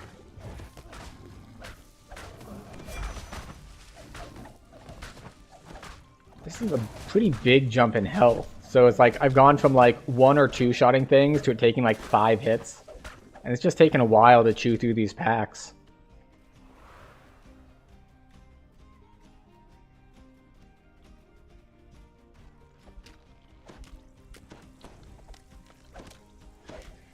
But it's fine. It won't be too big a deal. The quest isn't hard as long as you don't do something dumb like pull purple alert and then be like, we'll fight the red named anyway. We're pretty strong. It's like, we're pretty strong, yes. Not that strong. A faint clanking can be heard echoing down the hall. Why is the sound what's this? of That's waves Plague Reaper. heard inside a temple devoted to the gods of nature?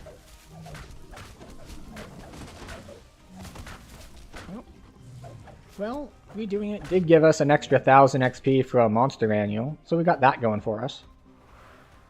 Alright, we're not going to fight these, because just running past this much isn't going to do much besides maybe green alert, and I don't mind getting green alert. I might mind if there's a lot of Reaper spawns, but barring Reaper spawns,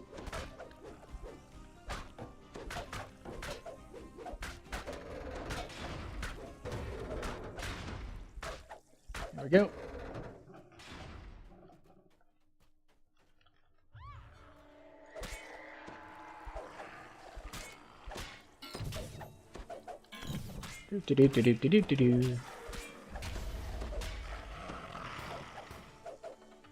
Raven and Fiendish Lion. You hear the scrape of metal And maybe claws on plant? stone coming from the area. Where are there plants in these quests? Sparks fly from the eyes In the last one, maybe? as it focuses in on you. See, that time he crit me for 25, as opposed to 85. And note that he's getting hit for 20 to 40, depending, as opposed to like 2 to 4. Oh, the song quest. Oh, that's... yeah, there are some in there with the scarecrows. It feels like there are more, though, because the scarecrows and the plants look kind of similar. The air grows warm here, where the light streams in from above the stone So, after a bit of a false start there from making poor decisions, we did make it through. Corroded Iron Figurine. Yay. You found the sacred bounty Foxpaw was looking for. Now to return to the gatekeepers and tell them what happened. Alright. Well, that should do it for us for the night. It's a little late, and Liesl has come over to tell me that it is bedtime, or at least that she needs a blanket. And we're going to go with the bedtime side of things, because it's also bedtime for me. So we're going to recall out of this, and we're going to find somewhere to raid y'all off to. Let's see.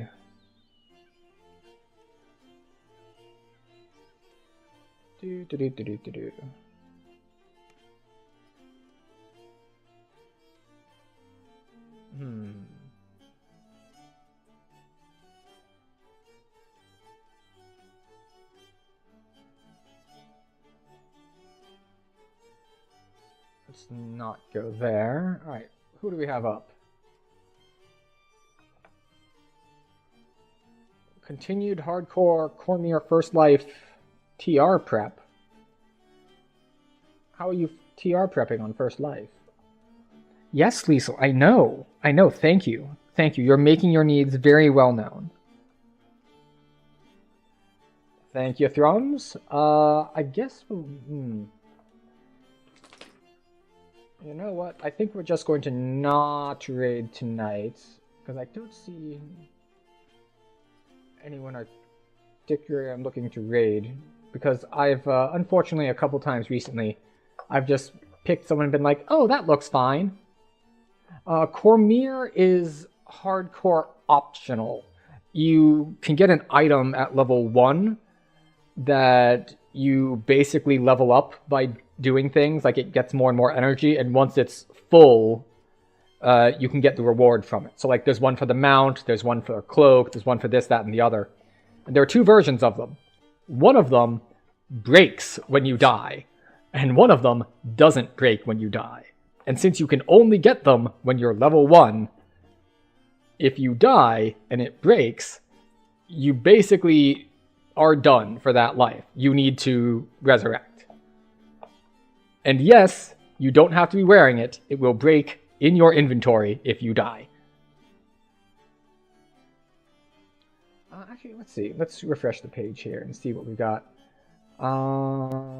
Let's see. There's a couple of people I follow who are on, but they're like at like 50 and 100 people, and I'm not rating up into that. That's just like screaming, look at me. And we're not going to do that. Let's see. People who make their primary thing being adult featured. Don't feel like going into that.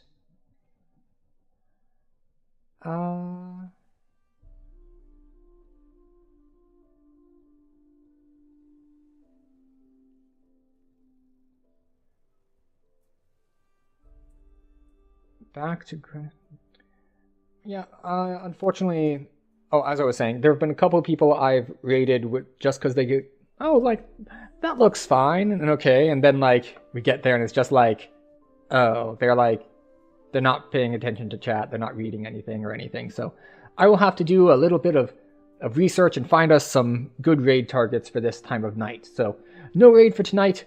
I will attempt to locate good raid targets for the future so that I can properly entrust you to them. Thank you everyone for stopping by, for hanging out, for chatting, for not chatting, for lurking, for following, and any and all of that stuff. If you would like to follow, feel free to do so. You know, like, comment, subscribe, whatever. Since, I guess I can say that since technically I'm multi-streaming to YouTube as well, so there might be people over there, there might not be. I don't know. The numbers of, like, how many people are here are not reliable, or they can be outdated, so thank you all for stopping by. Our next scheduled stream is for next Tuesday, where we will be on DDO. If I am streaming some other game, it will be on an unannounced stream that I will be randomly on. So if you would like to catch me on a non-scheduled stream, then you have to follow, or just get lucky. So, thank you again.